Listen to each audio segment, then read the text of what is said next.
Come this side. Oh yeah. You should bring a gut. The homies have got a homie, you know? Yeah, we've got a homie, but this table's not homey. Yeah, I know, it's not. It's alright, we can hold hands. Where are we going? Yeah, come in. Come in more. This table's not cooperating. No, he said it's fine. I'm promoting the drink. We're trying to release the dragon on Ryan, relax, alright? Yeah, I think we're good.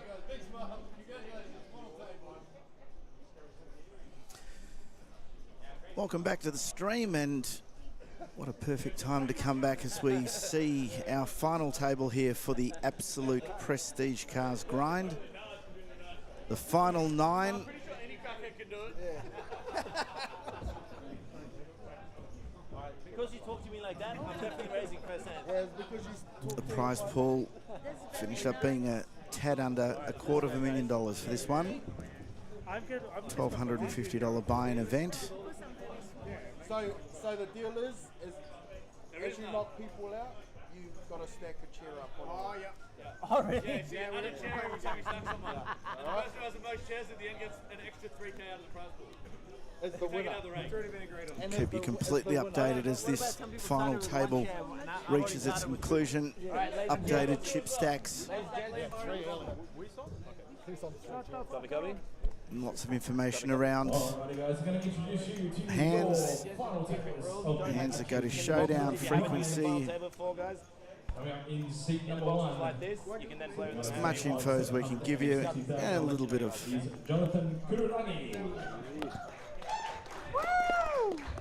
additional info. Yeah, boy. He's one of the nicest blokes in the boat community. Sitting on 1.45 million is Mr. Jake Parsons. Woo! Fresh off the heels of his recent big cash over in Vegas, is Mr. Najim Ajez in seat number 3 of 3,575,000, and also current chip leader. Let's go.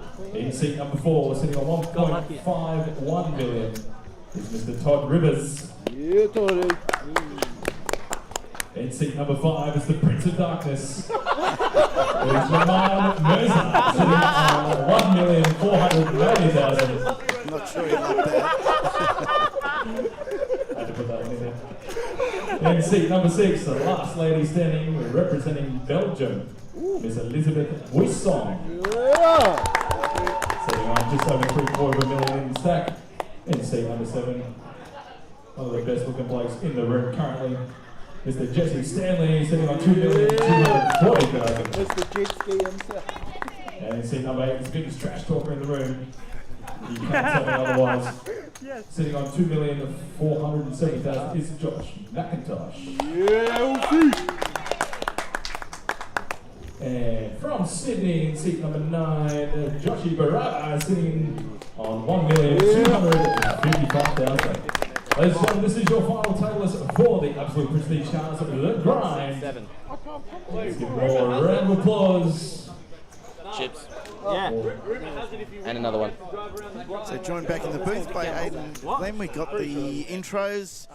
We got a little bit of fun with the intros too. I think the players might have been surprised by their additional descriptions. The Prince of Darkness. The Prince of Darkness, Nomad. He is quite a character. And look, let's be honest with you, head tournament director on the floor there, Smurf, Stephen Dean. He always puts on a good little host presentation when the final table does come to a light. And here we are with the final 9 of the grind. We got some sort of ticket? So Aidan, a lot of the players on this final table know each other well. Yes, very well. These guys play with each other on quite a regular basis. And you've got Johnny Kodoroangi and Jake Parsons on screen at the moment. Johnny's got Ace Queen offsuit under the gun. That's one way to get players to go down to Sydney, I guess.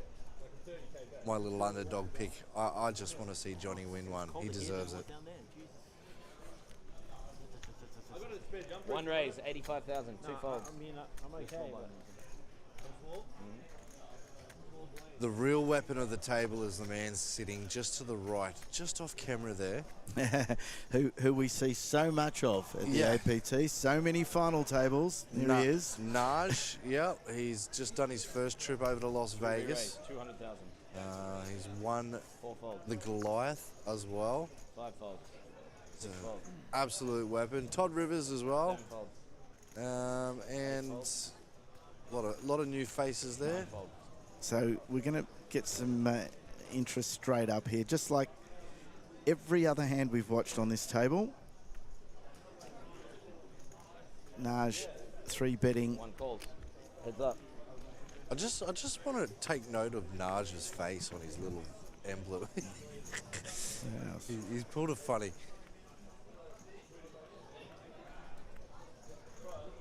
One check. But Johnny's checking back, and Naj is 140,000. underdogging, firing this pot for 140k. And look, Johnny's very, very short stacked here. He's probably going to give this up. Yeah. And that's just a prime example of a big stack against a short stack there. Yeah, and look, Johnny's under the gun there with that sort of flop. He does play very tight poker, and Naj has just got the experience to get every opportunity through he can. Possibly in other circumstances, if Johnny had a bit more chips there, he could have been leading that flop and probably taking that pot down, not knowing Naj's whole cards, but that's the difference between these two boys. Just a lot of caliber of player. And stack size again, being a massive play there. So we've got a prize pool here at the moment of 223,950. We've just dropped that into the comments as well, guys. Yeah. You can see that payout from first all the way to ninth, with top prize being $53,000.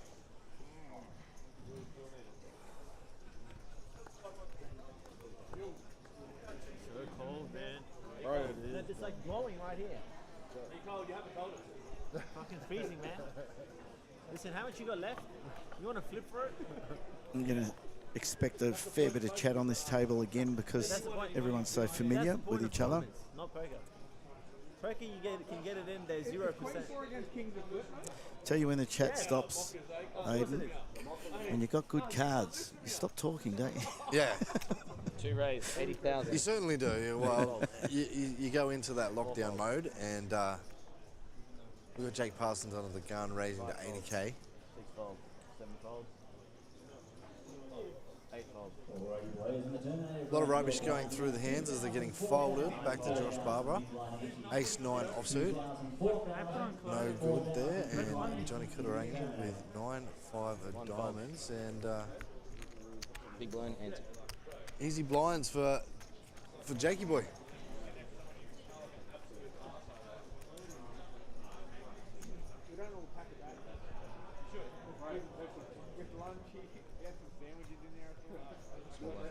Enough to catch the bus home. Some AirPods in case the walk gets lonely to the bus stop. And a jumper in case it fucking freezes over in there. Be mindful of language, please, guys. Thank you. English. Not Portuguese.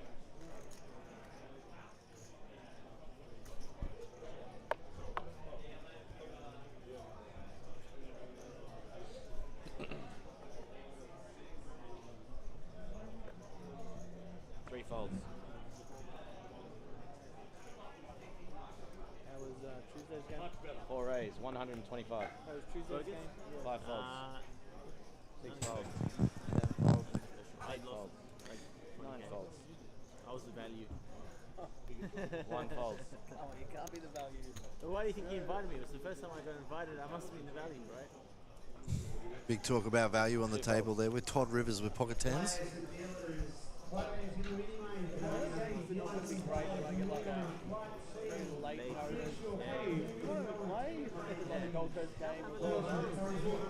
And he takes it down. Yeah, the late message is always bad, yeah? They're always like, scraping the bottom of the barrel. But I knew it was going to be bad, but I was still going to play because Burger doesn't charge any rate, which is good. And one rate game, you think you're going to edge on any field, right? yeah, and it's a 20, 40, 80 blinds, so it's not like a small game. So it's still worth playing for me, right? Like, I don't care who was playing, I didn't even ask, I just go play. But I knew it was going to be a shit lineup before I went.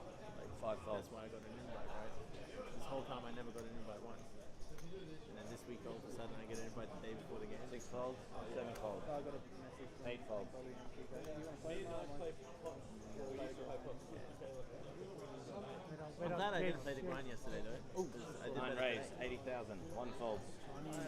Saw the ace-7 folded, but Josh raises it up with the 8-5 from the cutoff.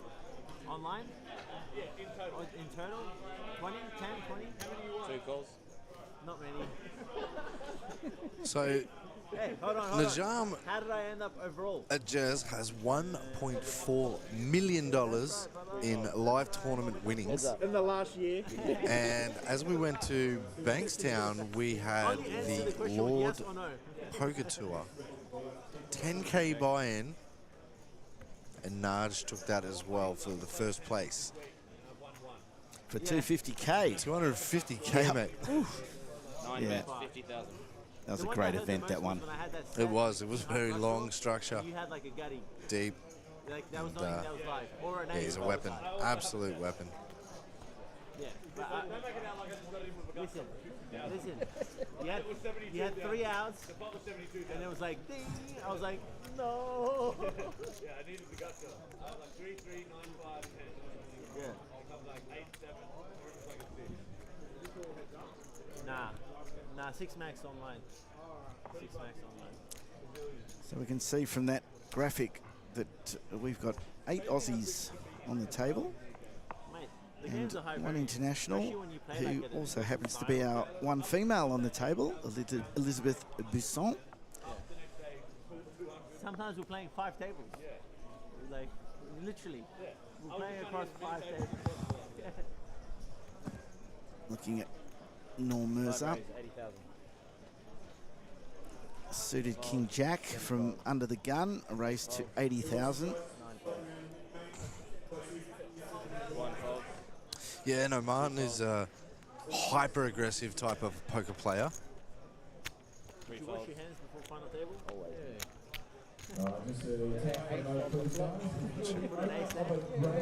Todd's considering a call from the big blind with a 10-8. Yeah. And you know you got 1 out because she's got it. You're like, fine. 4 checks. It's alright. How you doing, mate?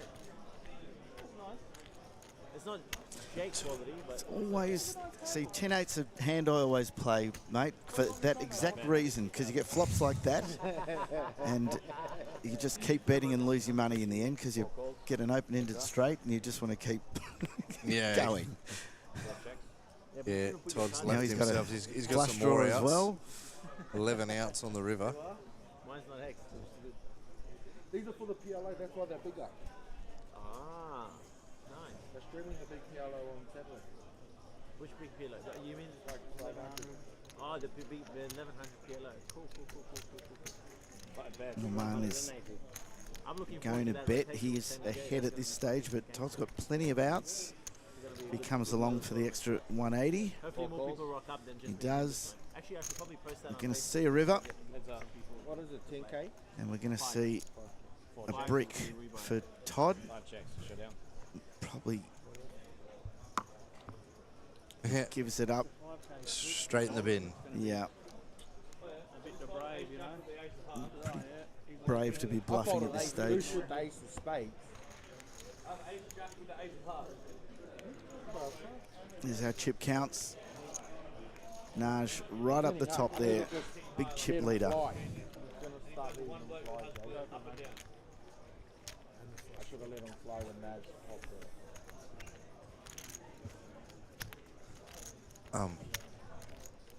But that's okay because we've still got chips.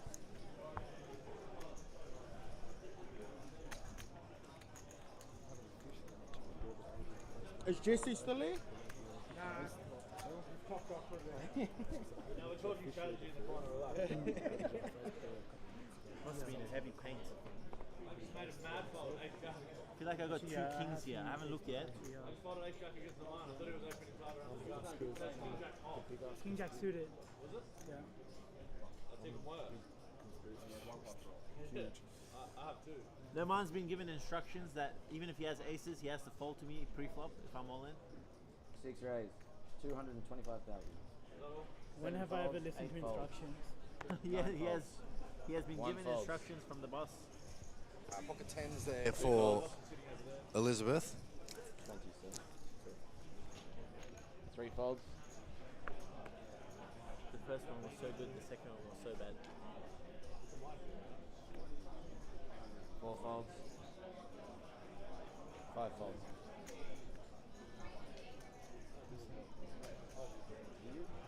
That's your big line, and I've left your ante. No.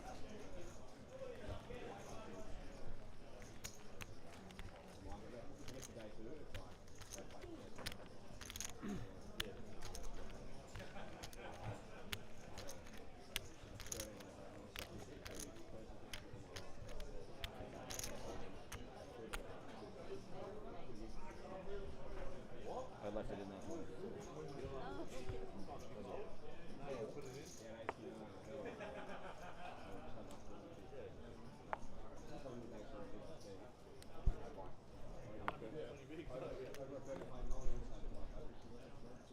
What'd you limp jam with? That's what I want to know. Don't worry about that hand. 7 folds. Not much. Yeah, well, I mean, ace what? 5. Jack. Alright. 8 raise, You're 85,000. 11 more guesses. 9 folds. Is he gonna 10. Yeah, I thought ace jack is makes it easy. Nice limp trap. Nice limp trap. 1 folds. 2 folds. I like 3 folds. It's not a move that's played very often. Yeah, that's what I'm saying. It's not a move that's played. 4 re-raise, 250. Oh, we got Ace King here versus Ace King. Suited napkin. Big Slick versus Big Slick. Tog Rivers slightly in front with a suited hand. I can't really call all in with it. 8 re-raise all I in. enjoy this because the aggressor wins it. Now, Rip and City there's the aggressor. from Mactosh. Oh, we got a Yep. call. Here we go. Okay. This is going to be interesting. Well, Todd's still got a slight lead here just because he's suited. All in call, feature table. I should have went with my fucking 6-3 off. See if we can run out of chop here. I'm favourite. If you got a king, then you got ace king each. But look, Todd Rivers has got the slight edge. King, queen, how do I know? I should probably rip there with king, queen clubs with my hand. With my. Oh, with your stack, yeah. Oh, you saved your stack, brother. Chop Here's it your up. chop. Got him. That was very Got him. anticlimactic. No, I was hoping one of you guys had queens and the other one had ace. Alrighty, players of the Goliath, your blinds are now up. 600, 1200, with a 1200. 600, 1200. You're going to hop out shortly, Hayden, but before you do, Taylor, I didn't come here to fold. who is your pick? There you go. Dean asking us who. I mean, you've been on the short stack all the way through. Yeah. Do you reckon the short stack can somehow work his way up? Yeah. Like I said, I'm a little underdog favourite here with Johnny Kudarangi. But this table is so strong. Each and every single one of these players, from Jesse Stanley to Nadaz to J-Mac, you've got some really talented poker players there, even with Josh Barber. But I'm going to go with the underdog, Johnny Kudarangi, just because. You know, I sat and watched his second place win the very next tournament after my second place win in the main event here of the Australian Poker Tour. And so neither of us hold trophies in the big ones. We're second place runners, and Johnny's going to break that for us. So I'm going to choose Johnny. But look, Noman's the wild card here because he's very, very loose and wild when he wants to be. And to be honest with you, Najim is probably the man who is the favourite to win in this tournament. But yeah, I'm gonna go with Johnny Kotarangi. All right. Well, when you come back, we'll, I'm sure we'll be back in shortly. We'll come back and hopefully still in the event. As we see, Naz has 3-bet. Here we go. This is a nice hand for you to be seeing before you head back out onto the floor, mate. We've got an all-in and a call. Naj ahead here and a chance to really cement his chip lead. Josh at risk. Ace King off versus King Jack suited. Now Josh is a little bit behind, but King in the window. Doesn't really help when it's a few outs now. Okay, he needs a club and doesn't get it. Josh leaves us. Josh leaves us. Naj increases that chip lead. Well played, Josh. Terrific. All right, I'm going to jump out of here. I'm going to leave you with this little soundbite before I leave. Up and away. Come on. On your bike. On your bike. Ladies and gentlemen, Josh Monk is coming into the commentary booth. Come on, buddy. Get on in here.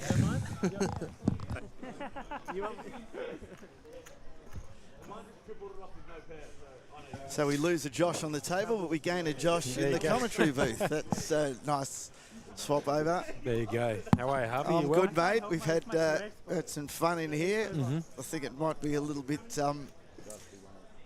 less controversial with you here, but we certainly had a bit of a loose cannon who I probably fed some of the ammunition to as well. But it's all good. It's all in good fun, and nice to have Aiden get a bit of an opportunity behind the mic. He's been running around and doing a hell of a lot of tech work here. Yeah, absolutely. And has done a great job to set up here. I'm sure our viewers can see he is top-notch, and he's leading that team behind the scenes. And you're leading the team behind the poker scene. You must be wrapped with this tournament.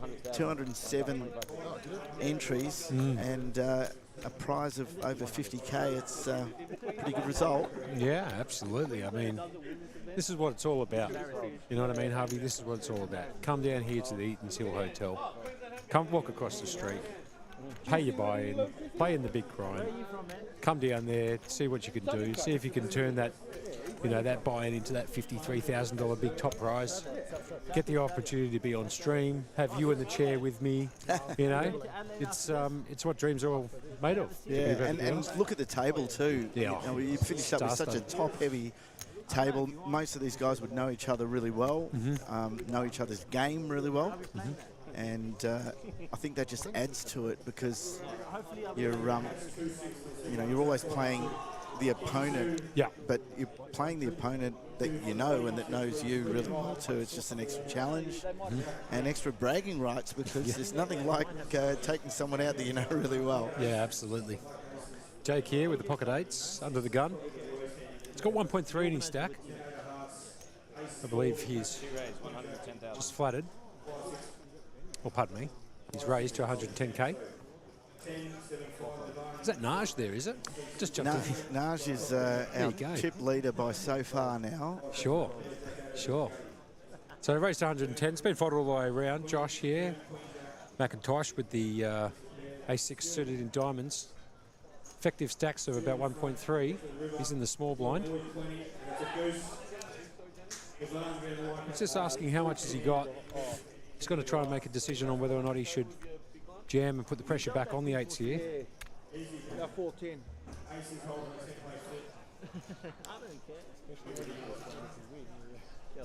It's good spot to be perfectly honest here to put that 3-bet in here, Harv.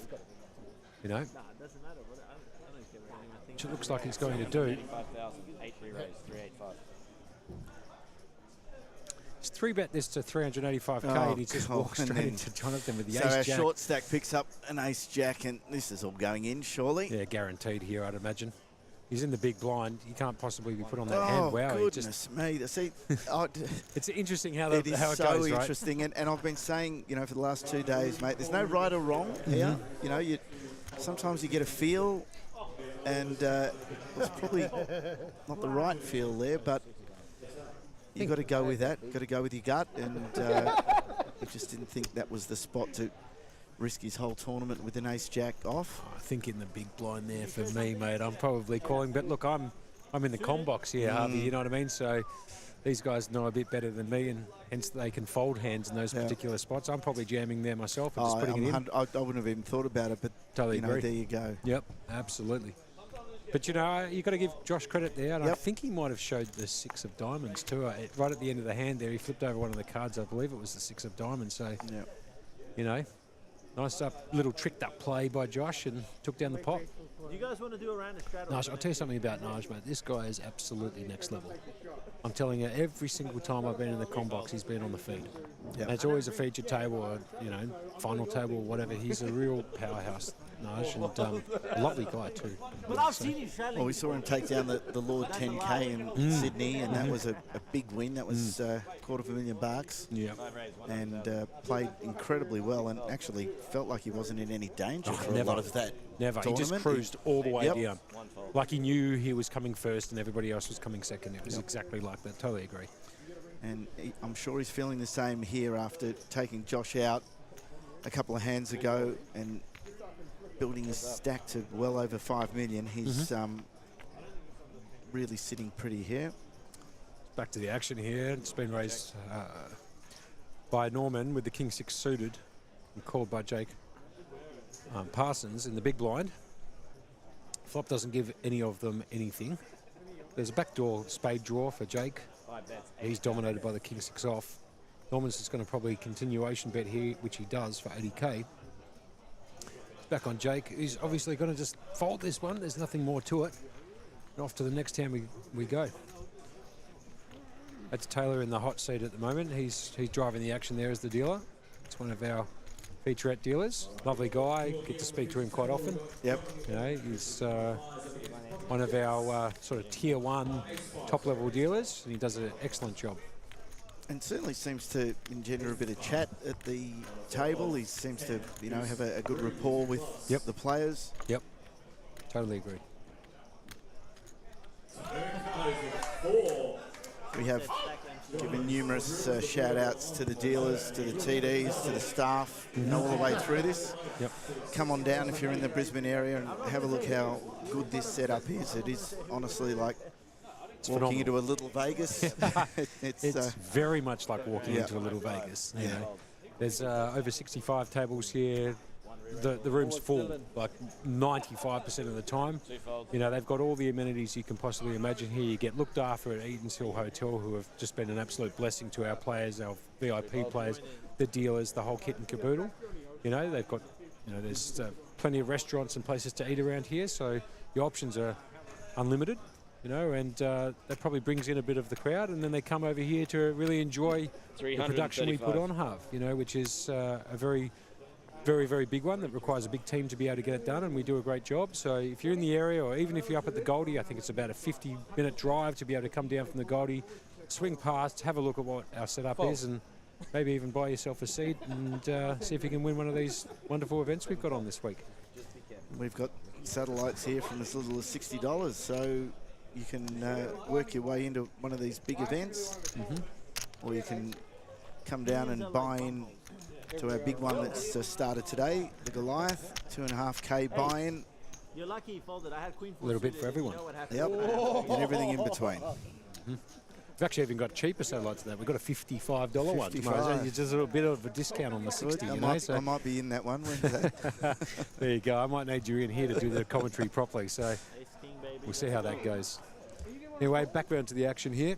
See a flop. It's a drawing hand.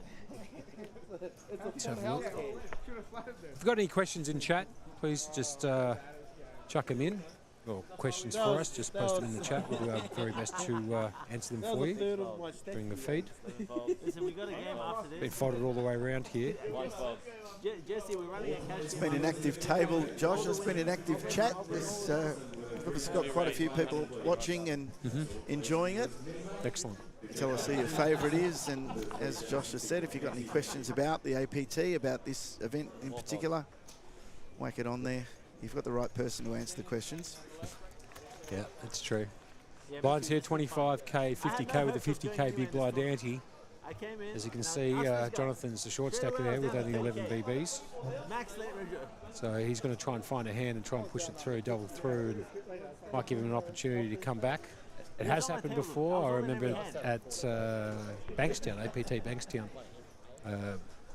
Can't remember the play.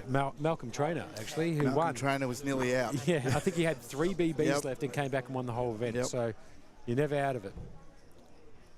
Once I got a decent stack and then got a gift out of it. With Elizabeth, just picks up the 9-5 suited. Do you know much about Elizabeth, our international? We've got all Aussies on the table and Elizabeth. I'm not well versed. I've been sort of dealing with some other stuff, as you can possibly imagine. I'm in the back. You know, love that. You know, we're seeing some overseas players, and that word is getting out. Beautiful. You can come down here and play, and I think the diversity of players is showing that. Yeah, absolutely. Ages and geez, we've got a lot of females playing. It's been fantastic to see. Yeah, it really is. Good. I just love that the girls, you know, are welcomed, that they don't feel intimidated. Yeah, that they don't. Really feel, important. Yeah, and you know, we are promoting that so strongly. You know, I know we should never, you know, sort of make a big deal about a woman winning or a woman doing well. I think we do it because we are proud, we love it, not, you know, not because we're trying to single people out. I think it's fantastic that, you know, you've got people here in their 70s playing. Yeah, absolutely. You know, and you've got 20-year-olds, and they could feel so intimidated that, you know, all these young kids are here, but they're here. They, you know, they love it. Everyone's welcomed. It's very much a community. Yeah. Jesse there just picks up a monster on a flop there. Just picks up the flush draw with a most dominated 8-6 of diamonds. We'll just bet it out, see bet it, and take it down. I'll just see what you're talking about there. She's from Germany. Okay, that's lovely. Might have a chat with her a bit later on if I get an opportunity. I'm not well versed with her, so looking forward to having a chat. Nick O'Donnell says, bit hard to compare Malcolm to the rest of the punters. Man's a genius. I totally agree with you. I've got absolutely no idea how he pulled off what he did at Bankstown. I was actually commentating that with Ado in Bankstown, and I can tell you something. I sort of called it a little bit early. I said, you know, my bet's on Malcolm to get it up, and with 3 BBs, I don't know how he pulled it off, but he did, and I was very happy for him. He actually picked up 2 monsters, I believe. The last 2 hands, I think he picked up Kings and Queens or Queens and Kings. I think it was Queens and Kings, yeah, and that was all she wrote. Anyway, under the gun here, Jesse. Just won the last hand. It's going to raise up, make it 100k. McIntosh out. Jonathan out. Jake Parsons picks up the 8s again, believe it or not. He just had them 3 or 4 hands ago. Rivers out. And Elizabeth is deciding to call. And off to the flop we go. It's cheap for her, out of the big blind. And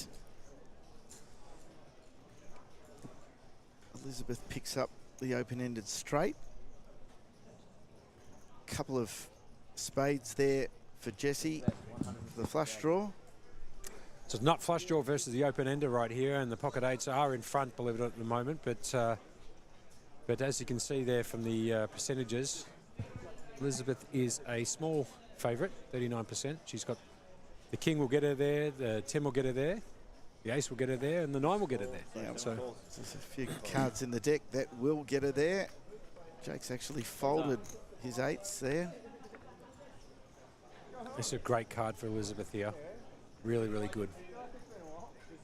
Wouldn't be surprised if she thinks about betting this out. She'll most likely take down the pot, I'd imagine. Jesse there with just a nut flush draw on a paired board. Pretty dangerous. Like, so he's contemplating his decision. There's not many other dark people. I mean, he could be beat here, straight up. So there's no point trying to catch the flush here unless he's got a stone-cold good read on Elizabeth here, you know. So, I mean, I think this is a position here where he's trying to calculate how often she might be bluffing, how often she might have a full or whatever the case may be, and whether or not he's drawing dead or how many outs he's got. So his chip stack plays a role here. I think that's why he calls Josh. It's just the chip stack. Yep, sure. I mean, he's got 2 million, so and he hits it. How's that? Well, there you go. It's a pretty dangerous card now, but Elizabeth is going to, wow, she's just decided to jam it all in on a stone cold bluff. And Jessie there here you go. gets the And river. she's made, look at her expression on her face. She's not thrilled, but that's all a she wrote bad there, spot. isn't it? Yeah, bad spot. She tried to bluff the flush, and unfortunately, her opponent actually had it. So it's kind of interesting, though, you know, when he picks up the ace high flush draw there and he calls on that turn, he's trying to hit that spade to complete his hand. When he makes it, he's not going anywhere for 380k, which was the bet from Elizabeth. So it's kind of a interesting spot for Elizabeth. Either she continues with the narrative, which is that she's got a full house, or she's representing a hand that's good. But when that card hits, it's a very dangerous card to actually try to bluff, because the only people who are going to be calling you in that spot are people who have either made the flush or have got a hand that's, you know, callable to a raise like that on the turn. So, to a bet like that on the turn, I should say. So it's just a bit unfortunate for her, but still, congratulations. She's made some money here. absolutely done the job extremely well. So we're down to 7. We've all been in that position, Josh. I bluff all the time, Harvey, and get called down all the time. Just that, yeah. Don't worry about that. That happens to me all the time. I don't think I've ever got a bluff through. Oh, dear. It's either that or I'm a very bad storyteller, you know. Anyway, around to Jake here. Under the gun +2. He's going to raise it up, make it 100k. Fold it all the way around to the button. Norman here with the King 7 suited. Going to lay it down too. Okay, Jessie, who just won the last hand with the natural 9. A baccarat hand. Queen 9. Who elects to call.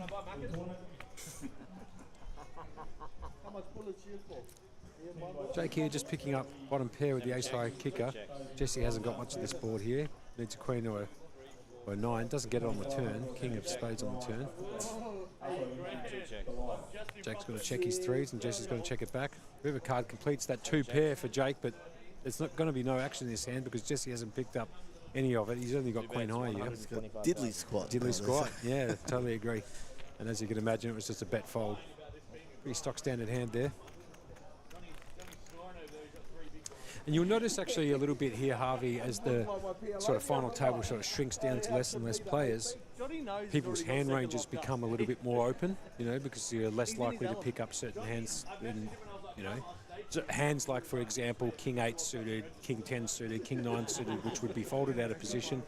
In a short-handed game, it's more likely that you would raise those types of hands because combinatorically you shouldn't be picking up those hands as often with so many with less players in the field. So you'll probably see a little bit of a weaker opening range, but let's see. For example, this is probably a pretty good one. Oh, have a look at this one for a good one. Yeah. Straight into the aces there. Geez, he's seen some nice stuff. Let's see if he can make it pay for him. Needs somebody to wake up with a hand here. No one so far. I've been not sleeping much. And everyone gets God, you got to hate rubbish, that, don't you? Don't they? But You finally pick up aces, nothing you even think to yourself, remotely playable there. You think, I've got a chance here to make some money and take some chips, and everybody just folds around you. I think I need to go see like One of those pet peeves in poker, you wait for those premium holdings, you finally pick them up and you can't make any money. Mind you, it's better than losing with them. Still pick up a little. We've got blinds and an ante that they're picking up as they go round. He's got it now encrypted into his beamer. That PP's on the screen.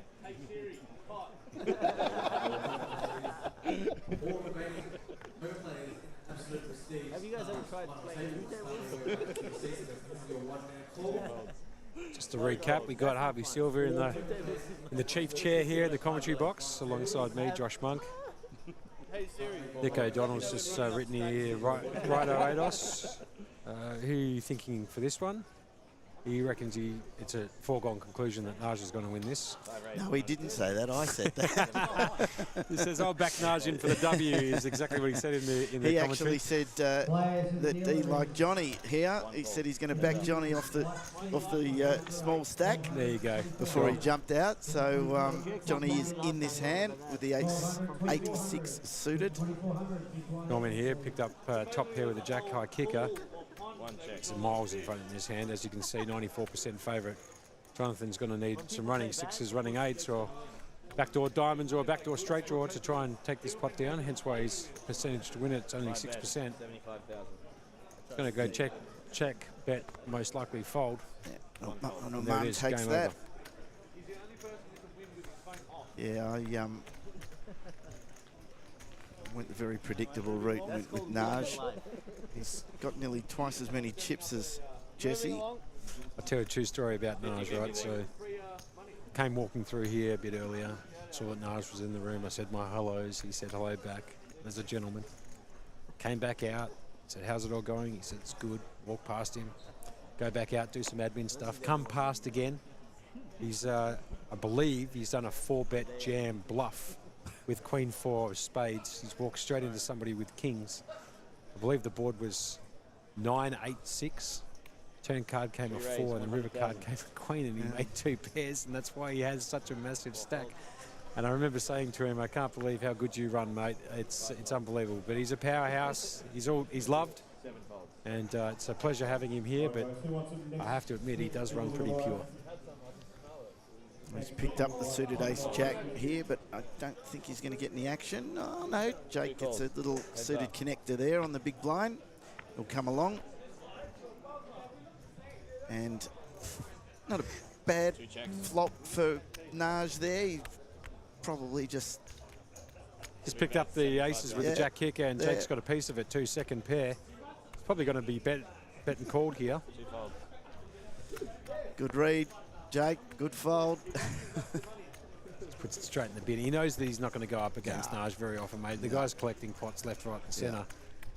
Just basically whenever he bets it, he should just lay it down. He's always got it. You playing the 5K rotation? But pretty good lineup here at the final table. What's been your favourite part of the series so far, Harvey? Any highlight reel for you there somewhere? They cook your bacon in the meat. They cook your dinner. Are they any good, man? Fortunately, I've actually had a chance to be on the floor for a fair bit and watch a bit of poker, which is, really nice. Yep.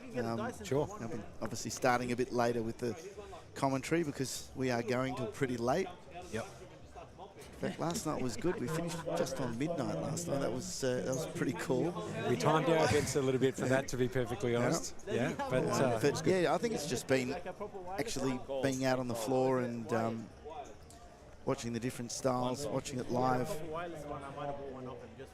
Sure. We're in a sort of a little bit of a how can I put it? It's a low time at the moment. You can see in the background a lot of empty tables. That's not indicative of what's been going on in here at all. No, We're just sort of in between events now. We've had a couple of events just finish.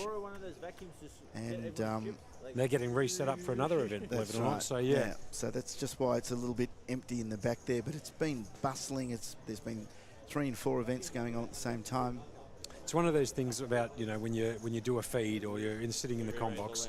We're just actually going to call the hand here just quickly. Yeah, this is I think this is a good idea. This is good. Yeah. All in jam here by Jake Parsons with pocket 7s.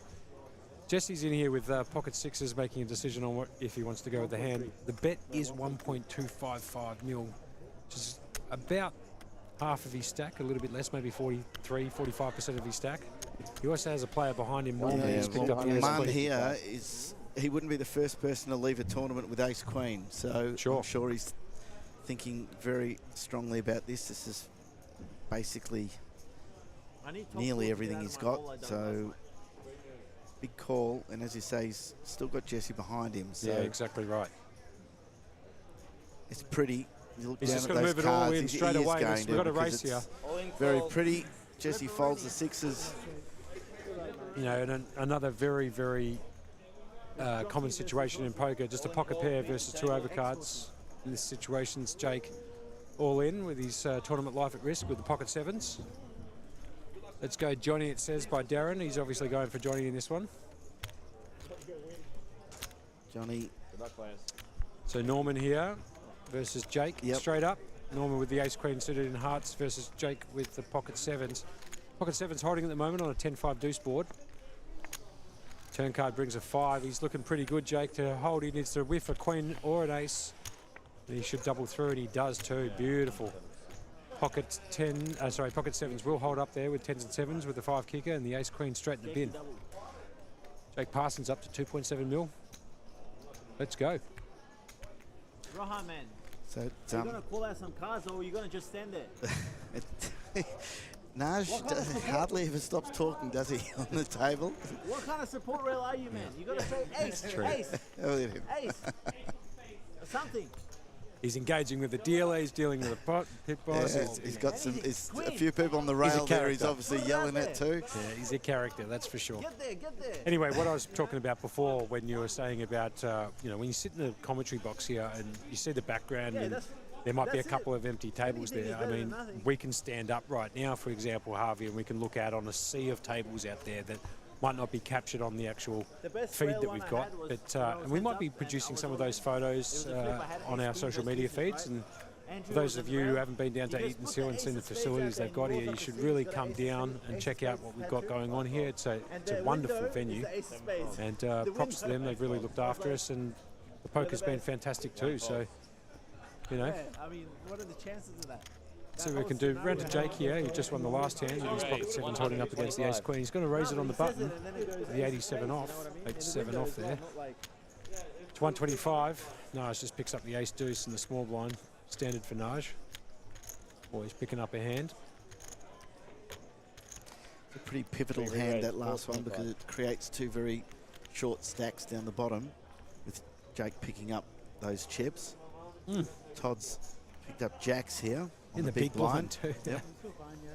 He's just going to jam it straight all in here, all in for 1.185 mil. Jake just insta snap folds. I might be committed to call it off here. And it's around to Naj. He's got his deuce suited. Trying to calculate how much it is to call. Naj does have 4.7 mil. It's too much. It's going to cost him. It's going to cost him a quarter of his stack to call with an ace and 2. But it's Naj. It's Naj, and you never know with Naj, mate. He can pluck rabbits out of hats in poker tournaments. So he's just trying to calculate it. Feature table. He's got a great look at how he studies it. He's got a great poker mind, Naj. He's just trying to figure out whether or not he's got the pot odds to call.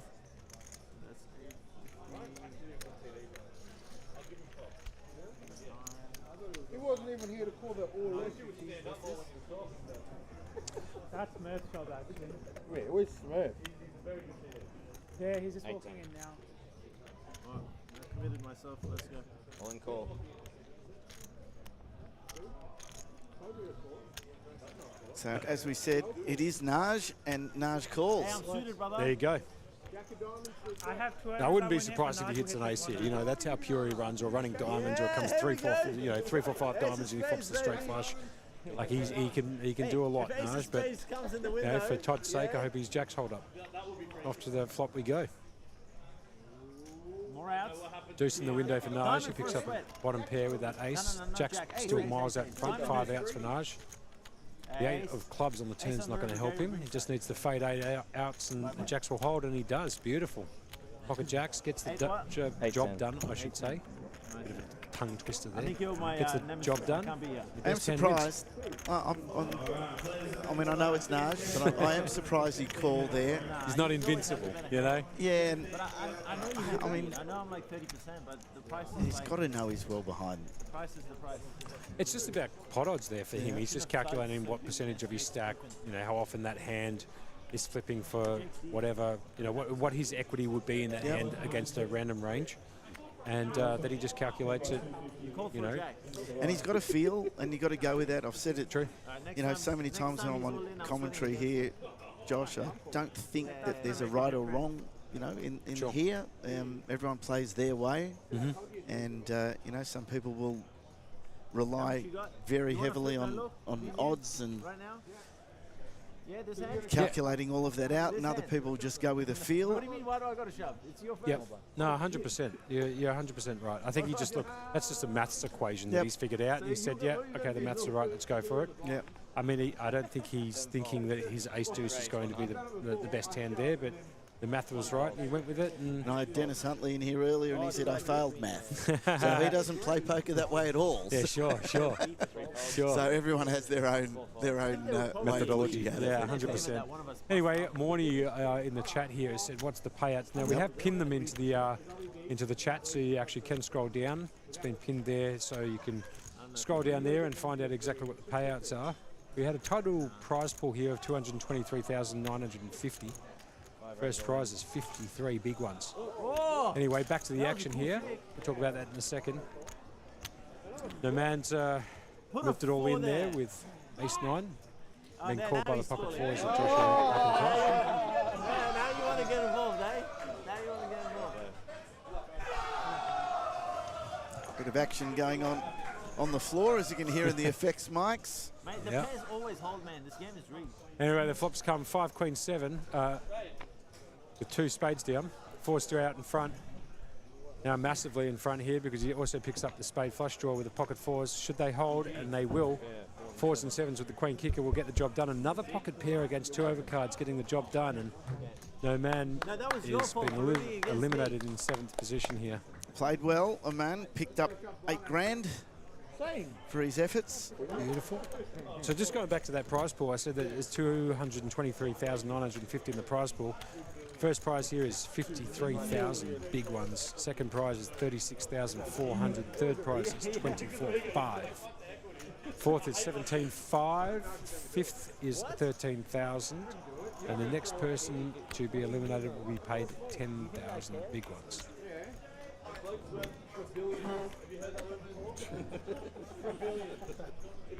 Great payout there, isn't it? 223,000. It's a terrific pool. I'm fucking busted. Certainly been a few events here, Josh, where your number of entries has clearly exceeded expectation. Yeah, absolutely.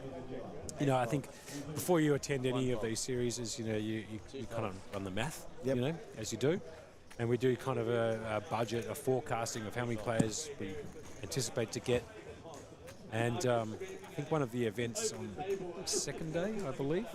I think it was the Hashem deep stack that we probably got nearly twice as many entries as we got thought. 120. We actually got 120 players more. Yep. So well, there you go. That's than what we were anticipating, and you know that just blew us out the water, and we were extremely happy with that result, as you can possibly imagine. But you know, I think it's more of a testament that the product that we're putting out there is liked and welcomed, and which you know that was shown in the people who attended the event. So you know, I think we're doing something right here, and we look forward to sort of growing it bigger and better things in the future. We mentioned the Hashems, Tony and Joe, both at the moment playing the Goliath in the early stages of that event. Yeah, absolutely. Kyle here, quick question. If you gamble 200 red, then heart, what do you hit next? I think it's a pokey reference because I used to work with Kyle a long time ago. It's obviously a club. I think he's referring to the double-double switch, or some sort of combination of heart club. So yeah, it's most likely a club there. It's good to see you in the chat there, Kyle. It's been a while. Hopefully you're enjoying listening to me ramble on here with the big man Harvey Silver. Todd picks up jacks in the cutoff. We've had an all-in ahead of him.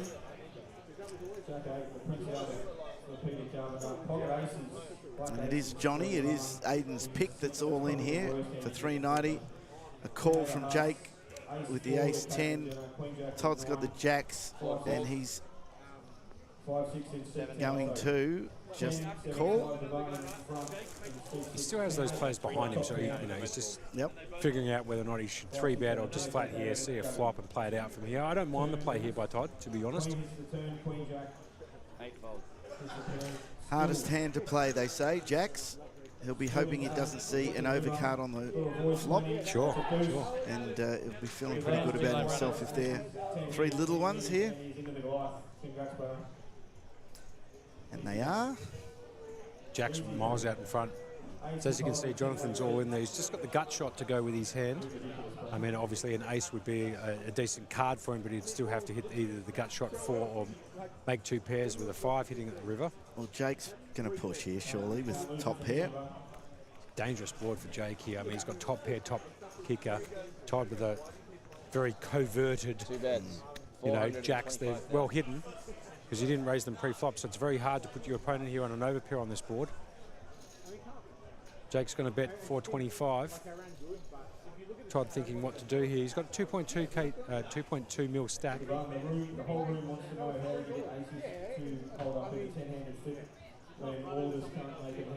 Just eyeing off Jake's chips here. Effectively, they've got basically about the same amount of chips, to be totally honest with you, give or take 100,000. He's going for a massive raise here. More raise. 1 million. A mil. Just made it a cool millie. And the action's back on Jake here. He's got top pair, top kicker. You know, very hard to get away from a hand like this. He needs to be putting his opponent either on a set or on a big draw, like a 4-5 of clubs, or, you know, he could even have like an ace-10 of clubs, which has really got a hand like ace-10 offsuit dominated here because he would be essentially free-rolling him.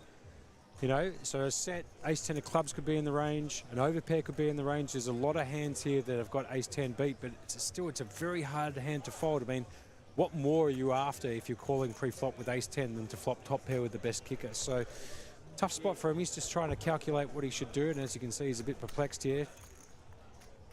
I mean, this is a spot where, you know, it's kind of go with the feel. If you know the play and you can get a soul read on it, you know, you make a decision based on how you feel about the situation. I'm usually a little bit more hesitant here in this spot, and I probably just muck this hand personally, but that's why I'm in the com box and I'm not sitting at the final table half. He is deciding, and it's not going to change his mind, obviously, but let's not forget that Johnny's got a wheel draw there in the all-in spot. For a 4 will give him a wheel, so he's out. It's going to be Todd's jacks against Johnny's wheel draw. Is there a little 4 there? I heard him say. Oh dear. He does need a 4. He also can get there with an ace ball, but as you know, Jake just folded ace-10, so there's one of his outs out. As you can see on the top of the screen there, it calculates the outs remaining in the deck for the ace-5 to win. He's got 6 outs. Approximately 28%. So the jack should hold here 3 out of 4 of the times. Everyone's calling for the wheel there. No one's even mentioning the ace. They just want to see a sick gut shot come out. You know, they don't care about the ace hitting. Anyway, off to the turn we go. That was always going to happen, wasn't it? Oh, you can't make it up. That's hilarious. You cannot make it up, just like clockwork. The 4 on the turn. Ah, dearie me. I predicted that coming out. That's fantastic. It's good when you see that happen. Good on him, Johnny. Stays alive. Just an absolute no-brainer. Nice little triple up there for him to stay alive. That's fantastic. I mean, some people will be thinking you must know what's happened, but I can guarantee you we're sitting right here on a 30-minute delay. We've got absolutely no idea what's going on. We're calling this absolutely cold, and that's hilarious. That's absolutely hilarious there. Just a 4, just a gutter ball straight on the turn. He's called it from the heavens, and bang, there she is. You can't make that up. Oh, that was good. And a reminder that just as Josh mentioned, we're calling this on a 1 hour half-hour delay.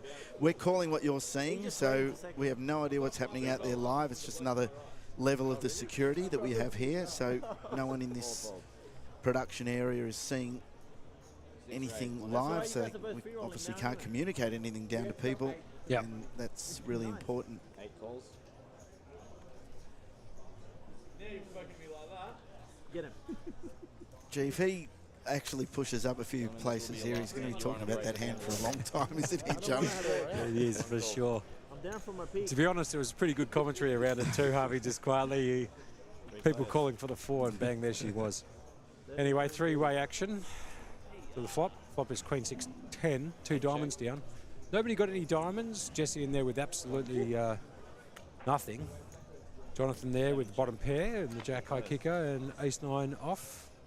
Just picked up 2 pair now, Jonathan here with the Jackson 6s. Joshua's picked up the open ender.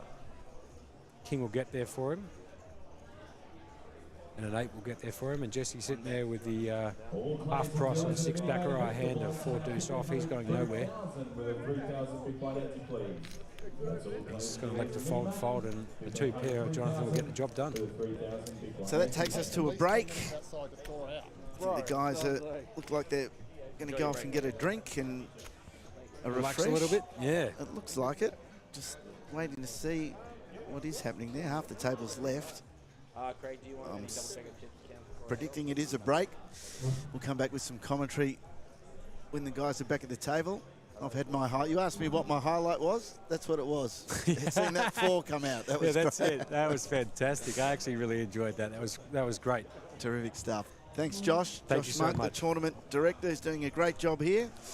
I'll head out on the floor and see if we can find one of the players who's out of something or sitting there having a packet of chips and try and get him into the commentary box. Sure. We'll be back here soon. Thank you very much, Harv. Cheers. Bye.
Can you ask these hands?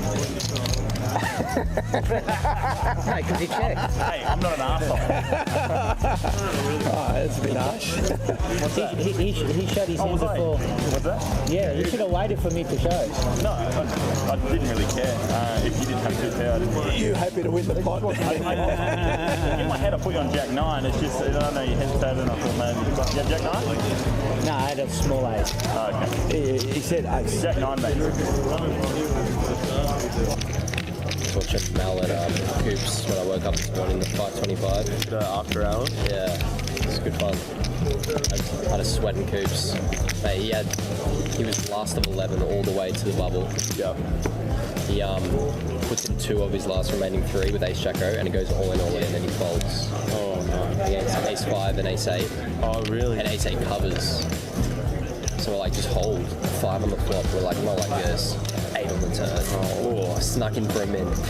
Wow. And then Happy Well did his thing. Yeah, he shipped alright. Yeah, he did. You want to lock? That'll be nice. I want Marco to have a really good hand too. A walk's good. I'll take a walk. I think he said a walk. Yeah, I thought so as well. I was like, what? Marco does What fucking ace his birthday thing or something like that. He hasn't lost one of those in a while. Why would you live in Sydney? All the poker action's in Brisbane. Brisbane's like Silicon Valley, mate. That's what it is.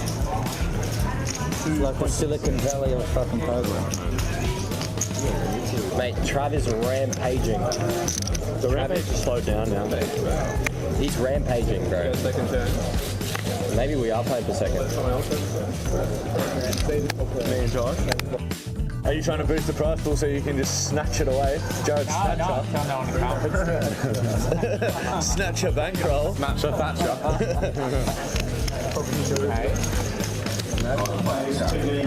This is brand new, brother. This is not released.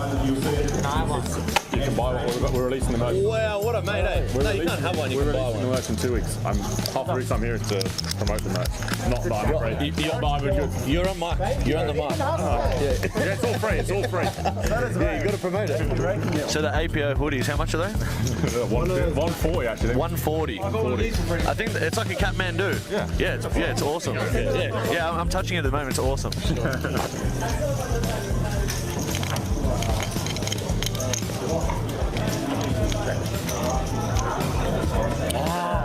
There for once. And you on that.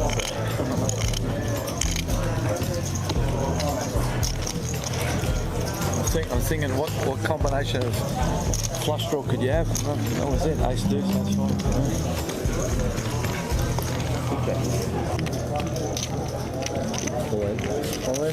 We have a sweat.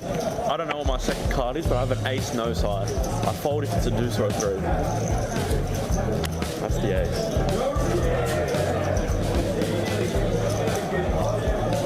Fuck me, man.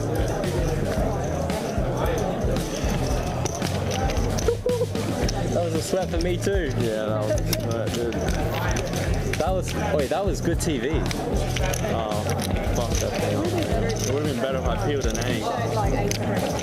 Yeah, I didn't know which one it was, so I'm squeezing the first one and I'm like, oh my god, no ding. And then I see ace of clubs and I'm like, ah.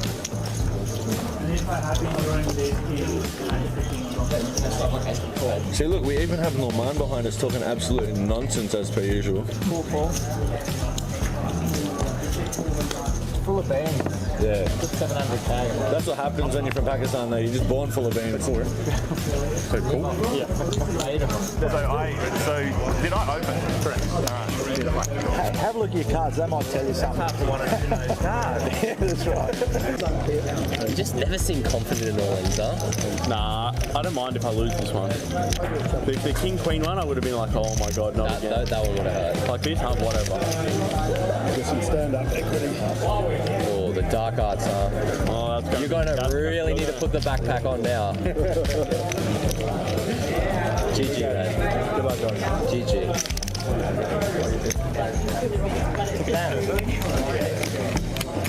Just rather stay out of your way at this point. I got Moran with a torching big blinds. Yeah. I just folded kings. I'm not like this husk bloke.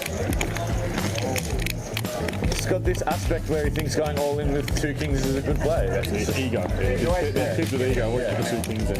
He obviously has no idea. Like, we're on film, bro. Like, I don't know how you're not embarrassed. I hope you haven't sold for this. Straight, yeah. Say something about that. Yeah. Do you know why, bro? If you've sold a percentage to this tournament, your backers are going to be very disappointed in you for just throwing away money. Throwing away money. You want a nickname? Husk? Husk insane. Husk straight torching. That's like a street cred name. Yeah. Fuck off. I'm good at finding when Husk has got nothing. Bean bagging, straight torching.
Jeez. All right, here we go.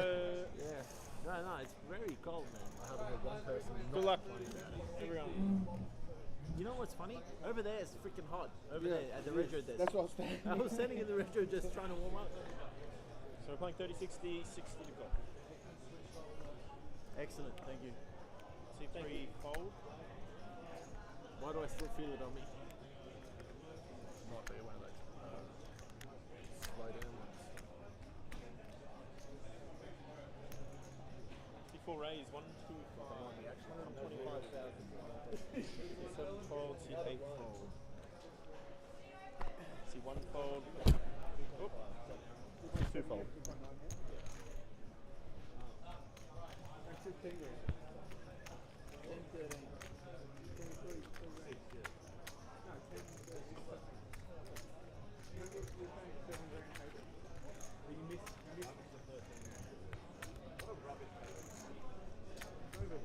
Phones, please.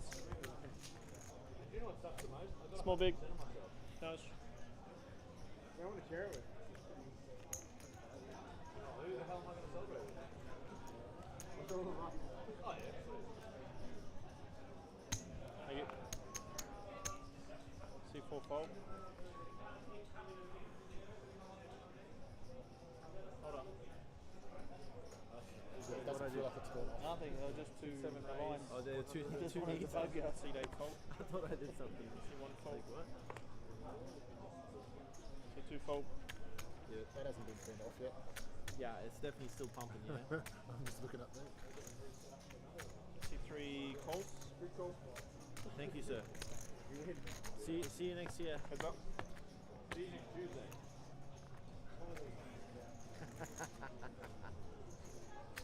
C3 check. C7 check. C3 check.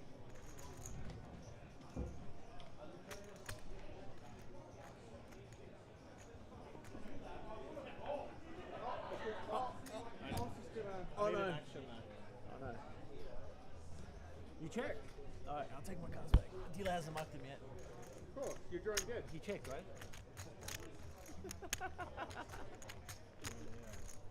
It doesn't matter. Check. You definitely win now. How can I Hurry how up, can I get man. any money out of him? Hurry up, man. Just put a chip out. Yeah. C7 bets.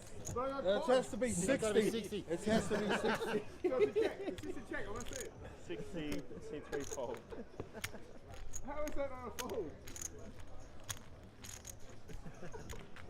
You tried your best, man. You tried your best. Give me value one time. Your ace high was good, mate. What? No, he didn't. I folded the king. He had ace high. What do you think he had? But he knew it was He good. didn't have queen 4. Nothing. He didn't have queen 4. Eight high I had. Jack 8? 8-4. 8-4. No, it was a gut shot. That's not a gut shot. How's it a gut shot? 3-7.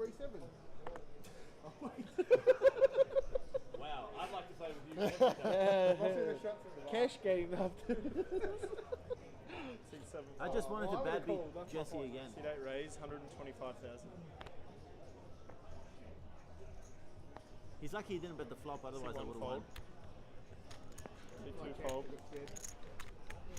C3 fold.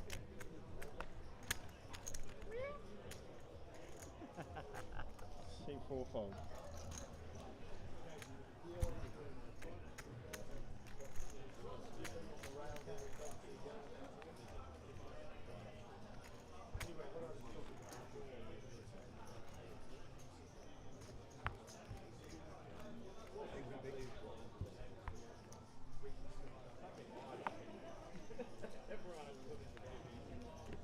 Is Tony enjoying this tournament? The Hashem? No. They're not in? What are they doing?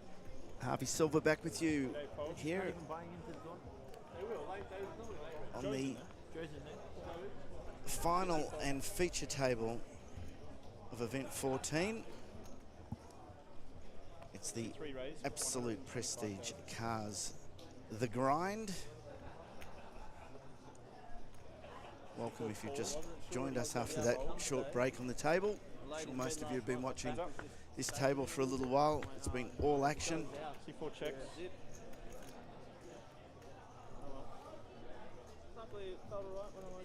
Naj, who's in on this hand, is the C4 big calls. chip leader. He's going to have to hit a jack, though. C4 checks. Just doing something to try and just stay active for the 2 weeks that I'm off. Because when I'm at work, C3 checks. so every C4 check. every C3 check. 2.5 days we move, and that's the biggest fight for me. Todd's fives hold up. Picks up a bit over 300k. And here are our chip counts. Yeah, what were we saying, MC? With 6 players left on the table. What were we saying? Naj had a much bigger chip lead than that a little while back. So be close at the top of the top 3 there. It should be unlimited. Wasn't it unlimited before? It's great to have our CEO of the Australian Poker Tour, Josh Monking, with me before the break. I'm lucky I haven't been sacked calling him the tournament director, but clearly he's running the show here, doing a great job. The room's fantastic here at Eaton's Hill. As we've said so many times, if you're in the Brisbane area, down on the Gold Coast, Sunshine Coast, come down later this week and come and play in Little Vegas. It does look like that. We've got tournaments for all levels of investment and all levels of play. Satellites as inexpensive as $55, and we do on the outer tables have our big one going at the moment, the Goliath 2.5k buy-in event. This one was a 1,250 buy-in. We had 207 entries, which has given us a prize pool almost touching $250,000, and $53,000 will go to our winner, which will be one of the 6 left on this final table. Josh connects with the 6s.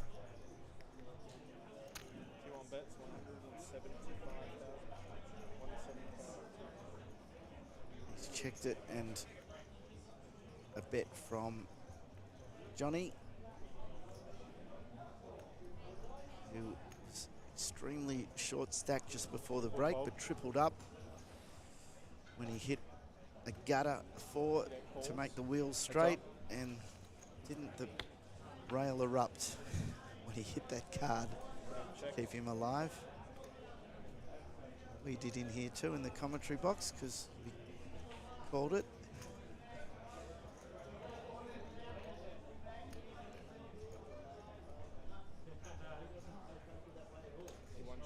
It's gone check with the 9. 5 on the end. Doesn't change much. It's just a question here of whether we're going to get a bet. We're not. We'll check, and a pair of 6s takes it for J-Mac. Oh, give me my cards back. King 3 of clubs, mate. Stop winning and play a hand. I played more hands than you have. He's not going anywhere on their turn. That win faults J-Mac just barely above Naj. We can look it up. Into the chip lead. Alright guys, just a reminder that we are reaching 11 o'clock. We do have a 12-hour limit only to the day of playing a tournament. So at the end, at midnight, we'll be bagging up. I fly out in the morning, I can't play. He can't play. I've got things on tomorrow, man. Like the Goliath.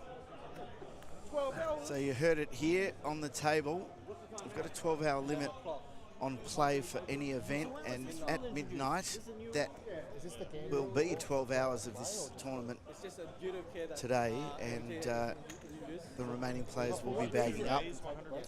Reminder though on the stream that we are running a half hour behind, so you're watching what happened half an hour ago, which means, by my calculations, we've got an hour left.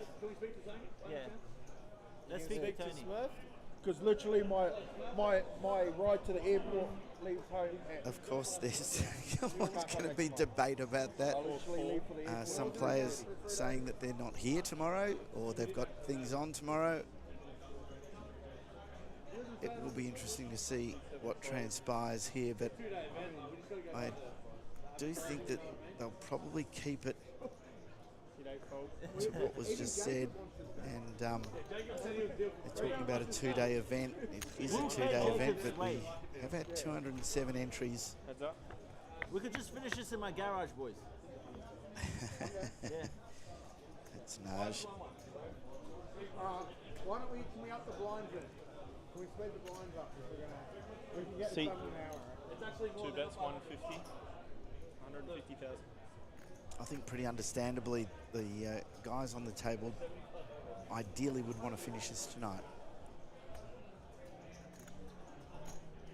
T4 raise, 300,000.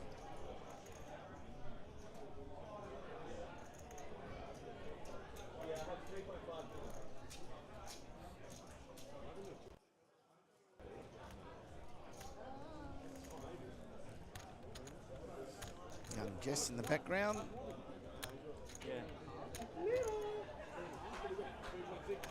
Doing a lot of work back here, Jess, on our social media. What a beast. For the next 12 hours.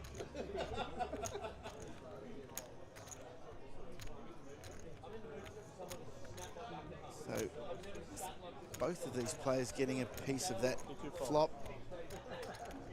Todd's raised it up, and Jake's decided to fold and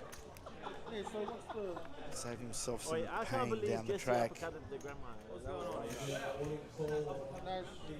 Where's the button at?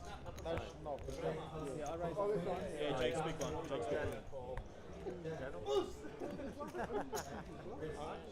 Oh, boys, round of straddle? One round of straddle? Why not? To finish the tournament. Everyone in or not? They're not going to. You're lost. Jake hasn't said a word. He's that he hasn't said a word since that 8-10 hand. He's still waiting for his C3 fold. with burnt beans in it. Burnt beans? C4 raise. C7 fold. Spoken a lot about favourite starting hands, and there's no surprise that this one comes up in our commentary very often. The suited Jack 10. Todd raises it up to 125. Jake folds the Ace-6 in the big, and so do we come to a general consensus of what we're doing? the blinds All the players are happy to play off. go round to Jake. But I don't know whether they're legally... I don't think they're legally binded to it. It's just bullshit. It's just a thing that they've done. I've definitely stayed here till 4 a.m. Hash, we need help. I'm saying if you bust now, I'm saying top 3. You're going to make top 3. We all want to So just if you're picking this up, there's a lot of talk around the table. Tony Hashem, the owner of the Australian Poker Tour, coming over just to have a listen to what the players are saying. So we have a rule here that you don't play more than 12 hours within the same tournament on a day, and in about an hour that'll be 12 hours. I want the guys to bag and come back tomorrow to finish the event, and totally understandably the preference of the guys on the table is to finish it tonight. The problem is that even if they go beyond that 1 hour, there's no guarantee that it's going to wrap up pretty soon after that. So I'll leave it to the powers that be to let us know which way they're going to go, but I think at the moment we're certainly going to stop this at midnight, reminding you that we're a half an hour behind, so it's 12:30 What is this, a casino? Brisbane time, and I'll let you know if anything changes. This is not legislation. Because if it was legislation, they have it at all the pub leagues, but they don't have it. Yeah, it's good. C8 fold. C1 fold. C2 fold. Oh, won't be happening. Because then we can't play the glass. Then we're going to be up early. Roll like a rhythm. We're struggling to read a little bit, mate. 1.2 million. C3 raise, 230,000. And just kick it.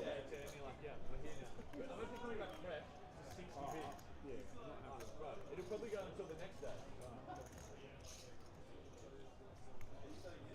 Which one's getting bigger?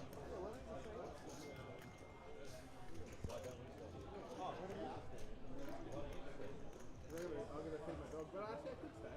My dog doesn't. Friend at home stay. Cool. Have a look. See if you hit something. Maybe I'll stay actually.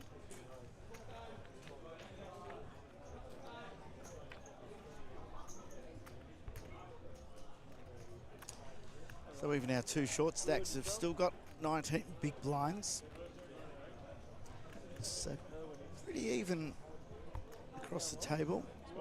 We often, by this stage, have a mad front runner, chip leader, but not really here yet. So everyone will still fancy their chances of taking the $53,000 first prize for the absolute prestige cars grind. Everyone seen this? C1 fold. C2 fold.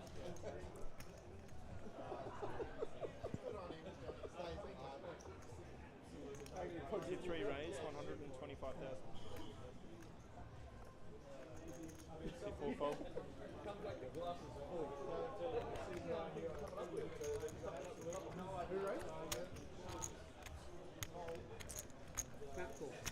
Naj has raised it out of the button. Weak Jack 6 gets the call from Jesse. Queen 3 C7 check. hits the bottom end of that, Jesse. C3 check. Naj, you can bet your life will continue to be aggressive at some stage here. There's the 10, doesn't help anybody.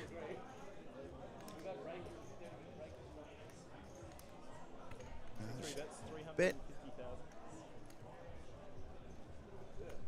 Jesse's probably thinking his 3's not good enough here. Also knowing that Naj is pretty aggressive.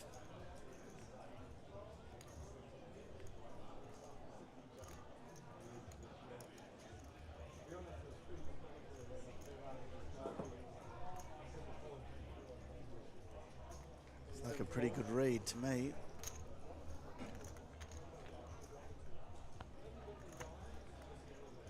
Wow. Wow. Gee, that's a call that, you know, how many people would make, and then you hit your trips on the river. Jesse now is he going to check and try and let Naj hang himself, or he is. Let's see what Naj realises. The only way he can win here is to bet, so let's see what he does. 1.5. He does 1.5. bet, and he bets big, 1.5 mil. C3 bets, 1,500,000. So Jesse with the trip 3s.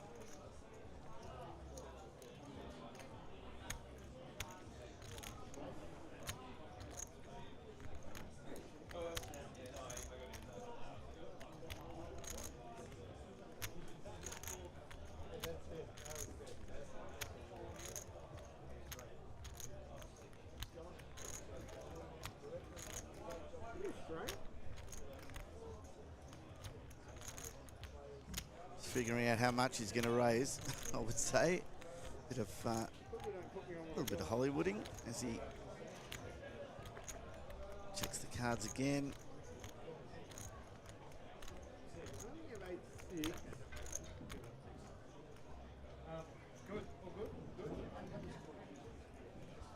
only got 2.2 behind.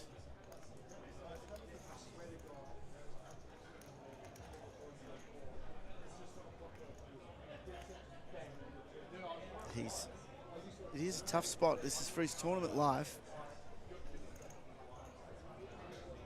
Pretty much.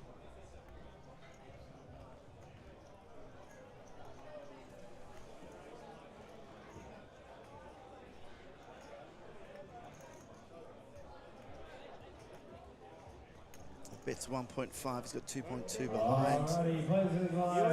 He decides to Players in the Goliath, 2 minutes left to your break. just call.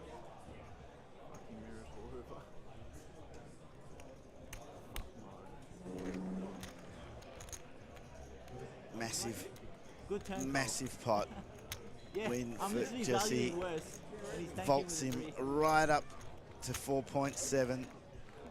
What a gorgeous little three on the river for him there. He obviously wasn't completely confident, otherwise he would have pushed the other 700 in on top of it. Love to hear what you think on the chat about that.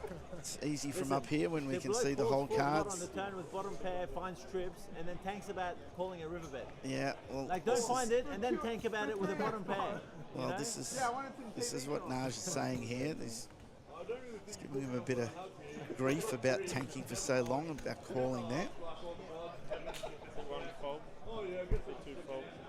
I beat every overpair and every two pair combination. See three fold. Like, I'm literally valuing worse. Like ace 10, jacks, queens, kings. 2.5x pot. My turn bet was 350, you spastic.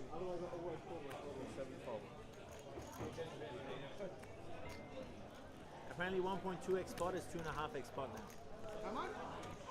1.5 maybe, at most. There's at least two. No, there was literally $1 million in there. I full pot the turn and there was 350 in there. No, you overbet. I bet 350 on the turn. Yeah, but that was more than. So that's 700. No. Pre-flop was 125 each. There's 250 plus the blinds. There was 1 mil in there and there was 1.5 bet. Oi! Big us. Alrighty, players in the Goliath. Live now, 800, 1600 with the 1600. Really interesting to hear that table deals. talk. 3 or more with the table. Shovel up and deal. I suppose Naj maybe needs to give himself a little bit more credit for making that decision so difficult.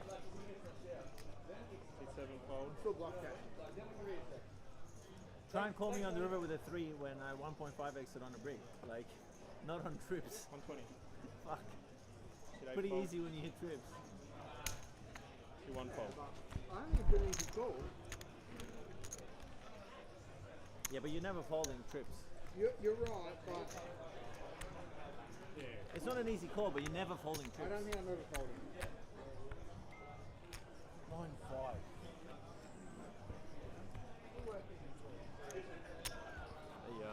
Dustin.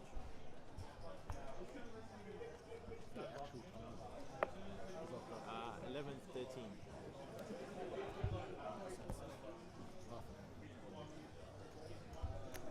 I think they have turned off the AC now. I can feel the. Yeah, it's getting warm.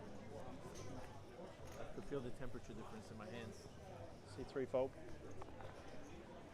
Maybe turn it back on. I'm starting running bad. Fucking 3 on the river, man. There's going to be a lot of talk about that hand for a while, certainly from Naj. Todd's picked up ace jack. High jack raises it up 120. Get a call from Jesse and a raise from J-Mac to 425. And one of those pretty hands, Queen 10 suited.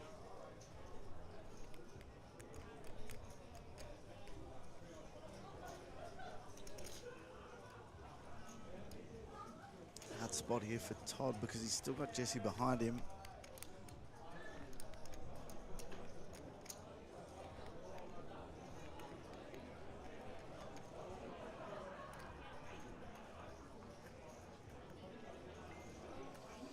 He's got no idea that he's 64% to win this pre-flop, of course.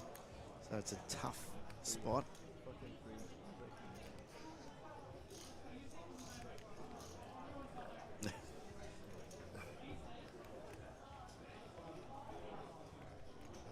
callers are off now. Well, oh shit! Sorry, sorry. To even realise that had another player behind there. Jesse folds. The aggressive raise takes it down. Again, just looking down the bottom there, both Jake and Johnny still with 17 big blinds.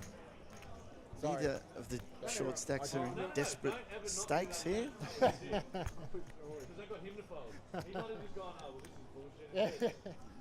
All players left in this tourney are still going to fancy their chances. Yeah, other than one back card. I had that the last hand as well. Exposed card guys. 5 diamonds.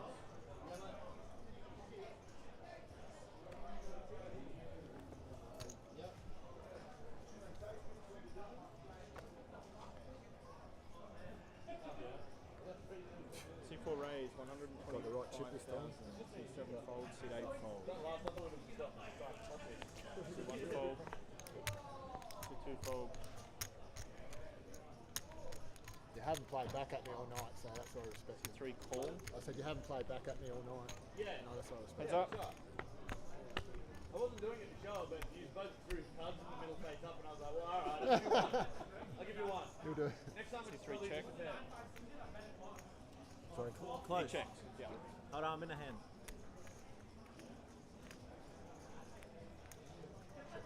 C4 check. Can I get paid out in Taco Bell coupon? Yep. C3 bets 200,000. All in. C4 all in.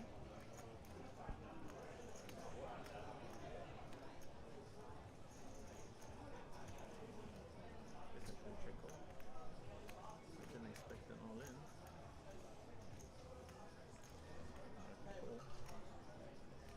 Million out. C3 fold. We You wrap guys the river. see that, sorry? Yeah, you're ahead. Wow. So the shove takes that down. Naj was a few hands ago with his big stack. Probably takes the risk there, but he's now down to 1.6. Well, I was thinking of my lead out. Blind space. I had So diamonds and a gut shot. he decides I couldn't really call all in. Shovel in. that he's not going to hope that the poker gods look after him right at this stage. He did have a flush draw and a gut shot. I mean, I would have if we agreed earlier when we had the same stack. There you go. He just said what I said. So, geez, I'm going to give myself a little pat in the back as a Wow, that was a good need. I have to pay. Yeah, well, look at the an interested but hardly pro player. He did say the same thing. If he had his big stack, he probably calls that. J-Mac raises ace king suited. Naj calls out of the small blind, another 95 with the suited 10-8. C3 check. Check. C8 check. Much for either, except now, of course, Naj hits C3 his bets. straight. 150. It's a small bet. C8 fold. But it's enough to induce the fold, and Naj picks up a few chips there. Ace king of diamonds. About a 250k to his stack. So those percentages are when those particular players go to showdown. He raised. I called. Yeah. It's a nice stats coming up on the screen. Just got to be quick, pick them up. Or you would have made something. Or 2-7. Yeah, but I had C8 fold. C1 fold. All in. C2 all in. Jake's seen those pocket eights a few times, and here they are again. Pushes the rest of his C3 fold. 1 million chips C4 fold. Look what I had to fold here, in. look. Naj folds, Todd folds, and Jesse Shaking. also will fold. He prefers to shuffle. Yeah. There's our chip counts. Again, be quick. We're going to... They don't stay for too long. Jesse now out in front.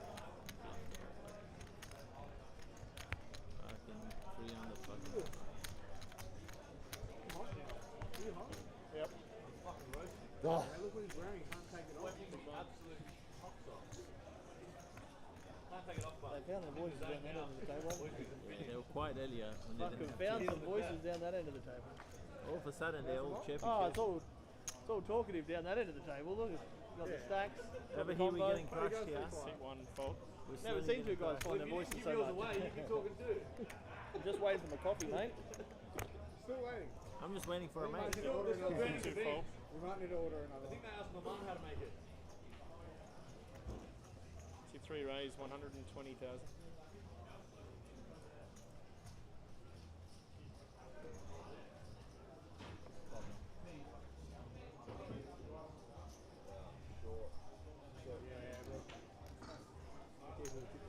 C4 raise 250,000.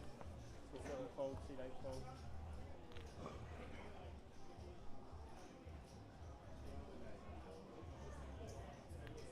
C3 call. Heads up.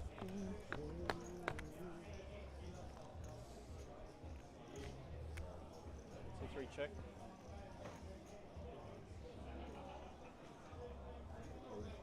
C4 all in, C3 fold. And all in from Todd.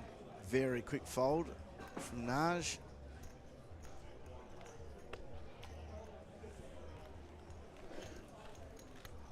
Why couldn't I just hit the ace?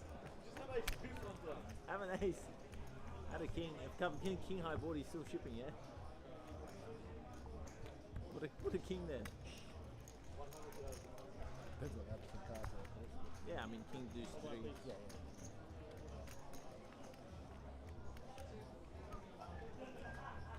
Don't care what you say. It's fine. C2 fold. C3 fold. Oh, look at the two beanbags in there.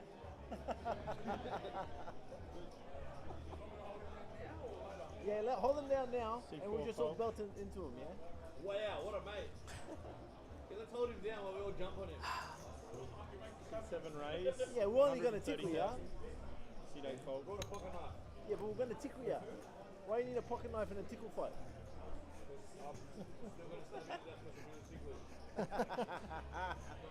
So Johnny picks up a suited ace-jack in the big blind. He's going to put the rest of his chips in. Jesse was getting a bit frisky on the button and folds straight away. I was a little bit light with that one. It's a small win I found a good spot. for Johnny, but every chip counts when you're down the bottom of the chip count, which is where he's at. Jesse right up the top, 4.3 That's risky. You're a blind cat. mil. Yeah, I know.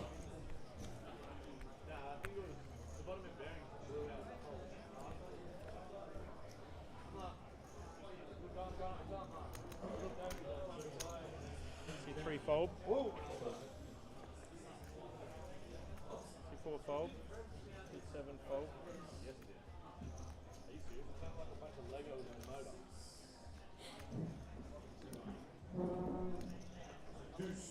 C8 raise 125,000. C1 fold. Bluffed it off. I mean, if he didn't find a 3, he folds, right? I knew he was weak as shit. But he found a 3, what can I do? Heads up. No, I'm still calling. So the button raise gets called. King 9, Then I'll say ace nice 5. Actually, a queen I fold. Two pair, you do that. J-Max got the flush draw as well as the ace high. What's the difference? No, because it brings in The biggest straight. Yeah. Well, you can't have 6-8 if you check off. Why can't I have 6-8? I'm not sure. I'm just making stuff up. C8 check.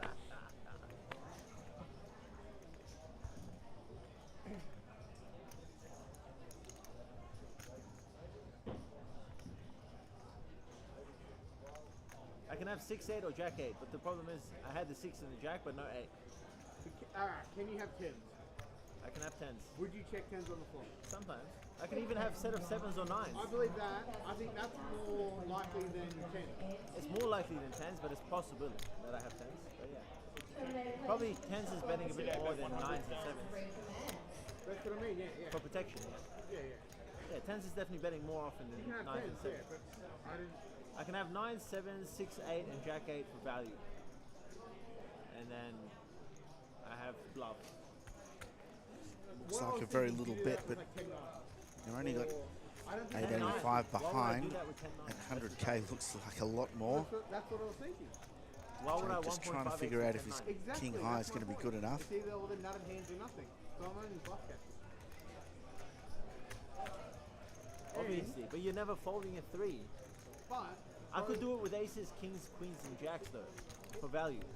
But I also think you don't check the flop. What I do with aces, sometimes. I do with kings occasionally. I didn't know. Not against me. Why not? I can get a later street value from fucking a 3 for full pot. But I'm calling a lot of fold. Yeah, but you're not calling down 3 streets. Whereas you might call. Good fold. No surprise that Naj is still talking about that hand. But I might get sticky and call 3. And you know that. Nah. No, with like some weird bottom pair or middle pair. Sometimes you get sticky when you hang around your boyfriend. That's how I do. Personal preference. We're all getting a bit sticky right now. First we were hot, then we were cold, then we were hot. We went from Antarctica. We went from Antarctica to Sahara Desert. Yeah, no, I would do it. I don't know if I prefer it on or off at this stage. Yeah, that's what I thought. So certainly the talking point here has been the conditions in the room. When the aircon is on, it is very cold. And when it goes off, it heats up that quickly. It feels like we're in Queensland humidity, which we are. And, the boys on the table have made a very good call to turn the air conditioning back on. So we'll see if they... One extreme to the other. You might feel like you're at home, mate. It'll start raining soon. Aidan Glenn has finally finished all his admin work and has joined me back in here. Feels like we've had 6 players on this final table for a long time, mate. Certainly was some chat about them continuing on and trying to finish it tonight, but I don't think that's going to happen. I have been listening to a bit of the banter down at the table. The boys are cracking up a few jokes on the table. Must be pretty good to hear at home.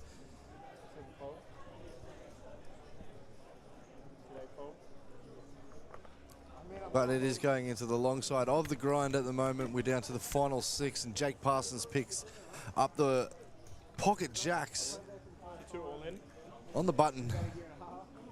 He's pretty short, so he's pushed it all in. Yeah. Did they go? Good result here if you can just pick up the blinds, and hopefully you don't run into anything, which looks like the big blind is throwing it in, and the rest is going into Jake Parsons' stack as he stacks it back up. He is the shortest stack of the table there, as you can see on the chip count. Just a little tip there, Aidan. If you hear Naj talking about 3s, mentioning 3s, anything about a 3, it's a hand from ages ago that he has not stopped talking about. Jesse had a 3 in his hand, and there was a 3 on the flop, and a 3 came on the river. And Naj bet out 1.5 mil, and Jesse actually went into the tank for quite a while before calling.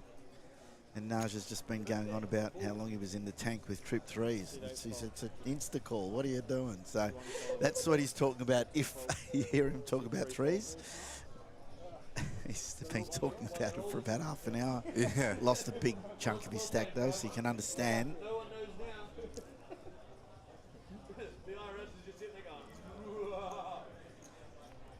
So our other big stack, Todd Rivers, the walking sticks, and the small blind.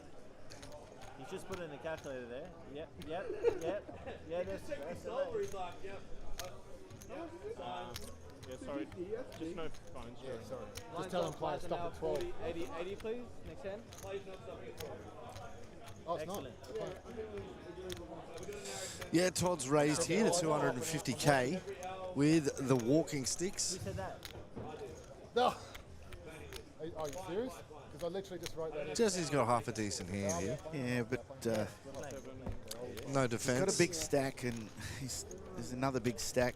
You got Seven. a couple of shorties there as well. Sevens. It's actually three, reasonably short. It's like big gap in the table there, isn't there? Top three to bottom three. Yeah, about 2.5 difference there and above. 40, 80. Finally some action. Your pick, Johnny. He's still hanging around. And he will, mate. He's a rock. He's an absolute rock. Todd Rivers looks like he's chipping up, and seed 8.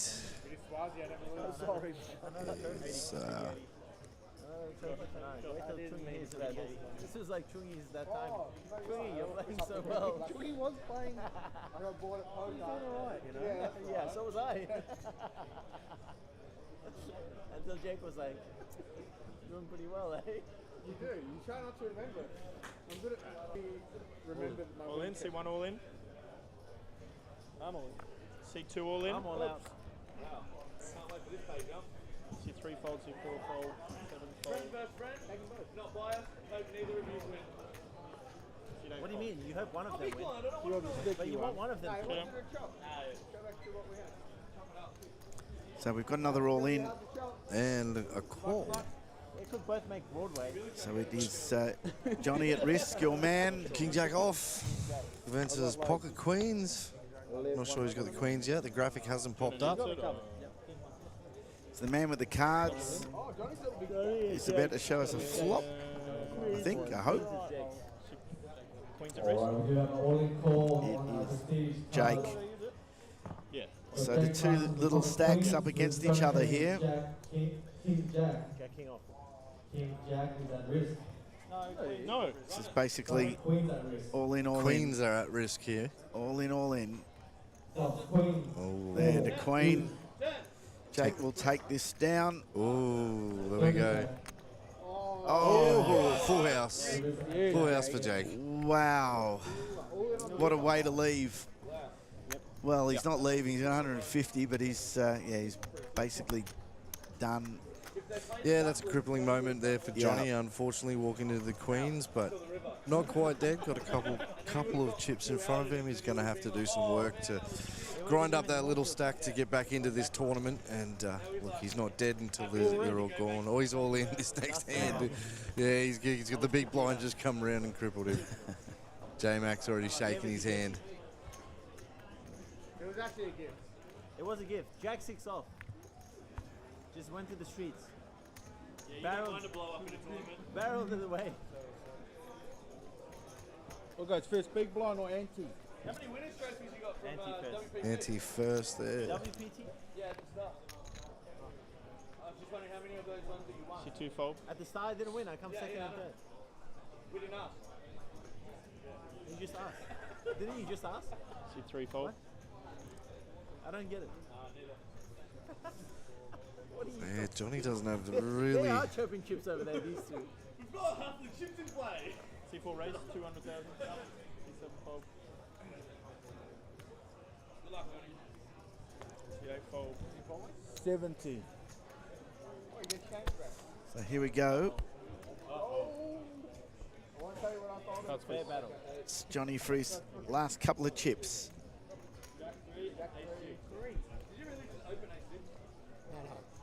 Oh, yes, I did. Yes, I did. Well, you want to swap hands All right, with we're going to do another. It's all in. Jack 3 versus Ace. That's all he had left was his 150. S6.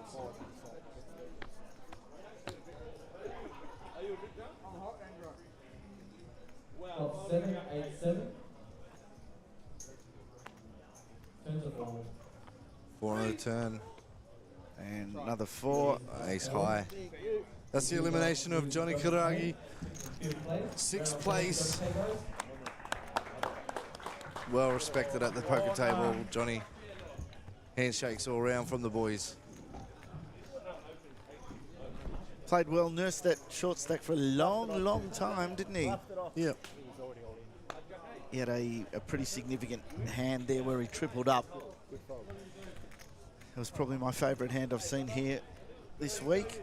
He needed the 4 to complete the wheel when he was all in for his 350 and hit the 4 and tripled up from 350 to 1.2, 1.3, and then sort of nursed that stack through another couple of elimination, pushed his way up to 6th place and picked up 10K. That's so not bad, is it? It's not bad at all. He's going home with 10K. Shayna, you're going to get some nice shoes, hopefully, from the husband.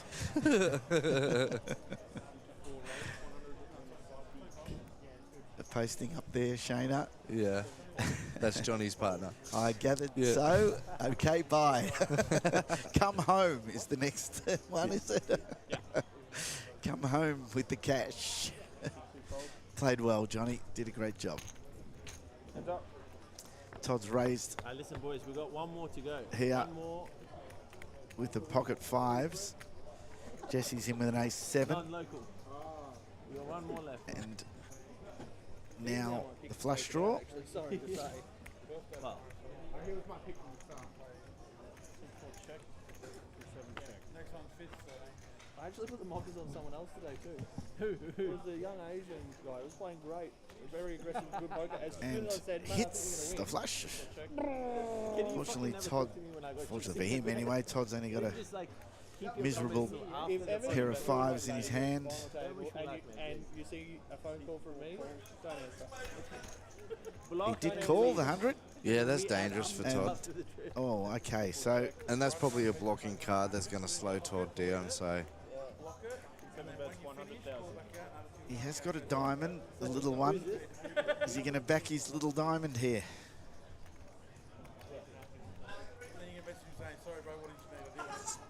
Just another 100 grand. He's trying to figure out the size of that bet. It's tiny.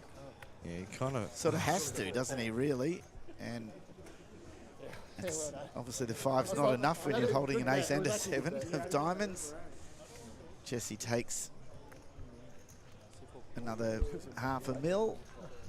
Adds that to his stack. Way out in front with 4.6. He's been very impressive, Aiden, Jesse. Yeah. That was probably actually the perfect size bet. It was midget more. Big blind, please. You didn't think I'd have done it? You guys mind if I just don't press blinds? What would I call? No, I was getting a bit oh, yeah, slow. yeah. 54 Bob. If they call, I'm on.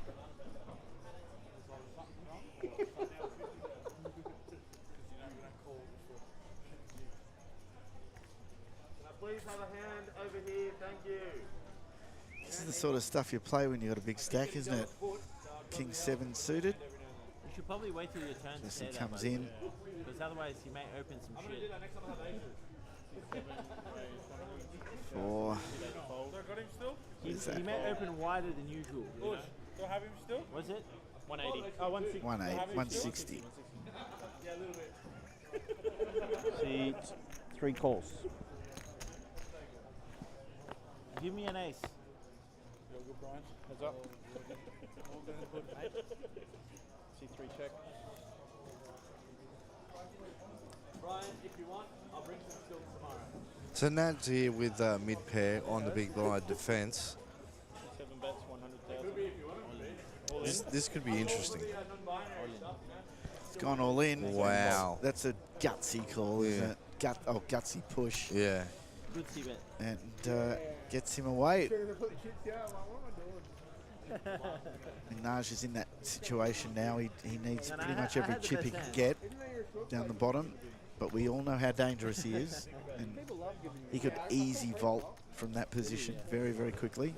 And he must have just knew that he was going to fire, like, check and get Jesse to fire if he's got that enough confidence to rip it all in.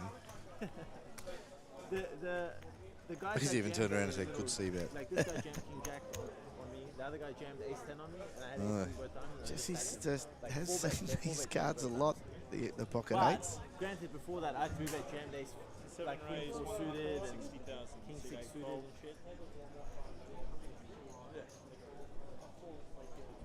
They're just not going to mess with him now, are they?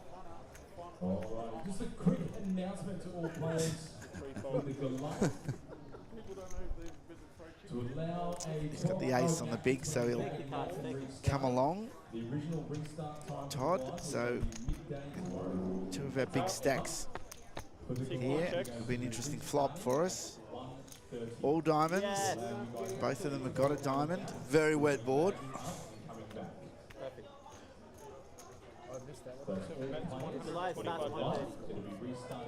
Interesting to see if another diamond comes here and Jesse min bets Todd again to see if he can get the call. Yeah. Now I can either come here or go play a cash before fold. But he's going to show him. He knows he's going to show him. The bet's it's not going to happen again, mate. That's what he's laughing about. Not a great flop for eights, that. Yeah. Jack and a queen. No. But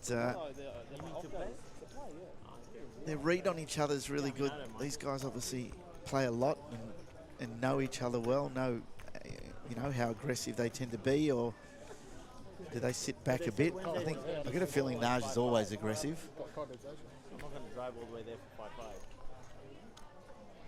5-5. Very unpredictable player. We saw how well he did in the 10K in Sydney. Yeah. Geez, he felt like he had that one a long way from home, that event. He just played so well.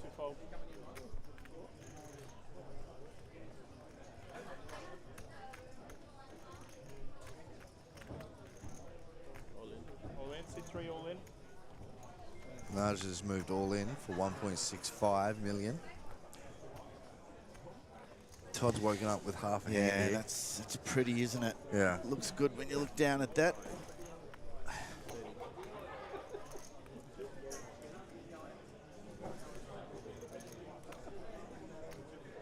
So hard that payout jumps are so enormous as we get down this end of the event.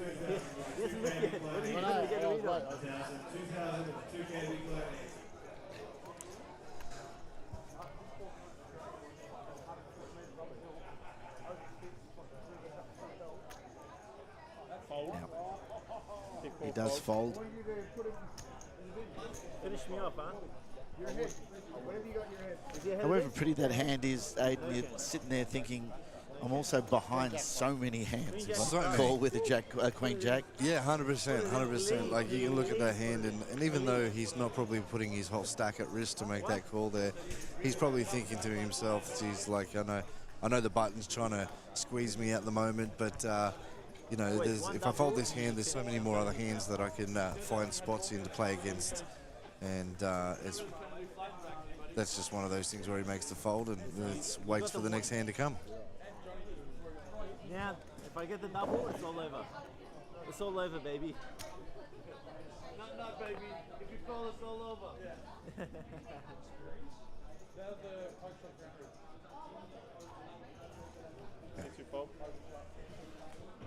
If we have to come back tomorrow, I'm getting a fucking texter. I'm coming back with the same tattoos as Josh. Why not? That seem lucky? Yes. 6-3 raise, 100. You're gonna get let's try. Yeah. I shouldn't have said just turn up with it. If you get rock up with let's try, I'll be impressed. You don't have any? I've had one once in a mate's garage. I just on my thumb and I wore off. All of this before that got happened, all this whole thing, I did it myself drunk. Really? And then that got put over the top. It's that bad. 7 raise, 435. So I think Jesse's 3-bet here. 4,300. And that folds. My hand wasn't good enough. Good enough to open? It was good enough to open for sure. It was definitely good enough to open. Calls it off. Who did? Every time you do the first day, second day, I'm not doing it. When? Can't tell you. But it was at some point. I got put in the bin. In the last 4 years. No, in the last 2 hours. Was it when you c-bet that flop? No, I didn't make the flop. I got put in the bin. Nice. I was on the back.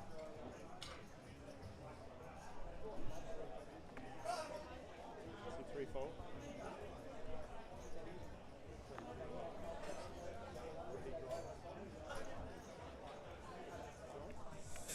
Todd here in the cut-off with pocket fives.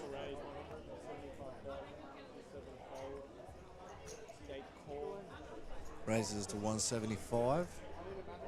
Jake wakes up with Big Slick right behind J-Max A10.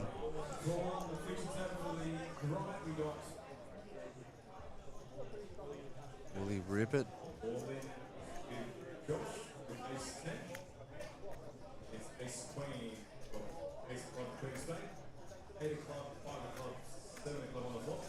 It's a sweaty spot here with the Ace King. But he could get it all in here and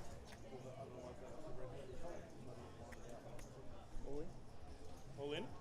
there it is. He's moved all in.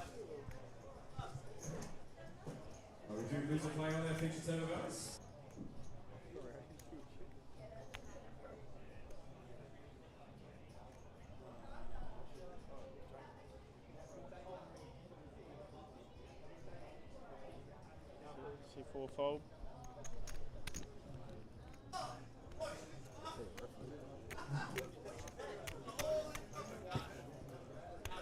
$1,930,000.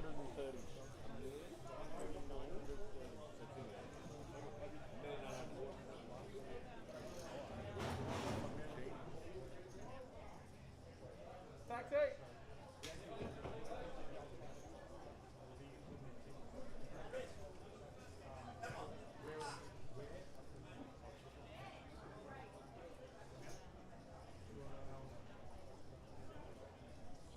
Yes, J-Mac counting down these chips. Wow, he's made the call here and he's going to find out quite quickly that he's got 3 outs.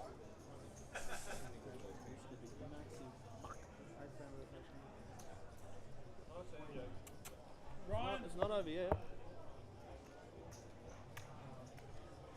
I definitely think you can squeeze left. Of course. Just run it.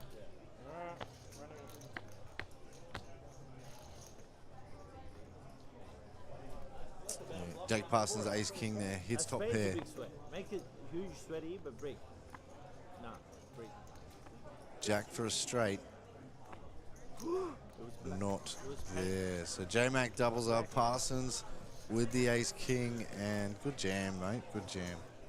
Jakey's the new chiplet.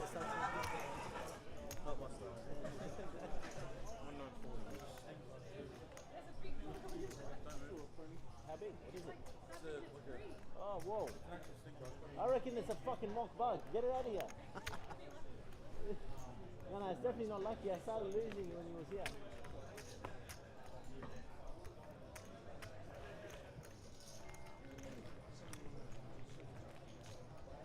We have a new sheriff in town, boys, and his name is Jake. Can we get this bloke a coffee, please?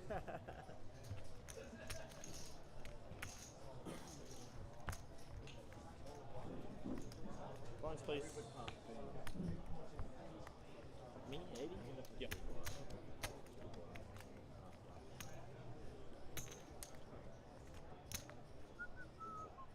What a roller coaster of a game. 4-fold. 7-fold. When I got all mate early, it's all over. So 2-fold. Jacking off. Oh, he had it. One time in that race. I actually had the goodies there. At least them to small, you know? What do we have? A 1.5, 1.6.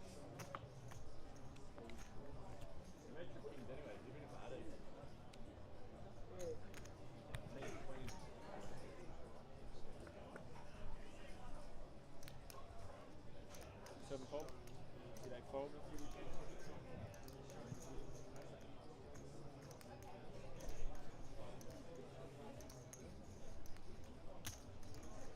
2 raise, 175,000. See 3 fold.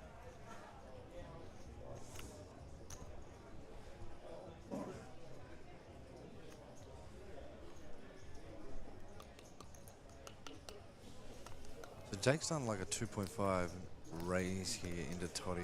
And he's really thinking about whether he's going to defend with here with Jack 5.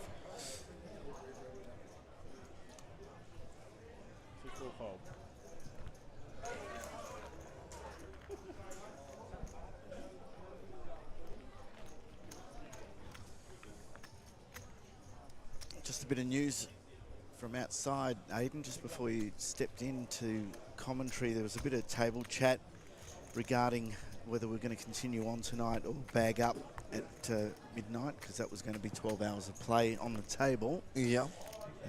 TD was reasonably firm that that was going to happen. However, the players were very keen to keep going and come in fresh tomorrow. A lot of these guys probably want to enter the Goliath tomorrow, I'd imagine. And after a bit of negotiation down on the floor, it has been decided that we'll play this out tonight. So don't go anywhere at home. We've still got strap in, because we've still got 5 players, and this, what do they famously say somewhere? We could be here a while. So we will play this out to a winner tonight. Probably see some chat coming up. Of course, as I say, we're calling this as you're seeing this, half an hour behind what's happening live out on the floor. But just got word that we are going to play through. Going to be some tired boys and girls tomorrow. I'm not even talking about the people on the table. Well, traditionally we've always run this event to 2 a.m. But yeah, like you said, we've got a duty of care, obviously, 12 hours of play. And that's for everyone involved. So, you know, we swapped over staff, and the players have made the call that they're quite okay with continuing. In fact, not only quite okay, I think they're pretty keen. So all players on the final table of the Terminator tournament, please come down and get ready for your photo. Once the photo is done, we'll actually take your seat and we're going to get underway. Could be a bit of action here, Aidan. Yeah. Naj has flopped top pair with the jack. Todd's got the flush draw. He's pushed all in with the flush draw, and it looks like Naj is calling. So King Jack off, here we go. This is big. I mean, you've just come and now the boys are putting a bit of movement on the table. And Naj just caught top pair. Dangerous double up if Naj gets this. Dodging. Well, he's just dodging 7 outs. A club, basically. So, well, it is, isn't it? Yeah, he's just dodging a club. So, as you can see up the top, 7 outs. It is Naj who's in danger here, though, of being eliminated. The 6 is a safe card. And we get a double up there from the G Jazz. He's really important, that one for Naj. As you can see, that vaults him right back up to 3.6 from the short stack. 1,410,000. 1,410,000. Todd goes from high society to the baby stack at the table and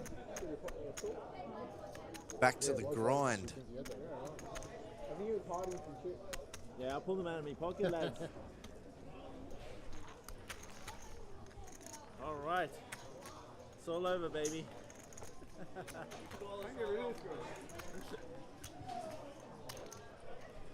Alligator blood. I had to catch one of this guy's all-ins eventually. Shipping on my ass left, right, and center.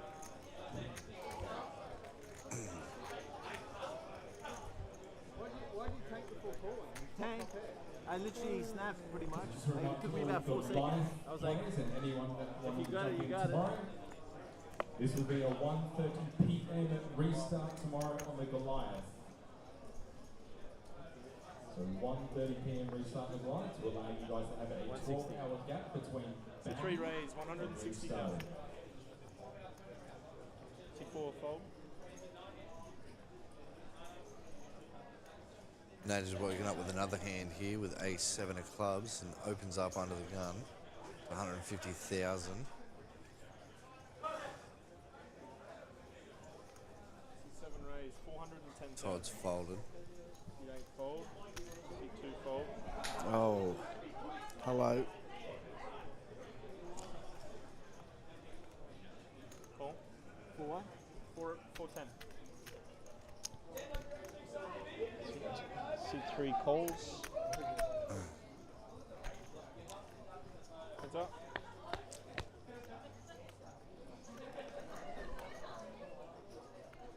Trying to see what that last card is there. 3 check. Naj has hit his 7.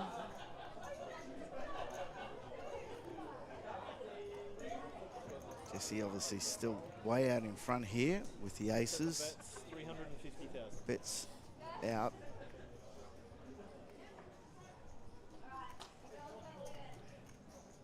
Small bet to decent pot. Tempting Naj to stay in here. Which he does.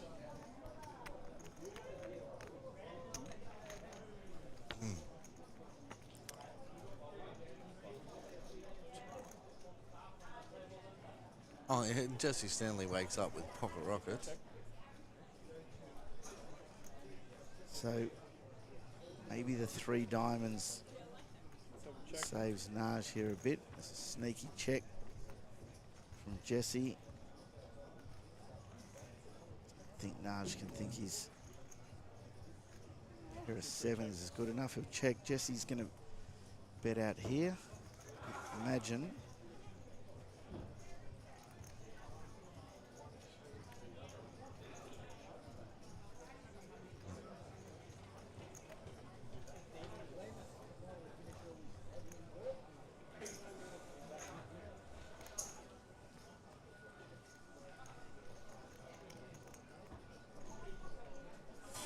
Yeah, well, Jesse's got to really think about what he's up against here. Can his opponent have a jack?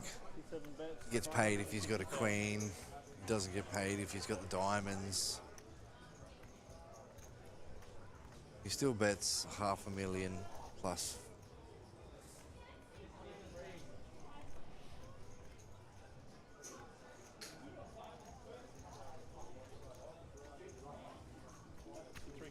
Yeah, now I was just doing some math there and was hoping that his 7s was going to be enough with the jacks. Clearly it's not, so Jesse picks up more chips. Good sized value to get him to call.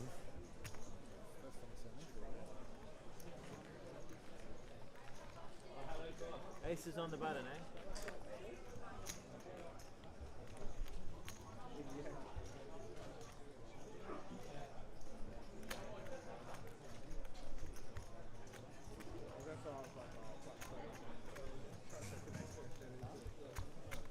Big one, please, Nash.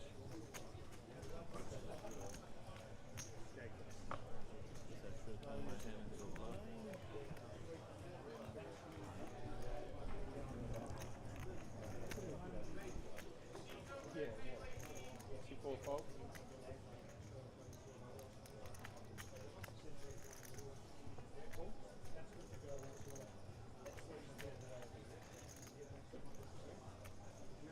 He gets cards again.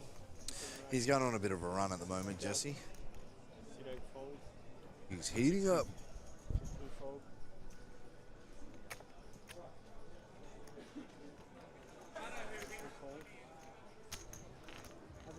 Heads up. Not yet. I'm a slow learner. You might be a slow learner, but it helps when you're holding king 3 and a king comes on the flop. Gin. When did the life cut off? Fine. 2 pair. Feeling that Naj might get some of those chips back here, Aiden. Yeah, I wonder if Nargis says the same thing again. Nice C-bet, He's mate. re-raised. Haven't you learnt your lesson? Yeah. Straight He out. said it, yeah. See, Benny? Play sometimes.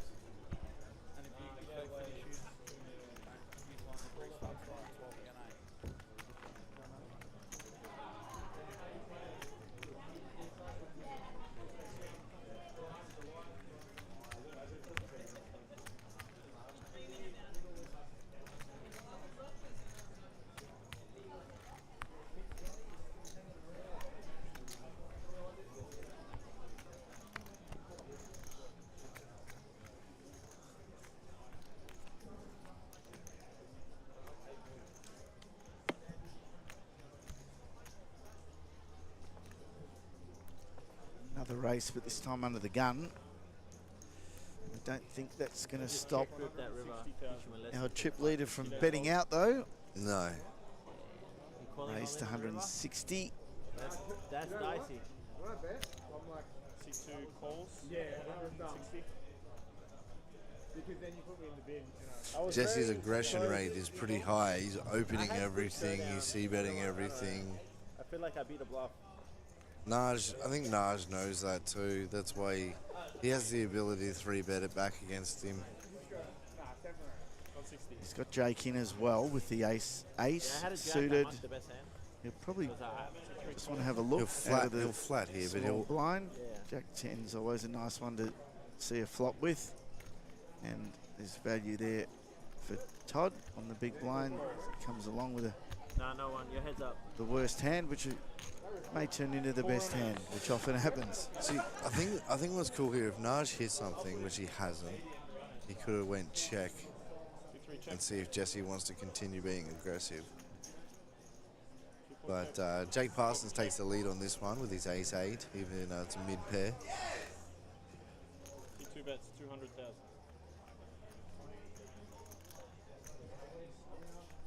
There's pretty much nothing else for anybody there, so 200k will see everyone else fold. Jake picks up the pot.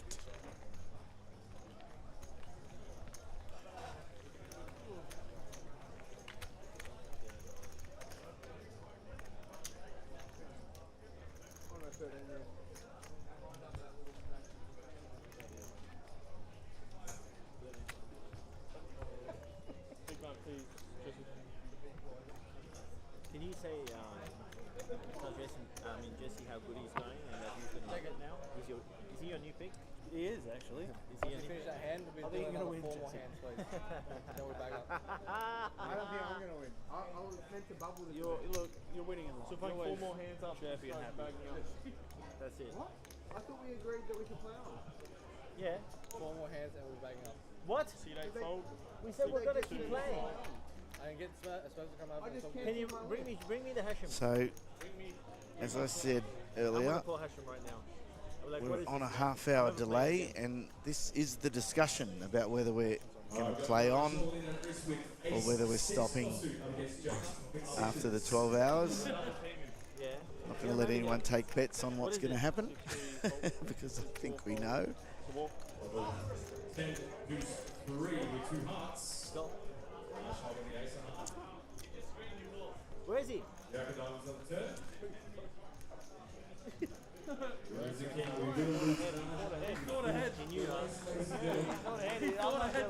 He crushed our souls. I'm not dealing with this. That's GTO.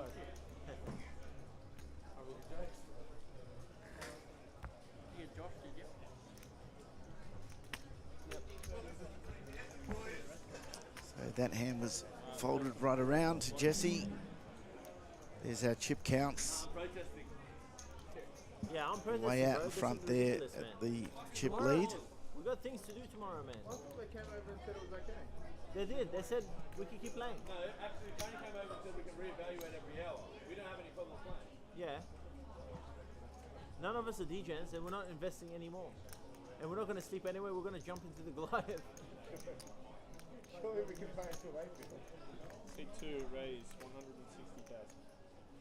Yeah, and what about the guys that played in this and are now in the Goliath? Are you going to make them go home and the rest of the guys get to play on? That's a very good point. No, that's ridiculous. Everyone that started at 12 in the grind have to stop at the That's what I'm saying. Yeah. That's what I just said. All the guys that were in this Everyone today, that started at 12 and now they're playing the Goliath, did they get kicked out now as well? They should, because it's 12 hours. If that's the rule. C4 fold. You know what I'm saying? So a fair bit of Otherwise, I'm chat. gonna jump in that anyway. What's the difference? I'm I playing think here. you get the feeling that Naj is pretty keen to play on here and finish the event. This is about the 12-hour rule of playing for 12 hours. He's asking the question about the players that started at 12 today in the grind and got knocked out and bought into the Goliath, and whether they're considered to have played 12 hours as well and will have to stop playing the Goliath. Interesting questions. All stuff for our tournament director and the staff to decide on. But I think at the end of the day, if the players remaining on the table are keen to keep going, all of them, that is, are keen to keep going, but there's been enough staff changes and dealer changes, etc. We need some drinks. And they're not really subject to having worked too long hours. It's really just the players on the table, and if they decide they want to keep going, I think they will keep going, Aiden. That's that's where we're at, which means that we keep going. We gotta push on here at Eaton's Hill. We're gonna get ourselves a winner.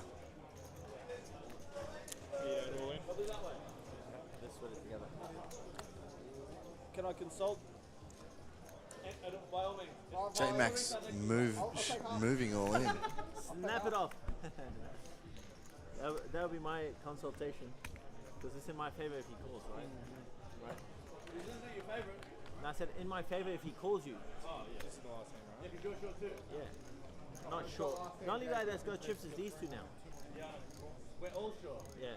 The RCM two is Nah, you're the shortest. Oh no, he's the shortest. Yeah.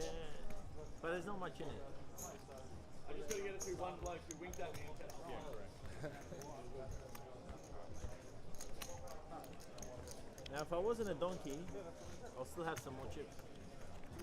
But I decided to be a hero against fucking Knit Boy over there, sitting there folding every hand. Fucking, yeah, good call down, Naj, you fucking idiot. C4 fold. To myself. That's domestic violence on yourself. 7 fold, C8 fold.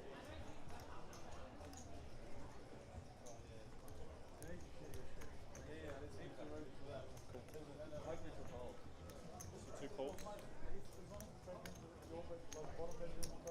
C3 check. Thank you. Heads up.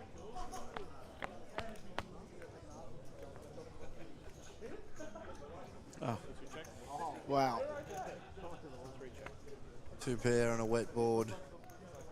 Gets even wetter, no diamonds in either of the boys' hands, but that's got to slow the action right now. Very much. C2 check. C3 check. 2 pair. Queen 8, 2 pair. Also 2 pair.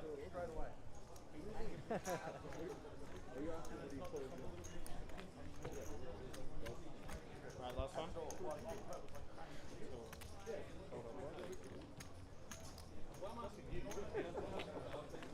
Like, Brad, This is the last hand. when you're playing golf, What? No. you put it near the hole. Where are the supervisors? They didn't give us an answer. Mulligan? Is it, oh, no, that, We just refused to move. What are they going to do? It's cool to give me. Bring security? We'll deal it ourselves. If you get the feeling that Naj is running the show, you're probably right. What's happened? He's Where's the suit? obviously very keen to keep playing. I think all 5 players are. Aiden, they're all pretty keen to keep going. Yeah. Look, we haven't spoken much about Jake Parsons. He's slowly building his stack up there too. What? Hello? And What's going on here, mate? he's more than got enough experience against everybody at these tables. Well, we're just going to jump into the next one anyway, the Goliath. So what's the difference? Natches and everything, defending with his 4-2. Yeah, but what I'm saying is the I call. What I'm saying is, yeah, we want to play it out because we're going to jump into Goliath anyway, and a lot of the players from this that started at 12 jumped into the Goliath anyway. So I don't understand what the difference is. Like, what's the difference we're playing here or over there? We've been playing the same line levels for 2 hours. So what do you want to do? Yeah, we just want to finish the tournament because we're going to jump into the Goliath anyway. Tomorrow. See 3 bets, 100,000. See 4 fold. Alright.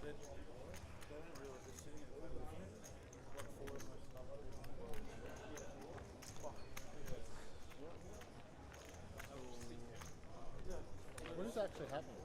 I don't know. I think we need to finish. We're making decisions based on we're finishing up. Yeah. Or we are playing or we aren't. I think we're playing.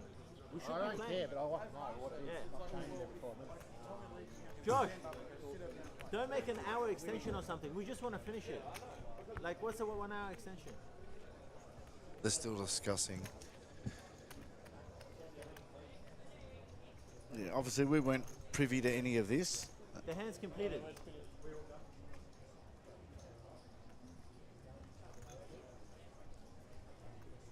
Yeah, we didn't see any of this discussion. We only know the result. Already told you what the result is, so don't bet on it.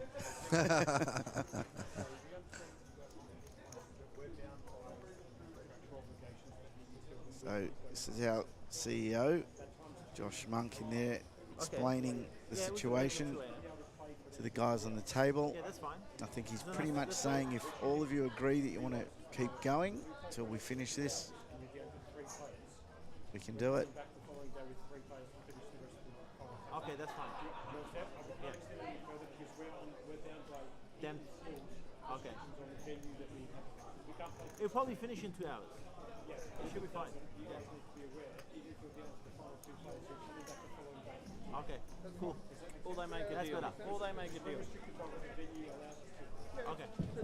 Cool, let's go, let's go. Alright, Let's go, next hand, next hand. Yeah. 1,000, 2,000, with a 2K big blind ante. 1,000, 2,000 with a 2K big blind ante. All right, so we'll come back with the details of that. What we can let you know is what we let you know 15 odd minutes ago, which is that they are going to keep playing. But it looks like there is going to be some sort of time on that, Aiden, on the basis of that discussion. It doesn't look like it's just going to play out until you finish. It looks like there's... So now it'll be blinds up now. The blinds are up this hand? Yep. Okay.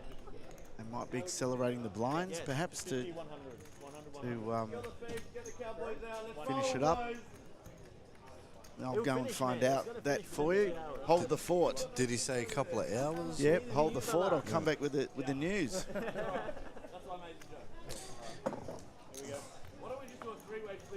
All right, as we're moving into the new next blind set, the blinds are raised. I need to defeat Jesse. 5 players remain. I need to defeat Jesse. It's the Nadge versus Jesse show. He's too lucky, this guy. See 2 fold. See 3 fold. Those callers are back on for sure. Oh yeah, the AC is back on. 4 calls.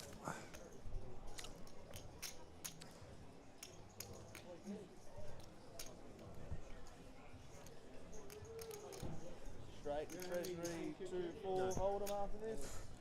Todd's got less than 11 big blinds. Let's go. But they'll kick me out. And he folds to Jesse's all in. All the stars. Sydney as well. Sydney and Gold Coast and Treasury. It kind of sucks being banned at Treasury because they used to organise some games there, like some cash games. Todd's probably going to have to start finding some spots there with how many big blinds that he's got left, just so he can build up his stack. But he's still got plenty more movement. Yeah, for sure. Loses 160k every orbit to the blinds. If it gets to the end, It was 200k if you include the small blind. to be honest, if it's like 3 handers rather than fucking go home and come back, we could look at deals. See 3 fold. This might be one of those moves. There you go, there's your flip. He's all in.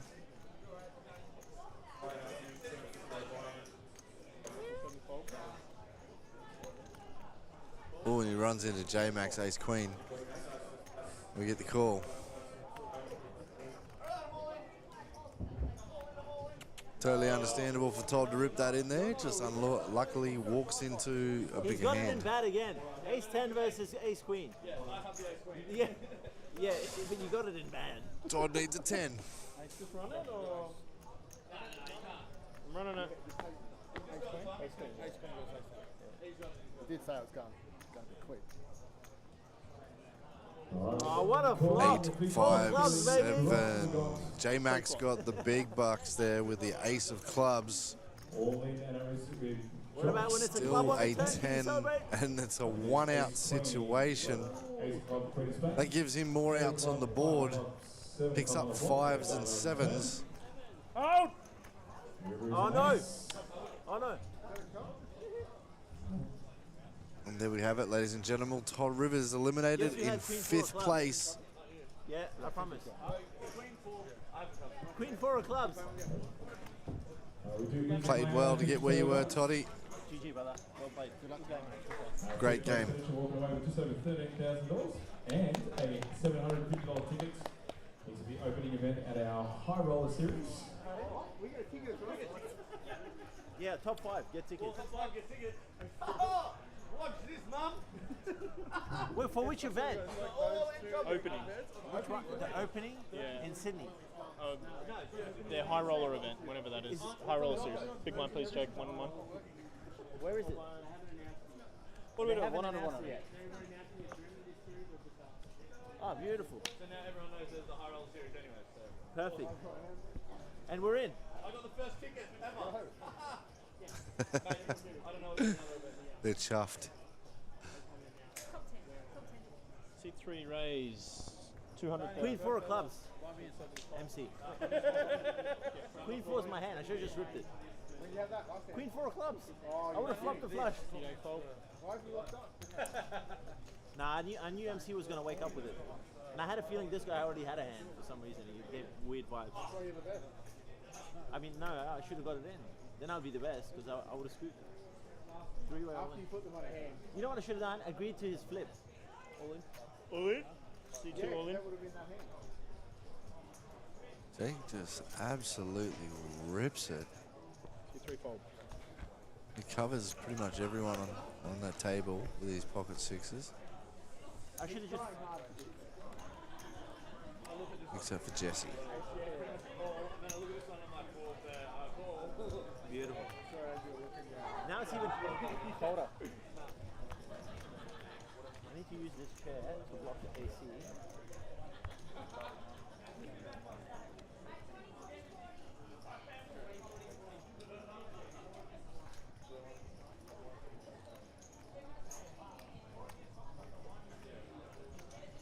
Jesse under the gun with Jack 10. Raises to 200k.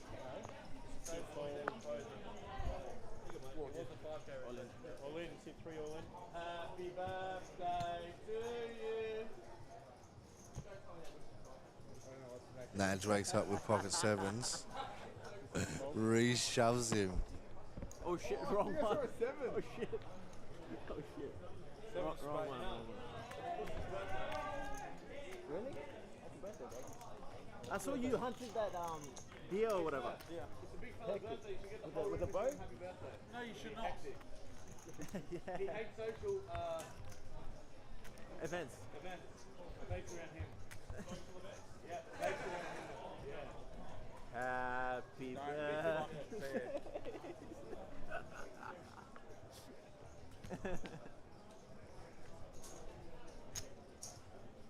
I just wanted my 200 back that Jake stole off me. I wanted to steal it back off him. I love the parries. That's what might make me hit. From now on... J-Mac's gone into the tank. He's gone quiet for about the last If I hour. play post, you're going to get there somehow. I haven't beaten you by you shoving 3 all day. He's locked himself down. He might be tired and fatigued, but he's just in cruise control playing cards. Jake's open at 225. Jesse with the suited 9-7 of hearts. At least I'm square 4. I lost 18 yesterday.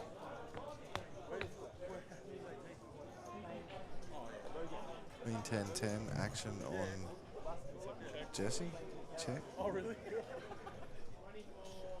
He got me. Open-ended. They got me in the game. Five stacks of blues, right? I got 4 stacks of blues. Plus this on top. And Jake gets to take that one into his stack as he just keeps building and building. And everyone gets that. Goes around, comes around. As long as it comes around more than it goes around. Of course. Don't get me wrong, I'm still up for the week plenty before that anyway. So it's all good. Win some, lose some, but whatever. 25. Big blind, Josh. The point is we punt. Come on, mate. In the name Find of the your punt. double.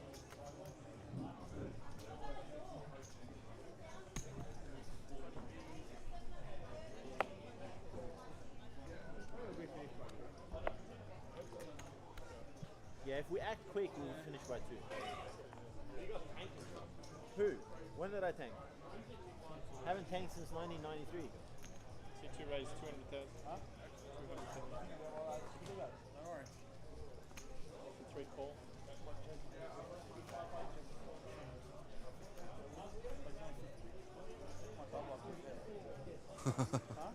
Jesse wakes up with Big Slick against the 2 boys.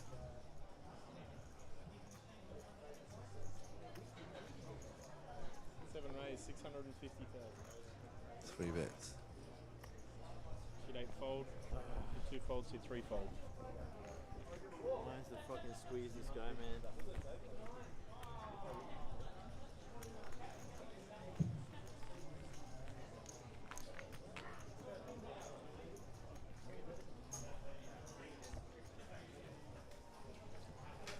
Does anybody happen to have any strong pain meds?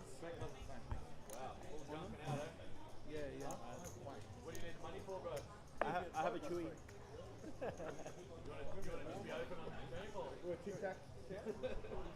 I have a chewy.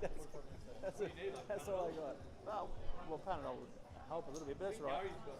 I might have some. Because my back will be fucked. Are you cold? I'll ask him. No, he's got those boosts that last 7 raised. And then we're right out. Hit 8 fold.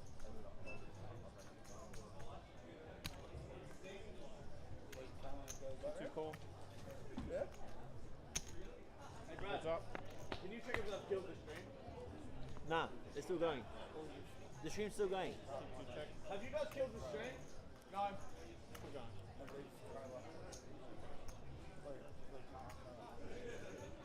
7 bets, 150,000. Yeah?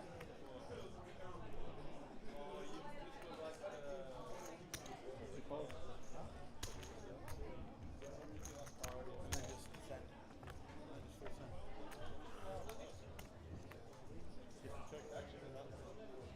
Hit 7 check.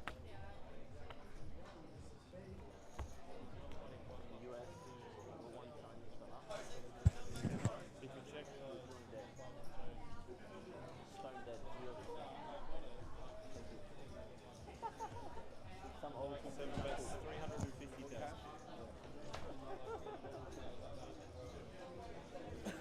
Thanks for coming. Thank you. Yeah. Good night, uncle. So like 650. No, 300 odds. 300 odds. Oh, It's like 200 US, 220 US.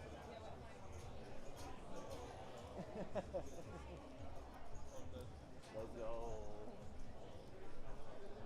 Someone's apartment. Someone's apartment. Thanks for coming. Cheers, brother. I hope I get to play with you again.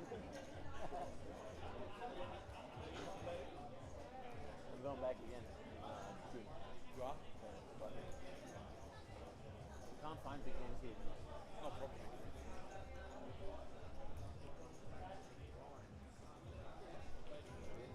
And it's good as casinos, so you transfer out, go on record.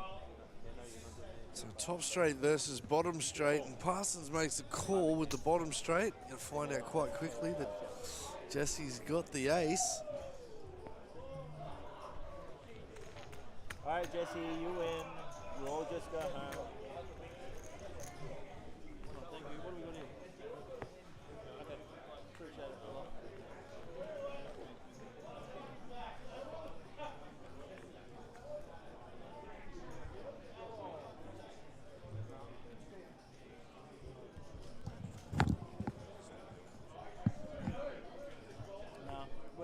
Blinds, please, guys. 51.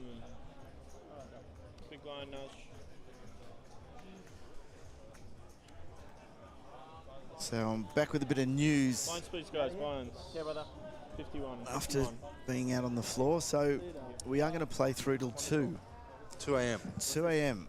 local time, which for our broadcast, that's actually 2:30 because we're obviously running half an hour behind. It'll then be up to the players to decide what they want to do at 2, but we are winding it up at 2. Now, if we lose a couple more players and those players want to come back and finish us tomorrow, that's what they'll do. If they decide that they don't and perhaps they want to make a deal, it's in their hands as well. But we have another hour of play and another hour and a half of broadcast.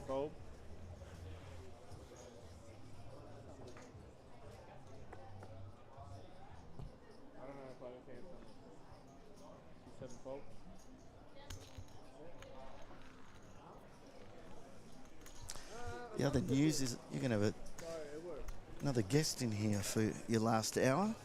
I am. Someone I don't know very well, but I think you might know him. He's a dealer here. He's been recommended by Jess to come in. He thinks you might have a bit of fun with him. Johnny, I think his name is. Is it Johnny? Been involved here for a while. One of our favourite dealers. I like Johnny. Johnny from Sydney? It could be Johnny from Sydney. And I told him that you were here, and he said, I'd love to hop in, What happened in that last hand? have a bit of fun with Aiden, so he'll be up here pretty soon. Yeah, Johnny's pretty good. He knows most games, does a lot of mixed dealing. So you had like ace-9 off, ace-8 off, maybe. We do have some great staff, so I'm sure you'll get entertained for the next hour and a bit by him and give you some insight.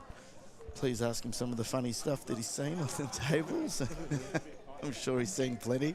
Yeah, he's always good for a yarn, Johnny. I'm just one of the Habibis, bro. Yeah. Habib.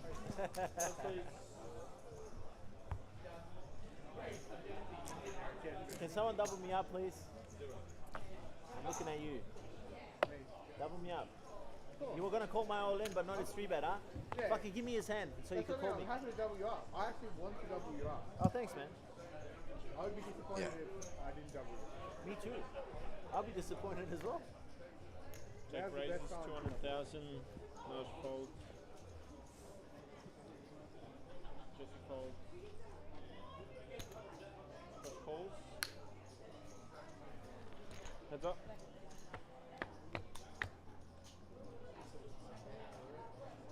Cross check. Check checks.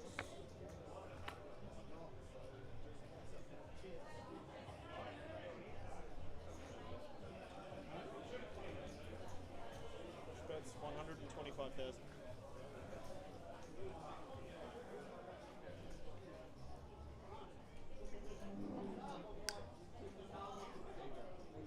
Yeah, it was good, bro. I wasn't complaining.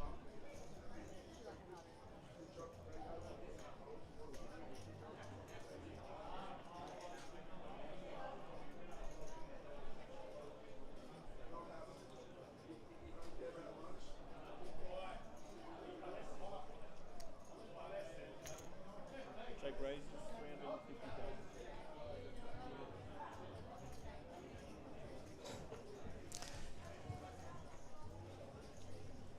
So, young Daniel, our dealer, has come in and joined us here in commentary. That's still a little right. bit going out there. We've got obviously got this table happening, but they're still playing the Goliath out there on the floor. How's the feel? Oh, it's great vibes out there. One of the tournaments, the Terminator, it's still running now, but there are a bunch of dealers on the final table. Everyone's having a laugh there, and then there's a bit of a crowd still around this final table. There's great personalities on the table. It looks like they've been having a good time, and they're playing some top-notch poker. Yeah, it's super poker. You're in a great position to see. You're normally sitting in the dealer's chair, so here's another angle for you, and Aiden's going to come back and he's wrapping up his bit of production work, and he's going to come back and sit with you for the last little bit of this. The news I just passed on from the floor is that they're going to play through till 2 o'clock, 2 a.m. our time here, so it's another hour or so, but anything can happen between now absolutely. and then. We may be well finished by that. We may finish before that, but that's a half an hour. Well, we're here half an hour after, because we're watching this on a half-hour delay as well. So you've come in off the floor and you know a few things that are going on. Don't tell us. We watch this like it's live. Left, so I didn't know whether I was going to end up or down when the percent ran out. It's another part of the security here that we're commentating on a half-hour delay, not watching it live, and it's going out on delay. So was railing him at the time. It was Princess. Yeah. just another level of security. That's good. So give us a little bit of background, just so the people who are up late and listening know who you are. You're obviously up here dealing this event, but you're, like me, from Melbourne? Yeah, I mean, I used to deal at Crown Casino, and I dealt a lot of games, met a lot of people in the poker community, and now dealing APL, APT. APT is, it's fantastic dealing for them. Me and MC got like I've been dealing poker, playing poker for about 6 years now. Love the game. Exactly the same. I usually prefer more than 2 cards, but 2 is alright from time to time. Hey, you got a table like this. Oh, hey. You're a PLO player? I love PLO. Yeah. Love PLO. 4 and 5 cards. Yeah, I saw the 5 card in Sydney. I had actually never seen it before. I watched a bit of PLO, but yeah, 5 card PLO I hadn't seen before. Very interesting. Hard enough for me to keep track on 4 cards, let alone 5. Very fun to deal as well. Very fun to deal. What was the first one? Oh, he gets away with it. Yeah. Do you call with a jack? Yeah. Offsuit? 10 suited? They're always trying to find out, the ranges that other people are going to call with, in certain spots.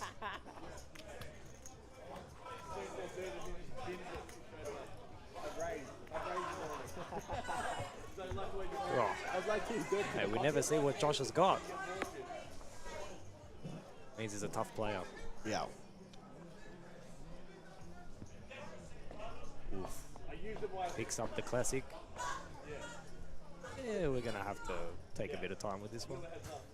You guys cancelled the last one, guy? Yeah, we don't want to. You guys are bitches. We raise it up to 200, and then an all-in bang from Naj with the ace-6. Four-handed, it's a bit of a brutal spot four-handed. Like you see certain hands like this, you got to put the pressure on. Jake's gonna open some hands. And there's a call. So he's miles ahead here, Jake. See the river. And Naj is at risk. Naj was the big stack here for so long on this table, and now he's at risk. No cards for a sweat. Oh. Hard for a sweat. Make it sweaty. Hard for a sweat seems fair.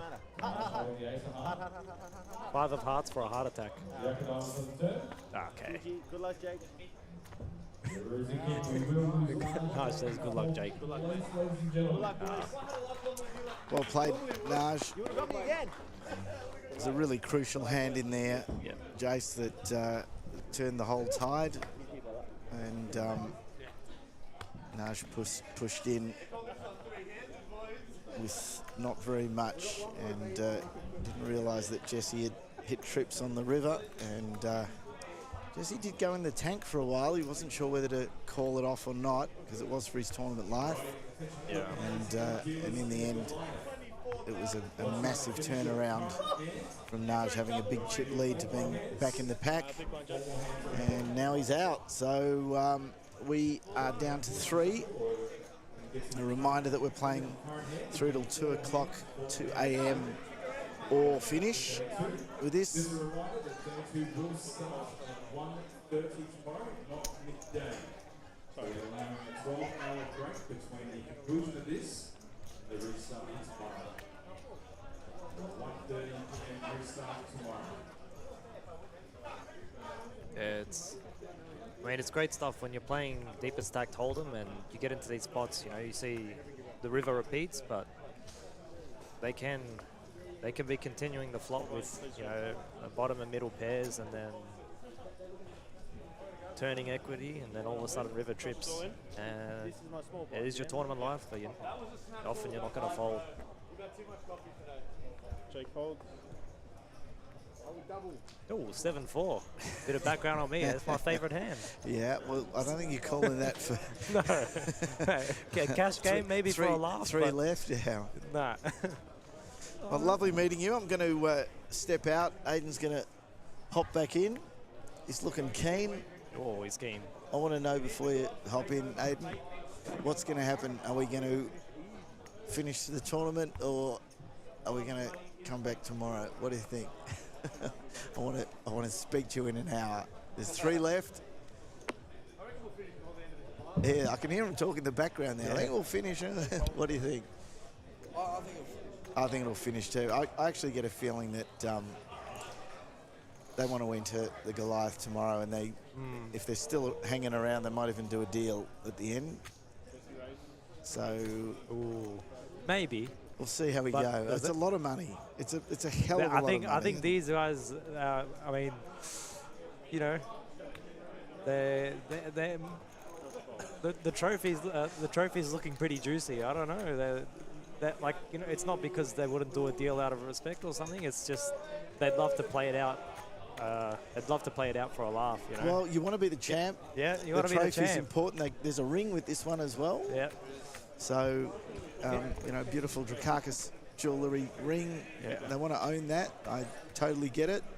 I saw that from last series, APT Sydney. That looked pretty cool, actually. Yeah, no, they're really lovely. So we'll find out soon enough. We'll see if they start to get frisky or if they're just going to play this to the win. But nice to meet you, and get Aiden to step in and likewise, Harvey. Call the cards. Thanks for bringing me in, mate.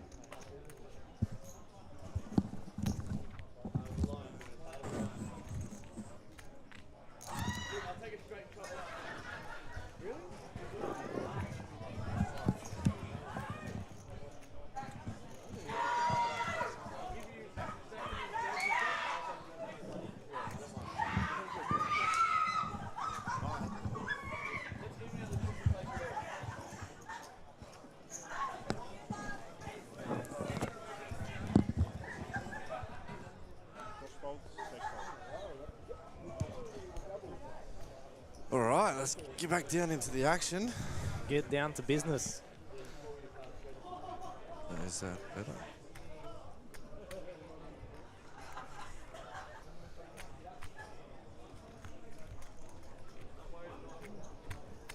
The Terminator.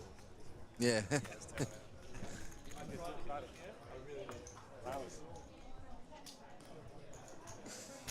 Oh, we all love the game. Yep, this is Texas Hold'em, ladies and gentlemen. The grind right here at Eaton's Hill Hotel. Tomorrow's action, we fold into the Goliath. We start the stream on the Goliath at 1:30. Unless we need to go into this. A lot of talented players still left in the Goliath. Yeah. Battling it out. A lot of field there. You had a look? Yeah, just between the tables before. Brandon was, he brought the all-important tacos from Taco Bell, handing them out. That's very important for success. Brandon. Deep into the Goliath. Brandon Bailey? Yeah. Hey. Last year he bought pizzas. Where's my pizza? Oh, that's unbelievable.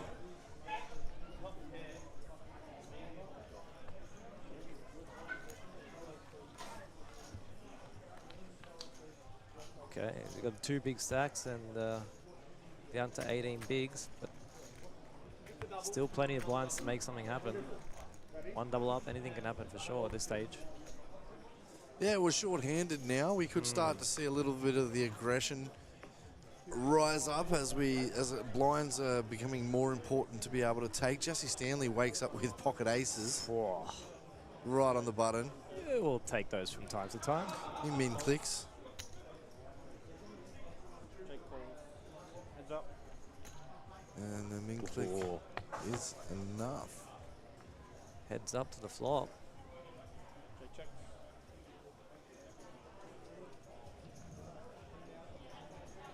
He's 300,000. he called. The metrics just delayed there for a sec, but Jake's flopped the up and down, checked it over, but unbeknownst to him, someone's sitting there with some juicy aces. Texture probably definitely. I think Jesse's got to be careful here with this bet sizing. He doesn't want to let Jake in with his up and down. But again, he could be he could get a little bit of value here, hoping for the brick. Shorthanded gets really tricky in spots like this because your ranges really change a lot when you're shorter handed. Oh, and yep. There it is here. So now Jesse's in a lot of trouble here with these aces, and he has to really think about how he can minimize his losses, but he doesn't know his opponent has hit that straight. Yeah, in a spot like this as well, he's got the ace of clubs blocker, probably something that he's contemplating if the club comes on the river. But the short-handed, I mean, it's just a single raised pot, so I mean, the straight can definitely be in his range. Two pairs. I'd like to see Jake just flat. I think there's value on the river to get here. Yeah, for sure, because he knows that he can definitely be firing off on a lot of cards. Yeah. Might see it slow down now. Yeah, that spade was not the best. Yeah, he's got showdown value. Not much point going for. Yep. Will he show the aces? He does. He shows the aces. If that river was a club, it could have been really interesting. Probably see Jake, check and then snap off a bet, or at least depending on the size of the bet, could have. The gentleman could have polarized on the river there with the ace of clubs. Side note, what a dealer! Very handsome man, nice pitch. Brings out the boards beautifully. World Series of Poker ring holder. Recently won at the WPT. Champ. No, the WSOP at the Star. Yep. I was really happy for him when he did that. Nice little hand here with Jake Parsons. 9-10 of hearts. A little juicy one. Yeah, defense from Jesse. Mid pair for Jake. Bottom pair for Jesse. And Jesse leads. We're going to get to a turn. Bad card for Jesse. Should expect this to go check a lot of the time.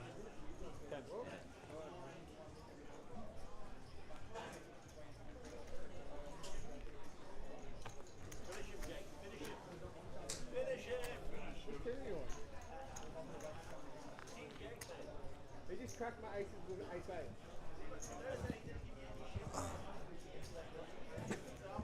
That's because he couldn't get your chip. Mate, I'm just going to have to leave you with the commentary for a moment as I get you to do the call on these three. I've got to run down and take a photo of the winner of the Terminator.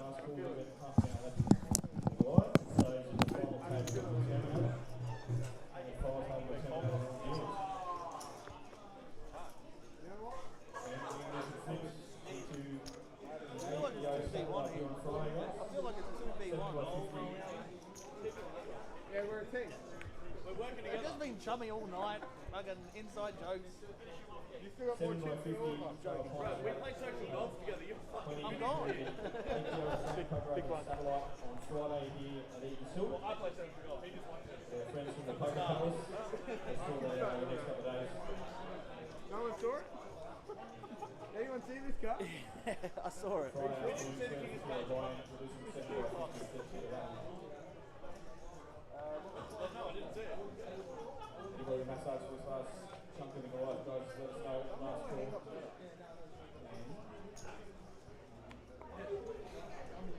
Any viewers that are knocking off you want to make 200,000. Josh Folds, Jake Cole.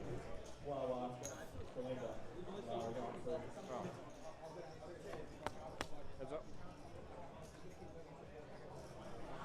Well, you can't have a king. Okay, check. Jesse bets 150,000.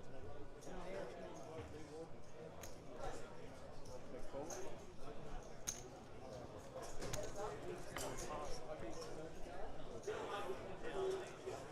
Check. One. This is check. Check. Chance. Why does he always have 10? I would have had king 4. How do your hand get better? Of course it's I've got to be.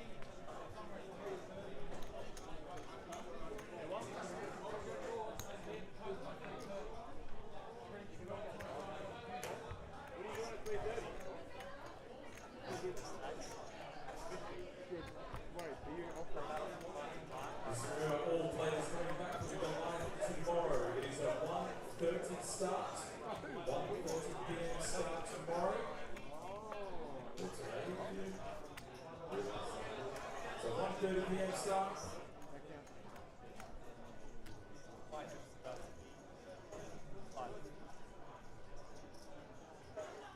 All in. It's all in.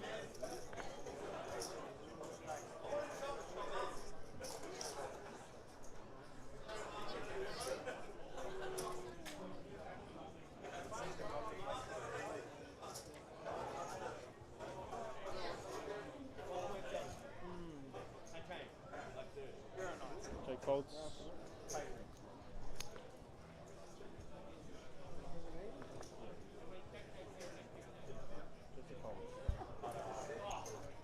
Didn't have much. Me click and I shove. Jake shoved and I reshoved. What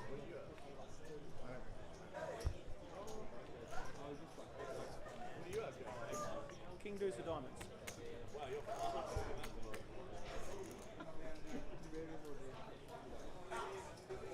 I just hate calling and Jesse rips and fucking puts me in a world of hurt. Huh? You should have told me. Thought you had, and I would say, yeah, take it. I'll find it anything.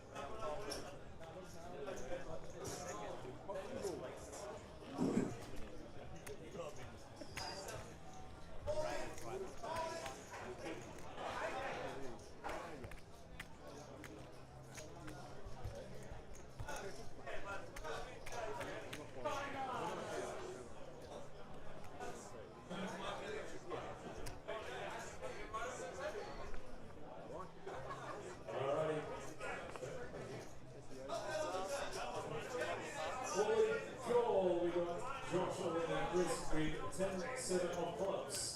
Against James King Queen on the flop of 2 o'clock. And a diamond. Jack of hearts. Check. Jack is 7.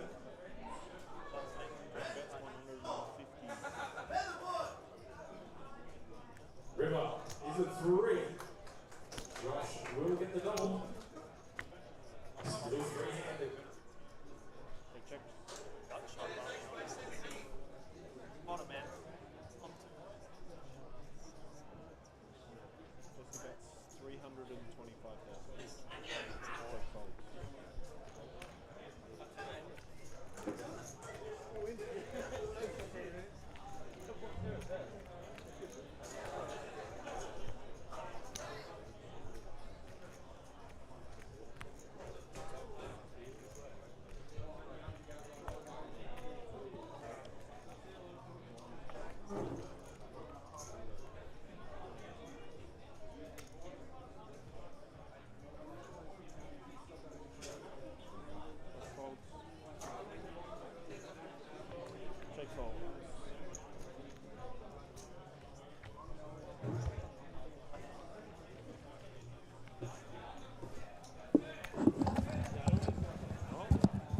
There he is. Back. Well, just saw Aiden down there taking photos. So jump back in with you. You having fun? Oh, mate, I'm having a great time. Honestly, I was just playing the Terminator before. I think I'm having more fun with the commentary. Well, it is the Terminator that's just finished down there. So Aiden's taking some winner photos. The joint will clear progressively now. We're obviously pretty late. They're going to wind up the Goliath for the night. All those players will come back. You can see them in the background playing the big event, the $2,500 buy-in. And this table's winding down. I'll remind everybody again that we are going to have a 2 a.m. finish. That's right. And the players, if they're still going, still got a little bit of time. Things can change pretty quickly, but if they're still going, they will come back tomorrow to finish it, whether there's 2 or 3 of them left. Look at Jacob, he's a machine. He's powering through. Yeah. The players are powering through. How long have they been on there now?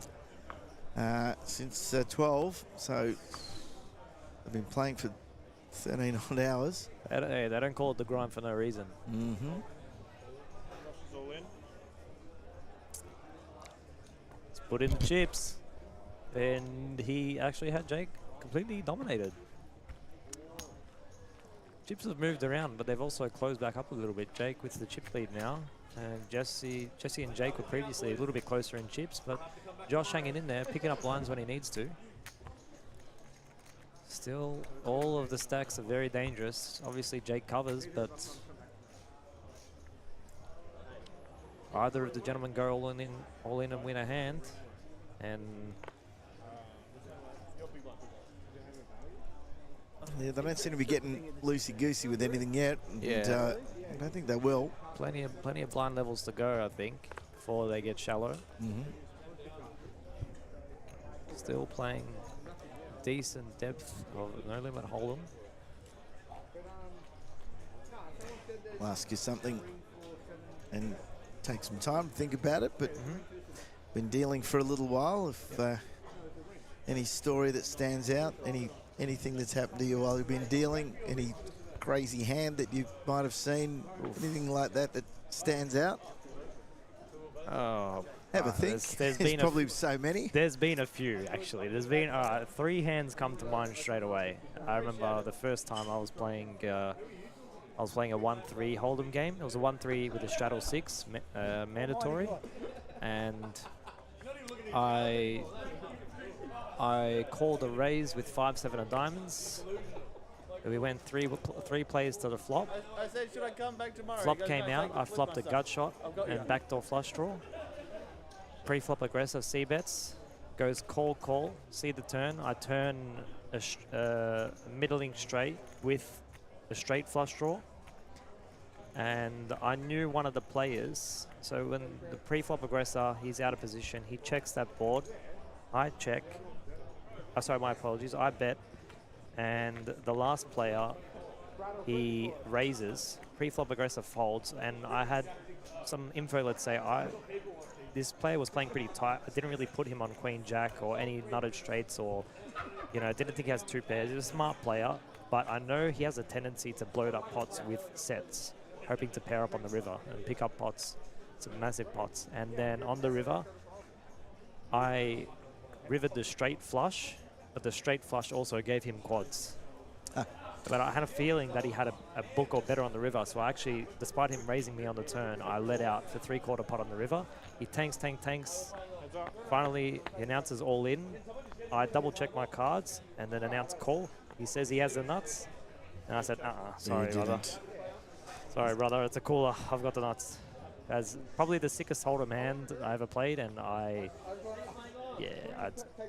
just got bored of hold'em a long time after that. I felt like I clocked the game. Straight flush against quads. Yeah, it's great to see. I did see something online just recently with quad aces being done by a roll flush. So, oh my God. that's the sort of stuff you don't You see that on video games. That's about it. If you were playing every day, you probably, like, even if you're playing online, you probably see this once every several months, even with that volume, you know, like, if that, like, I mean, I've hit and a you would Royal have seen a Flush lot of poker twice being a dealer. You would have seen a lot.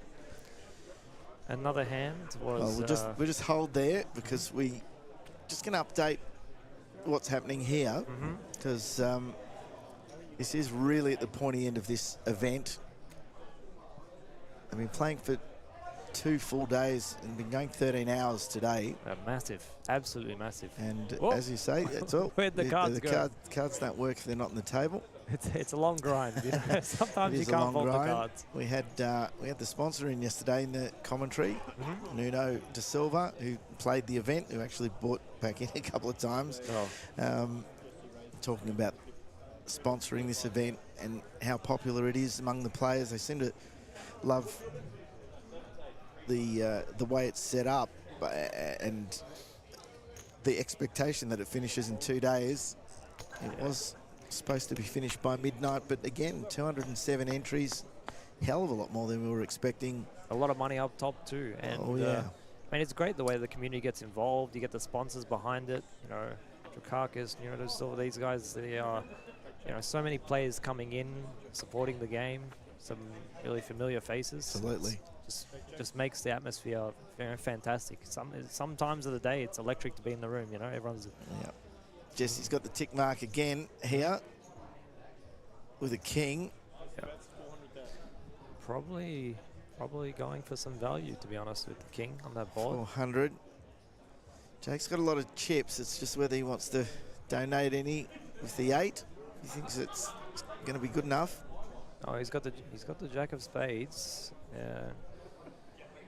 The chance that actually with that, with the board, he might. There's not too much in the pot, but he might be trying to use it as a blocker. He's blocking the straights. Maybe he thinks Jake has a weak ace. Folded there. Yep. Little did he know Jake was being a little bit creative, as they have to be when they're 3-handed. 3 very good players. Yeah, we had a really loaded table here. A lot of those guys would have known each other very well, played against each other a lot. Oh, and and we finish up with 3 guys again who are very familiar to each other. 100%, and that adds to the dynamic too. You know, like these guys, they know well how each other plays. They're gonna, you know, the chances are they're gonna pick up when someone's getting out of line. It's gonna happen sooner or later, and we're gonna be here to watch it.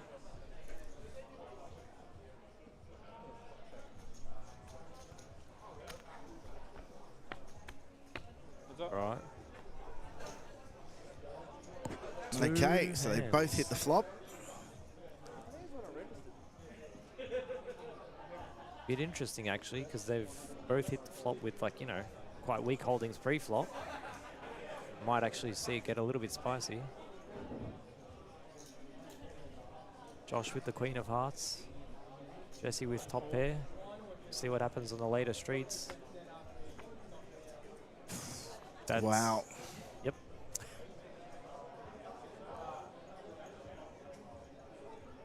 Probably don't expect Josh to lose too much, but depending on how Jesse bets, how he plays the hand. Just 275 in the call. So yep. Go to the river. Oh, that's a brick. I mean, Jesse definitely got a lot of hands in his range. He missed flush draws, straight draws, over cards, ace king high, ace queen high. There's so many hands that Josh is beating. He's got a bluff catcher. Not a great card, obviously, for Josh, who's going to call that. Yeah. And he's called off a fair few of his small stack, leaves him under $1 million. Yep. And Jesse gets stronger. Been really impressed with the way he's played. So great bet sizing too. Probably by that time figured out that Josh has a made hand, and he's got a very deceptive hand. You know, with 7-4, he's technically beating ace-7. He's beating any 7 with the kicker above the board because of the paired board. So trying to get value out of a 6 or a 7 there.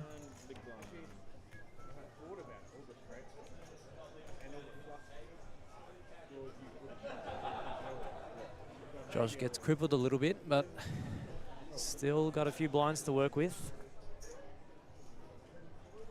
Jesse just keeps getting hands. Yeah. Josh is all in. Oh, what's he And picked up? Bang. The King 10. Oof. Jesse's calling because he's just got the chips to Yep. call. And That's- here we go. Here we go, Harvey. Let's see it. The classic. El Clasico. It's a race. We want a king. All right, this is for J-Mac's tournament here. He's at risk with the King 10. We've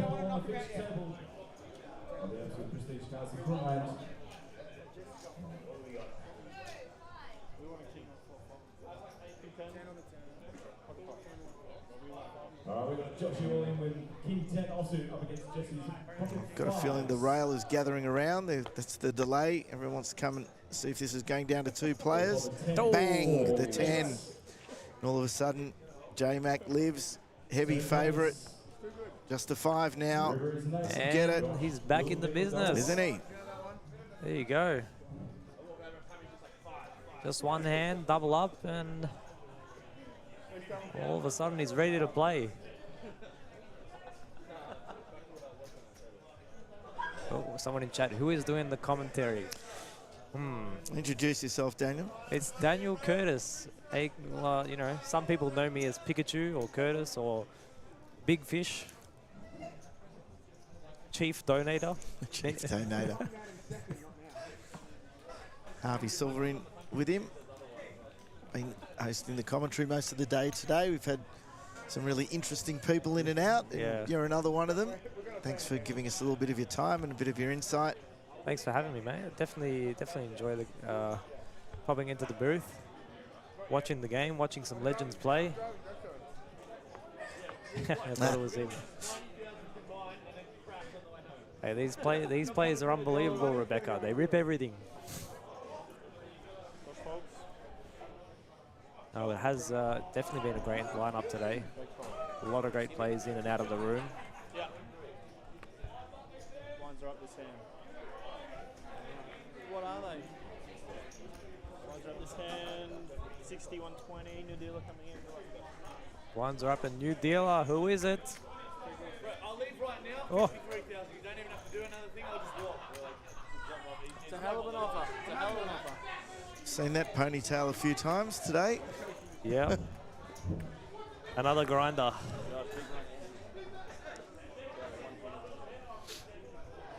He's doing the long hours, but he's doing a fantastic job.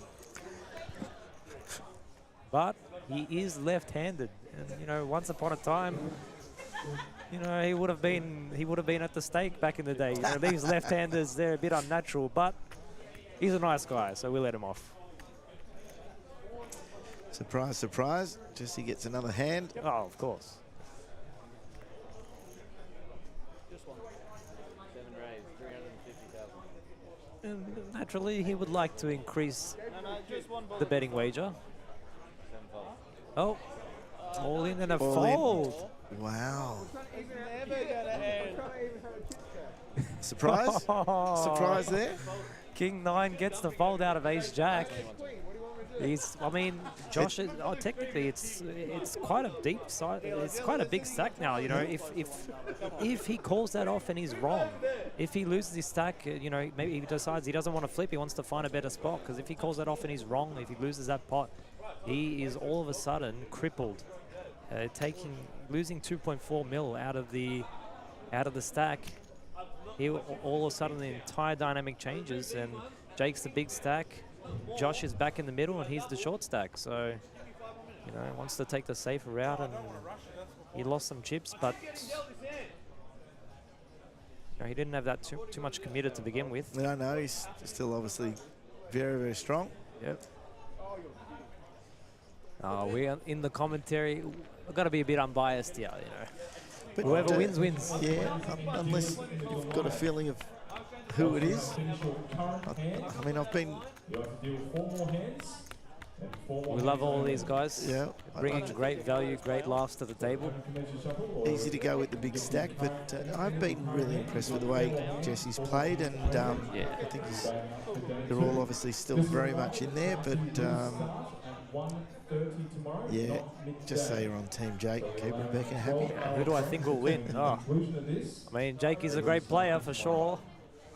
You know, he's, if you ask Jake, he's at least the top one player in the country. Nah, of course not. But all of these players are very dangerous players, and, you know, anything can happen. The right hand goes to the right player at the right time with these stacks. So,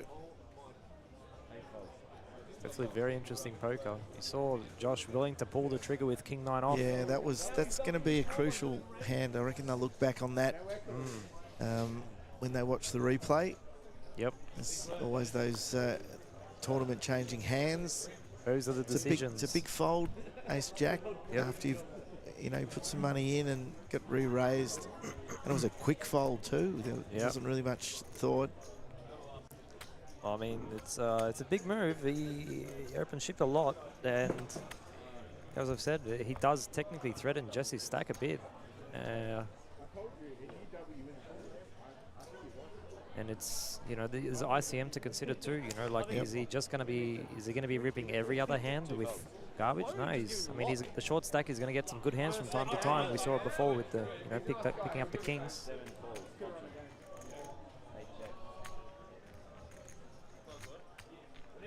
All right. Bit of a cheap flop. See what happens. 7 checks, 8 checks. Oh. And Josh does not want to hit 2 pair here.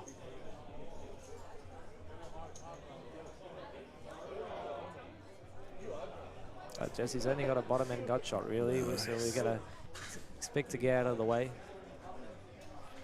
Doesn't want to keep chipping up the short stack too much. Someone's going to defend sooner or later. 120, 120, thanks, Jake. And when that happens, there's going to be one all-in player and one victim. And the suspense is for us to wait to see who it's going to be. Yep, just a reminder again that this will finish at 2 a.m. local, which is not that far away. Definitely not.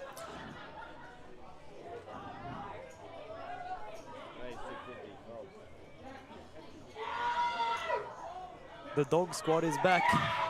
Jesse with K9. Mr. Parsons with an ace in his hand decides to defend and see the flop. All right.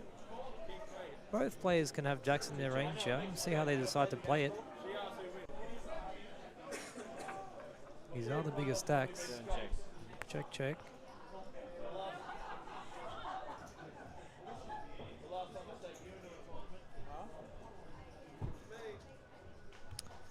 And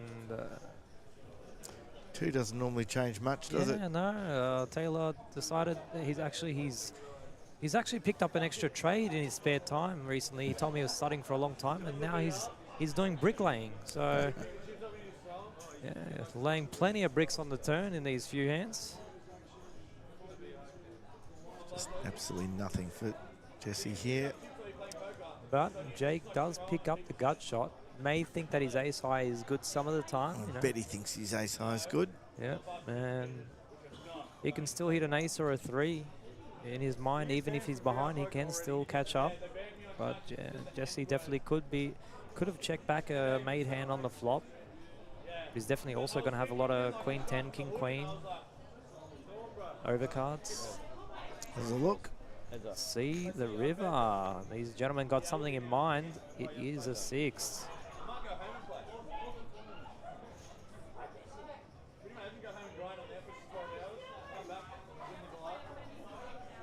Jesse technically blocking the straight.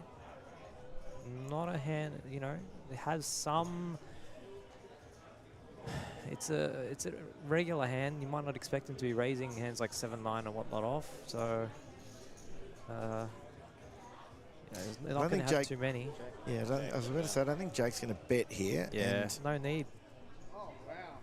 the Showdown ace value is enough.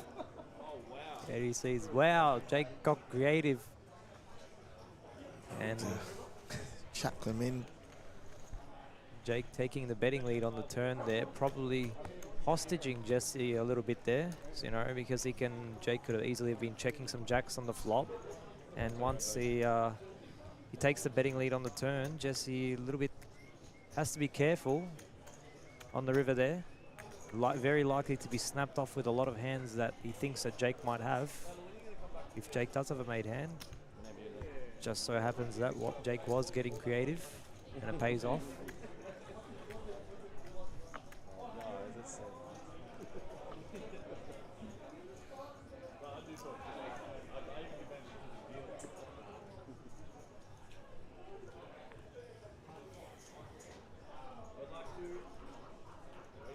We have seen so many pocket eights on this final table. Let's hope his pocket All eight's in fare better than mine. And out. Chip him up, ladies and gentlemen. Give him some chips. Not something that the two big stacks want to see. Oof. Dynamics have changed again. You see Jake Parsons with a bit of a decent chip lead now. Jesse down a little bit. Jesse and Josh both close the gap on each other.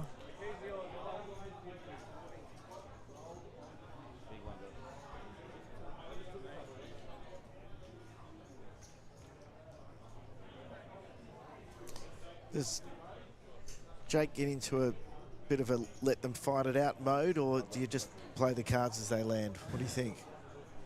To be honest, Jake's a definitely much more experienced, accomplished player than me, and likely than what I will be in the future. He's got a lot of tricks in his arsenal. It's hard to know exactly how he's going to play, but there's definitely an argument to not get too out of line. He's going to play some hands, for sure. He's going to take spots when he needs to. He can't just fold, but... 7 checks. Pretty good flop for nines for Jesse. Yeah. 2 checks. I think it was a pre-flop raiser in this hand. Jake was, so actually... Yeah, it was just a call, and yeah, that's not a card he's going to want to see. Yeah. Jake he does have a 9 heart, though, so...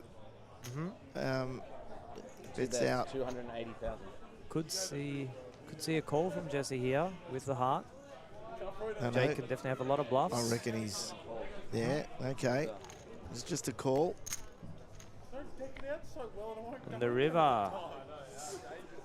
Could be tricky if Jake puts him in the blender, but we'll see what happens.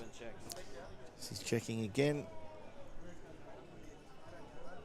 This is where what you said about the chip stacks might come into play. Does he decide to go for it, or does he check back? I think he probably thinks his ace might be good enough there, and if Jesse's got something, he might get re-raised and just donating chips. So both happy to check, and Jesse picks up some chips there.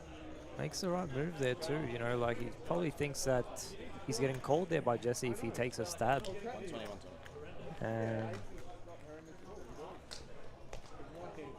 Yeah, the ace high, definitely decent showdown enough. Don't need to get too out of line.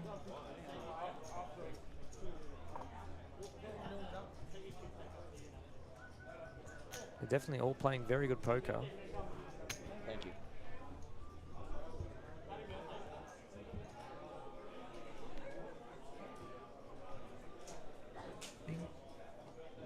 Is this right? Jesse's probably had he's had some good cards, but he's probably had the bad end of runouts, I think. And he could have made more money, is what you're saying. He's he's picked up he sevens. started. Yeah, I mean, this is not unusual, is it, for him to, pick up a mid pair, an ace. He's had good cards. He's raised at 250, remembering that the lines are 60 and 120. This will not be the time that Jake wants to get out of line, but there we go. we could see some very interesting results. All right. Two-check. Bit of a dry flop. Sevens should be in front a lot of the time. Nice for sevens. Now he's filled up. He's got a lock on the hand now. I think he knows that. Probably can. Yep. 7 bets, 150. Definitely can target some ace highs, king queen highs, let some, you know, get value out of peeling for overcards, but Jake throws it away. And absolutely nothing, so no surprise. There's picks up a pot, well deserved. He's been waiting for a pot for a long time. One pot for the boys. He's been battling. That's what I'm saying. Well, he doesn't have all of this. He's got him covered. He can finish you with one hand. Yeah, exactly. Maybe you guys should start straddling. Naj on the sidelines encouraging the straddles and the all-ins. Get it over and done with, you reckon? I'm surprised he hasn't gone home. He was so keen to leave. But no, I think got a little bit of a rail there. A few of the guys who played it. Oh, for sure. And when the Goliath wraps up shortly, I think a lot of those players will hang around to see the end of this as well. Ooh, natural 8. Natural 8. Mandatory shove. You put it into the solver, that's a shove for sure. So we have asked everyone who's come in, Daniel, apart from the obvious hands, if there's anything that you look down at that might be slightly unorthodox and you think to yourself, yeah, I like that hand. That's one of my hands that I play. Have you got one of those? I will tell you that that hand we just saw is mine. 10-8 suited? Suited, 10-8 suited is the Heart one I specifically? always... No, just suited. I'll often play that not suited. I don't know, I just seem to make hands out of 10-8 very often. So that's mine. Have you got one that you looked at? 4-7. 4-7 suited, 4-7 specifically of diamonds. It's really annoying though when you play, if you play with players frequently and then, you know, if you're playing against players that you haven't played with, it's really good because they just, they don't expect you to show up with that kind of hand. Let's, Jake's made it 250 with king queen off. And top of the range, three-handed. Go to a flop, 10-7 defends. Could be spicy. Middle pair versus up and down. This board can favor both of the gentlemen. They both definitely got 10s and jacks in their range. Really spicy, isn't it? Yeah. See what happens here. Oh, he's put in the chips. Wow, okay. Oh. Yeah, I just this is interesting. Don't think he's calling an all in here with just an open ender. Just an open ender.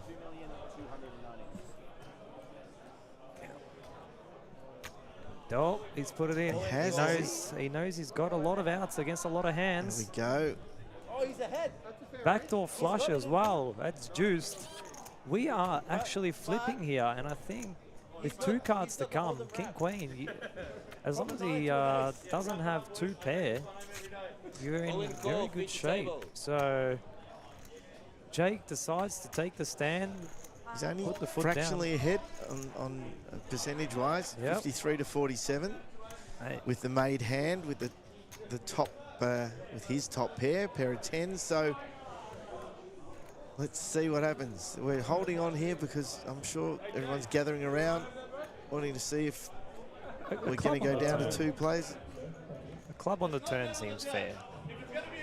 Yeah, exactly. If it's going to be an ace or a nine, make sure it's a club. Give the boys some hope. You can't just kill them. You have to. You got to put a sweat on the turn at least. So Good luck, players. let's see what happens. Oh my goodness! Please teach me how to just turn a Hang 7. on, he still can hit it straight though. Let's see what happens. Oh, Doesn't. the So three is not the card he wanted to see. stays alive. Oh my God, the chip stacks are even. Oh no. It's anyone's game. Jake down to bottom. 474. 4.74 million. Anyone's game now. And we're going to be here all night. Thank you, ladies and gentlemen. Does feel like it, doesn't it? But now, I mean, these boys are going to battle over chips, but if they stay on these, they stay on similar stacks, it's there's a lot of pressure when there's the boys decide to move all in. Because if you make no mistake, even if you're not technically knocked out, anyone goes all in against each other, even if they don't cover them, you are down to peanuts. So yeah, isn't it incredible how that just turned around in one hand? You've got one hand. The short stack finishes up with a slight lead.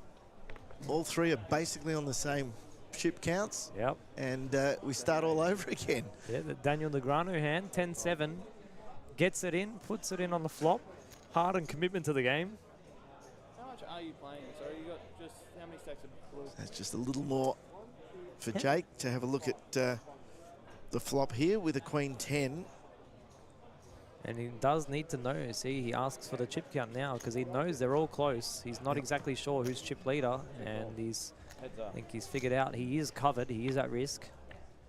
These hands all very important now. Oh, and they both hit it.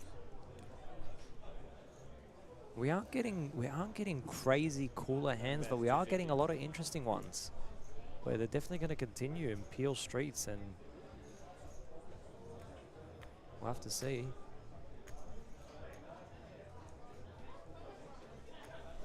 I mean, you raise with a 6-5. I know it's suited, but you know, what are you hoping for on the flop? I want to hit the flop. He's hit it. Yeah.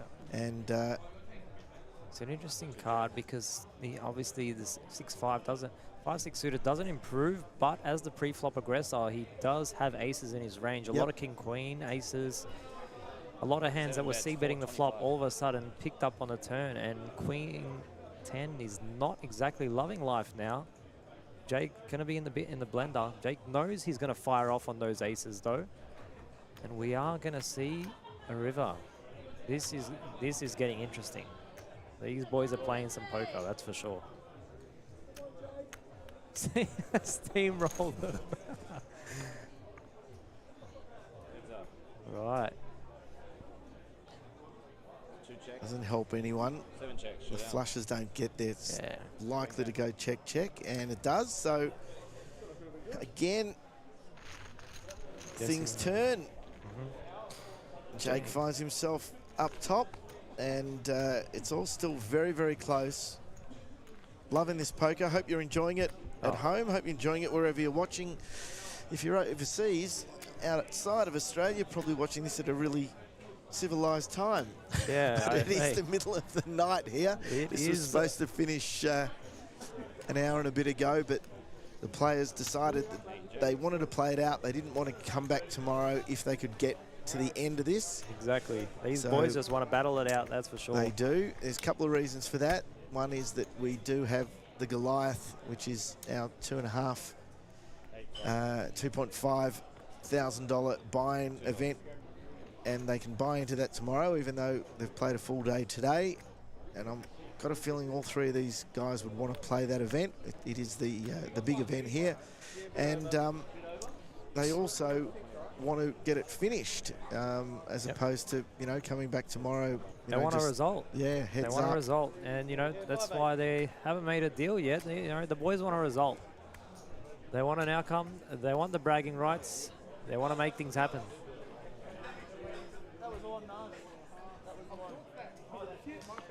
So having said all of that, it will finish at 2 a.m.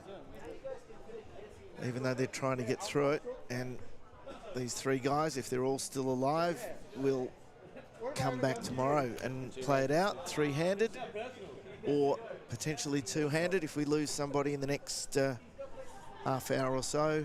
And that's all right, mate. if we lose two, we will finish tonight and have a champion who will pick up $53,000. Pretty good at the top end. Yeah, just a couple of dollars there. It's a few buy-ins, I'll tell you that much. No, there is. 53 up top, 53 Gs. No, well, I don't want to put a side bet on. The side bets at the table, the classic. I just found this out as well.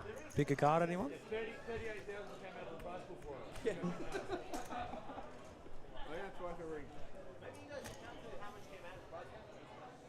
Here's the 10-8 again, this time unsuited. Jesse's got the highest aggression frequency out of the three. I mean, Josh couldn't really make too many moves with the short stack. Let's see if he comes out of the woodwork a little bit now that he's got the chips. Metrics aren't showing. 7-8 folds, ace Ooh. queen. Something tells me he's not going to fold that one. What do you reckon, Harvey? I think we might see a reasonable re-raise. 3-bet. Might have to put in more tips. Let me consider how much. Two re-raise, 900,000. Ah. 750? And Jesse. 900, there you go, 3-bet. Jesse says, oops, I Yep. just wanted the blinds, my bad, sorry. Yeah. You hand in the cookie jar, Yeah. you got me. Harvey's in the commentary box. He was talking about 10-8. Thought I'd play it. Yep. And no. One for Harvey. And gets Jake out. picks up on it and he says, Harvey, why are you playing 10-8? This is a rarity. But when it gets there, And no one puts you on that hand Oh. when it gets there. Hey, it's just that feeling, you know. I don't know what it is. Oh, hold up. So now it's Josh's turn. We seem to be going round the table on picking up good hands. And Josh with a bit on of the button. justice. Yes. Grinding for how long? Playing patiently, the short stack, making some moves, and all of a sudden, he's given the weapons. And, you know, a player like him, you know, he definitely has the image. He definitely makes a lot of moves. The boys know that. The boys know he's capable. And sometimes you're going to get these players picking up premium hands. Oh, Jake in Domination Nation. 3 players to the flop, actually. Jesse with the suited 8-6. The Tom Dwan special. That's your one that you said. Yeah, The close 8-6. enough. 4-7, 8-6. There's a gap. It's connected. It's suited. We're getting it in. So they've both hit the king. This is a little on the danger side for Jake. Jake, I'm sorry. You're probably going to have to pass some chips across the table.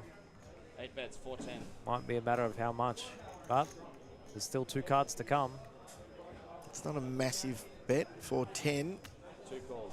It does put in a Jesse sizable bet, now half gets pot. out. He's not going to stay in there just with a 6. Watch an 8 hit now. Bet your life because he got out. Okay. And that is actually an interesting card because, I mean, it still favors Josh's range, but Jake can definitely have some hands in there. The double flush draw board, they're unlikely to scare Josh away from any aggression from Jake. Jake will continue picking up the straight draw. Jake has Jake no calls. black cards in his hand, so Here we go. he's going to want to hit. Does not. 2 checks, 8 checks. You shut can't. Check. Yep. That's what you expect to see. Nice win for J-Mac. Not really a card that either player can barrel on.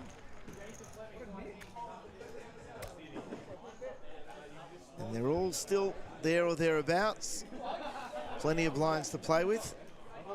And the previous short step is in the chip lead. This guy could be one of the greatest players I've ever seen. He's simultaneously the biggest banana and the biggest genius at the table. You gotta love his energy.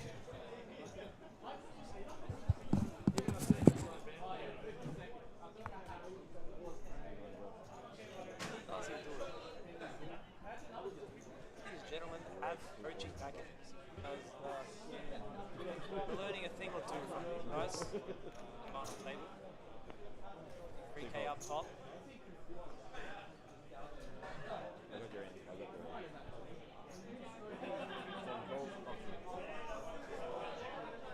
Five. Cool. Heads up. Late for me. Pass by bedtime. It's usually my prime time hours. We can come earlier. I'm natural. 7 bets, 120.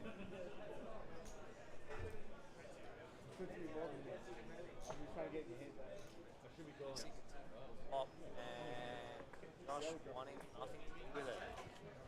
I'm not getting any more chips, sir. Enough. Tries to cripple him a bit. 120, 120. Showdown. And not believing the other players perhaps, calling down the chips in the middle. Sometimes it's right, sometimes it's wrong, that's poker. Got to be right in the right spots, I guess.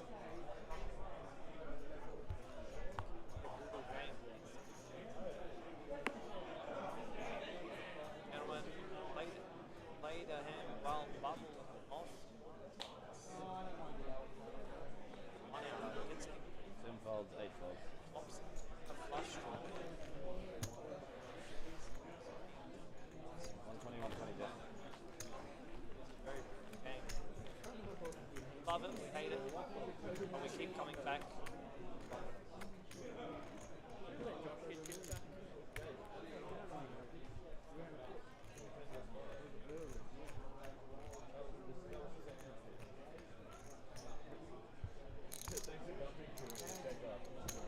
Josh, you're a yo-yo. Yeah, of course. But it's a good yo-yo. Because I always end up on top. Definitely a good yo-yo. Yeah. Fun final table. These guys are not afraid of playing it.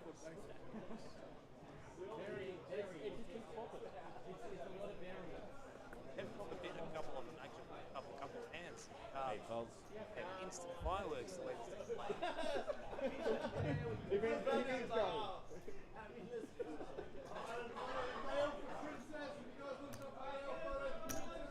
Two calls, option. 7 checks. Yeah, trying to come in. The final four was all kneelers. That was actually me. Wait, if you do it, you got to hurry up. Because I'm currently... Photo there. Oh, Brian's in the background. Get out, Brian. Brian, Jesse has flop trips on his board. The gut shot. Heads up. And this guy blessed or what? He just feels a gut shot. 400? Oh yeah, 400. Okay. 400,000 he reckons. The gut shot. Offsuit gut shot as well. While Jesse has a gun in his hand.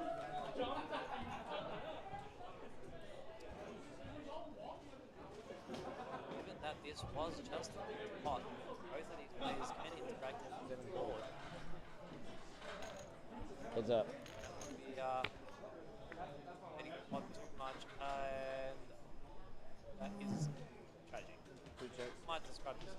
I have a feeling that this is not going to what is going to happen? Can get away from it.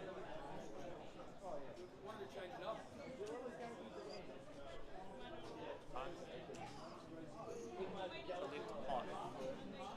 Set up. I have a lot of it. There was no raise. Likely to have some cards. 1 million. Cards. Not enjoying that. He's got a double paired board. This is a problem with three-handed no-limit hold the blender against players who are definitely capable of making moves. 100% knows the board texture changes there on the river. A lot of the hands that makes it dead on the turn there. All of a sudden, it's tragic. I'm non-binary, but as soon as he sees Jason blend up, heads on blue, no. over.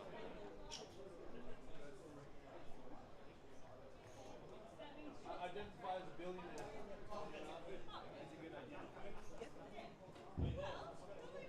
Refer to me as money and heaps of money. Going back to the pot. Definitely just going to be called a lot of lines. This is number 6 now. It's going to be some 16 falling on the flop. It's flush draws, not too cards. You've got to take that out of the equation. Of course, Jesse with overcards, but this was a limit. Tiny chance of some gaming measures. We've got counterfeit. Flop unbeliever. Fluff.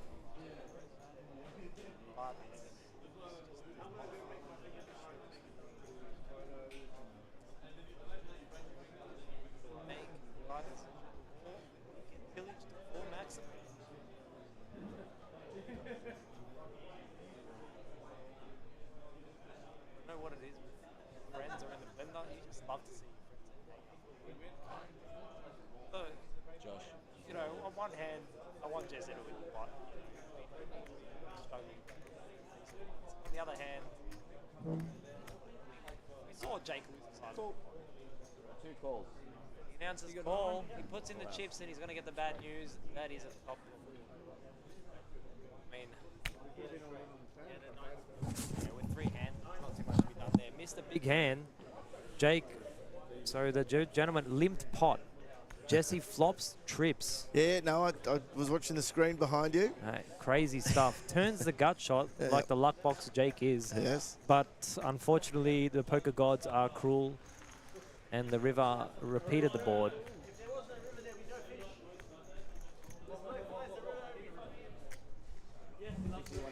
Just another reminder that we're playing through until 2 a.m. local time here in Queensland, and a reminder that we are half an hour behind. This is on a delay, so got a feeling it has wrapped up outside, but we, as I say, we're commentating this to a half-hour delay. What you're seeing, we're seeing here in commentary. We're either going to finish or we're going to come back tomorrow.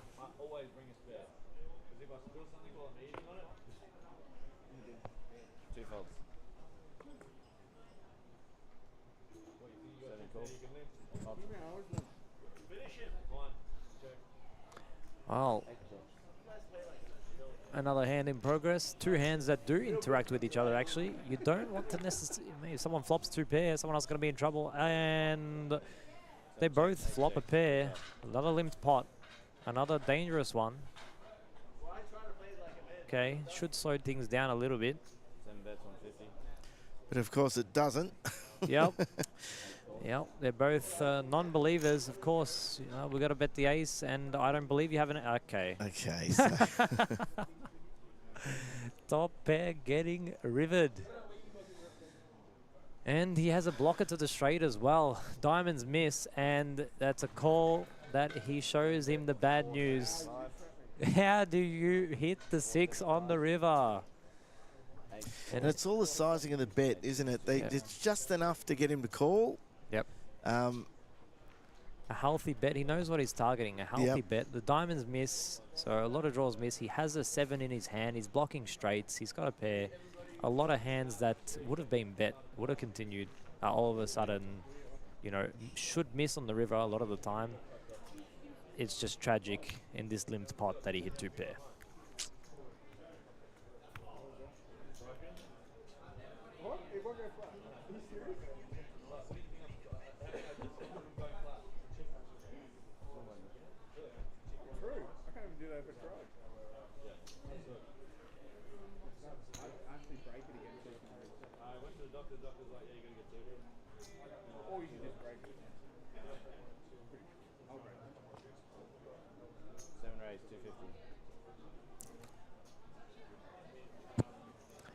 All right. Well, 8s again. Asian aces. Seen them so often. I once put it all in. I flopped top set in PL05 with Asian aces, and it went 5 ways to the flop, 8-6-4. I knew someone had the straight, but I knew there was a flush draw there too. Still put it in. Turned the book. I mean, you know, Asian aces, they can't lose. Except when, of course, they do lose because they're currently behind to the jack for the Robbie, which it's not offsuit, but it does just randomly turn 2 pair, you know, as you do. You'll go for a bet. Probably not going to get too much action from the boys unless they get out of line. 350.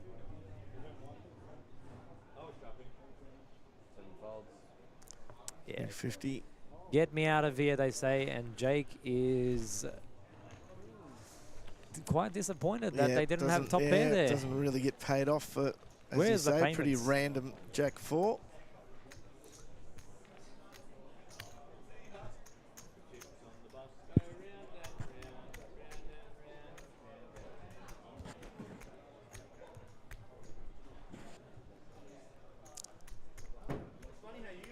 just take over while Daniel hoes into the mint slices We're sitting pretty close here. together. It's late night, so this is not a midnight snack. This is a 2 a.m. snack. 8 raise, 300.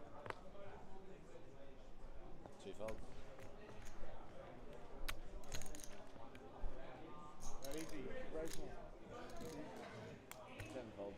Josh's raise gets through. As you can see, the chip counts pretty even, have been for a while. No one's taken this table by the scruff of the neck. I was going to say something else, but I'll say scruff of the neck. And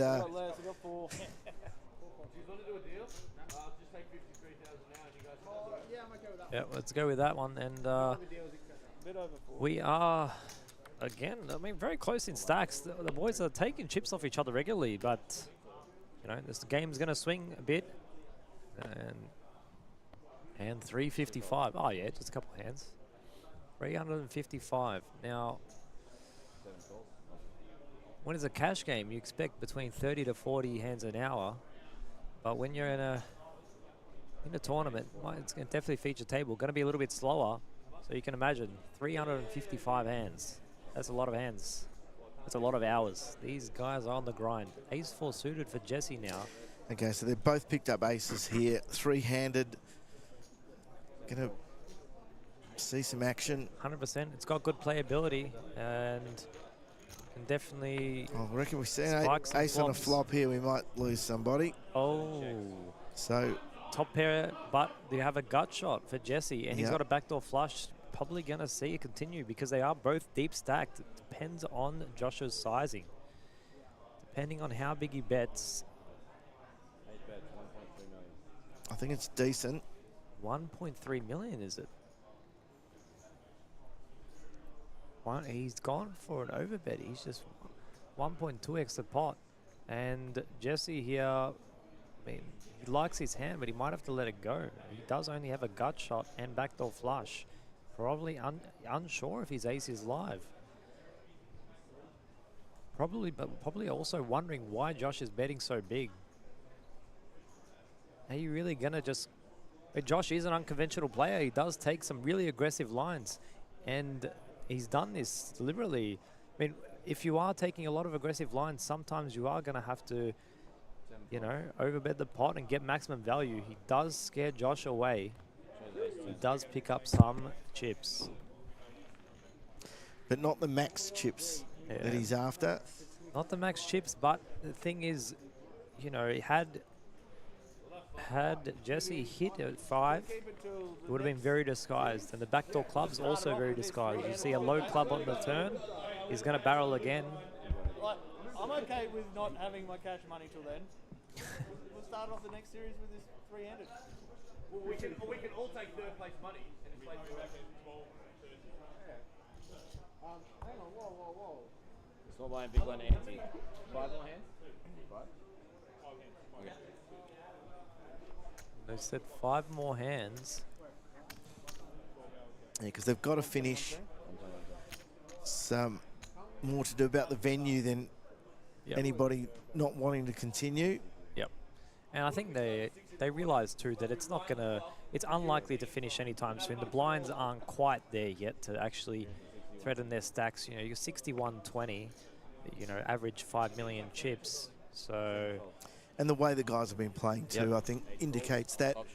My feeling is it's, you know, probably only going to be a cooler hand that's going to get rid of someone in the short term. Yep, like a really cheeky run out or a few premiums. Yeah,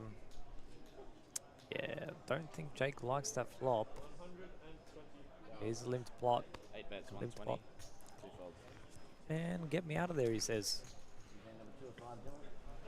Yeah, the 120 big blind, so they do technically still have a lot of blinds, 50 bigs.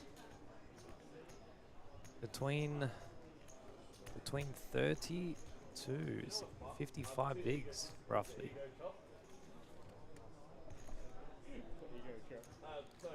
You know, they're definitely not close to their shoving ranges from like widening too much. Not like earlier when it was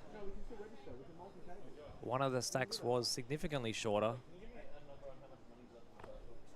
Expect to see a lot of poker out of them yet. Wait, can we go back to yours and play three-handed? They want to continue the tournament. I don't think it's an option now. Yeah, I think we are. We got to keep the venue happy, the integrity of the game happy, There you the go. tournament happy. He's gone all in just to try Oh my and speed it goodness. up. Get this Jake over can't and done call with, with guys. the 10-3, and Jesse can't call that with an 8-4. So thank you for your J-Mac chips. picks up the blinds and the ante, and we keep going. So you're going to have to guide me a little here, Daniel. I'm not hearing the table through my headphones, but He's a bit faint. Is there 3 hands left? Is that what you're understanding? I believe it is 3 hands left. It was 5 before. I think they just played 2. Okay, so that should be last 3 hands. As a dealer, you should be able to do that math and come up with 3. So Oh, mate. I went to university and studied calculus, so I can do 5 minus 2. Excellent. It's actually unbelievable. So looking likely, unless we do hit a bit of a cooler hand, that Natural 9. Put it in, mate. Natural 9. We're going to come back tomorrow if we don't. Well, we've got to lose 2 players in 3 hands. I don't think that's happening. So looks like we're coming back tomorrow. It's just whether it's going to be 3-handed or heads up. Oh, that's no fun. 8-3 of hearts. Oh my God! Technically dominating his flush Yeah. draw. What about if 3 hearts come out? What if a that could be couple fun. hearts come out? Oh, okay. Oh, they both hit the flop though. Hard on the turn for a bit of excitement. See bet a call, see a heart on the turn, and then put the chips in the middle. We'll see how they continue. And when you play a hand like 8-3 and you hit your throw, Oh, God, my this God, was going to happen, wasn't it? You knew it was going to happen. Up and down versus the flush draw with a pair. Oh, no. So the caller, check on the turn as the well. caller that we were talking about has happened. Someone's going all in here, and someone's check on the calling it. turn. There you go. Isn't it all in? No, it's I think it's a sizable bet, 500K. You expect to see. Oh, it's only 500. Okay, hang on. But he's going to get raised. Hang on. Oh, well, All in? Yep. All in. Yeah. Puts him in the blender. So Jake now. It's genius. He knows he's got a very low flush, and he knows that's probably in normal circumstances good enough on this board, but it's not good enough. He is representing a higher flush, and the thing is, the sort of hands that might have continued the flop, very likely to be, you know, if you had 6-7 of hearts, 6-8 of hearts, he's going to do it, isn't he? You're going to continue. He's got a call. He's not folding a flush here, is he? Got to be an unbelievable fold. I think check turn is a bit of a giveaway because I think you expect Josh to lead out the turn a bunch of the time, and he didn't. So that tells Jake that he might have actually been planning to check raise, given that he has check. Went check into check bet jam. So that means the check on the turn actually it was going to be a check raise, and maybe that's what's going through his head. That line is very polarized. It's definitely not a straight at this point. Jake is blocking a straight. So the hand that he thought he had more equity, but actually he's blocking a straight now. He's rivered the flush, bet out, and gotten jammed on. Maybe another hand that could have continued. What happened pre-flop? There was a raise and a call, so it could be an ace of hearts. He knows, doesn't he? He doesn't want to call. It's almost like he knows. He doesn't like it. They're both very experienced players, and Josh is a capable player. And it's a big jump. The pay jump's big. There's so much to consider here. Big calls. You said call. Jake is eliminated. Yes. Flush over flush. It's very hard to get away from that. You know Josh has the blocker a bunch of the time. He has a lot of hands that put Jake in the blender. Check turn, I think, really did it for him. Jake picking up 24.5K. Still a fantastic effort, but That was that hand we were talking about. It was going to come up. It was always going to be a caller. And look, credit to him. He didn't just call. He really thought it through. And that's why they're on the final table. Yeah, and looking at his face, it was almost like he knew, but I don't want to be wrong. Yeah, I don't want to be wrong. I don't want to be wrong, but I know. And that's why it took him so long to call. Having the 5 of hearts is bad. He's blocking 5, 6 of hearts. The thing is, you got to think about what hands are going to actually continue to flop there. That are gonna, you know, and he for sure could have 6, 7, 6, 8, 9. You know, he play a lot of those. He's playing 8-3, which Jake knows. He's playing a lot of suited hard hands. Knows he can have it, but knows he can also have bluffs. Wasn't it just looking at his face and seeing? He was in pain. He was in pain. So I don't think they're going to play out another hand here. I think this is it for tonight. Yeah, they might just do the heads up tomorrow. Because, I mean, heads up can go for a while. Now that those chips have been put into the other players' stacks, even though the blinds go up, they are effectively much deeper yet again. And, you know, they do, when you get to heads up poker, it's a different dynamic again. You do like to see a lot of flops. You're going to put pressure on with the 3 bets, but, you know, and price up the pots. You're going to raise a lot of hands, but you are going to see a lot of boards. So let's just see what happens here, because we were working on time. We're not actually trying to get to the end of a level. From what I understand, it was a time thing here. Yep. And the time was that we're going to play 5 hands. We've played 3, so there's 2 more hands. If we don't get another caller like that, we will be coming back tomorrow at 2 p.m. to see these guys battle heads up for $53,000 in this absolute prestige cars, The Grind. Definitely been great to watch, that's for sure. Hasn't it what? All right, let's see. Last 2 hands of the night. Very capable players, betting, you know, taking some unconventional lines, putting in the chips when they need to, picking up chips from each other. But Jake on the wrong end of a bit of a cooler. That was a sick turn, wasn't it? That incredible? Pair and the flush draw versus up and down the pair flush draw. There you are. And Jake was technically ahead on the turn. Actually a 4-1 favorite there pretty much. With the top pair, well, with the flopped top pair. He needed an 8, a 3, or a heart. An 8 or 3 wouldn't have really got him paid much, but the heart. See you later to Jake's stack. And we have a pay jump for the bros. All right, this is it, Daniel. Last one of the night. Last hand. Can't see. Aces, hang kings. on. There's a king queen. Let's see if J-Mac picks something up to extend this any further. No, those are big chips. He's picked up something. Hey, I mean, he just piled it in with 8-3 suited. So, I mean, he can pick up a lot. He's folded straight away. Yep. As soon as the bet came out, and he wants to chop. I said no. I have a feeling that he's it for the evening. He wants to chop. I said no. No. No chop. Play it out. Wow. Kill. The headset's coming off. What? What's going on? That's it. Thank you, Daniel. We're going to wrap it up. It is late.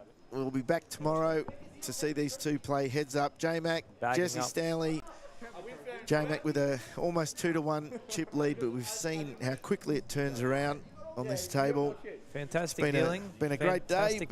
Been a long day and a great day. We're going to wrap up the stream. Thanks very much, and we'll speak to you and speak to everyone else. Thanks for having me, Harvey. 2 p.m. tomorrow. 2 p.m. tomorrow. Be back.